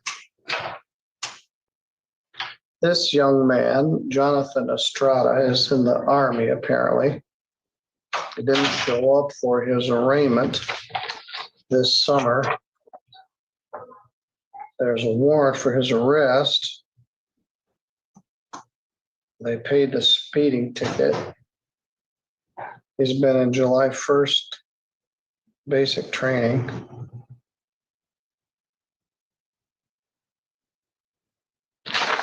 I don't know anything about it yet.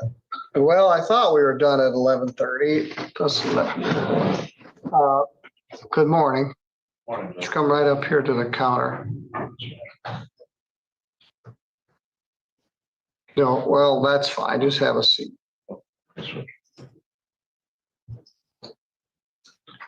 Sir, why don't you sit on this side and take your hand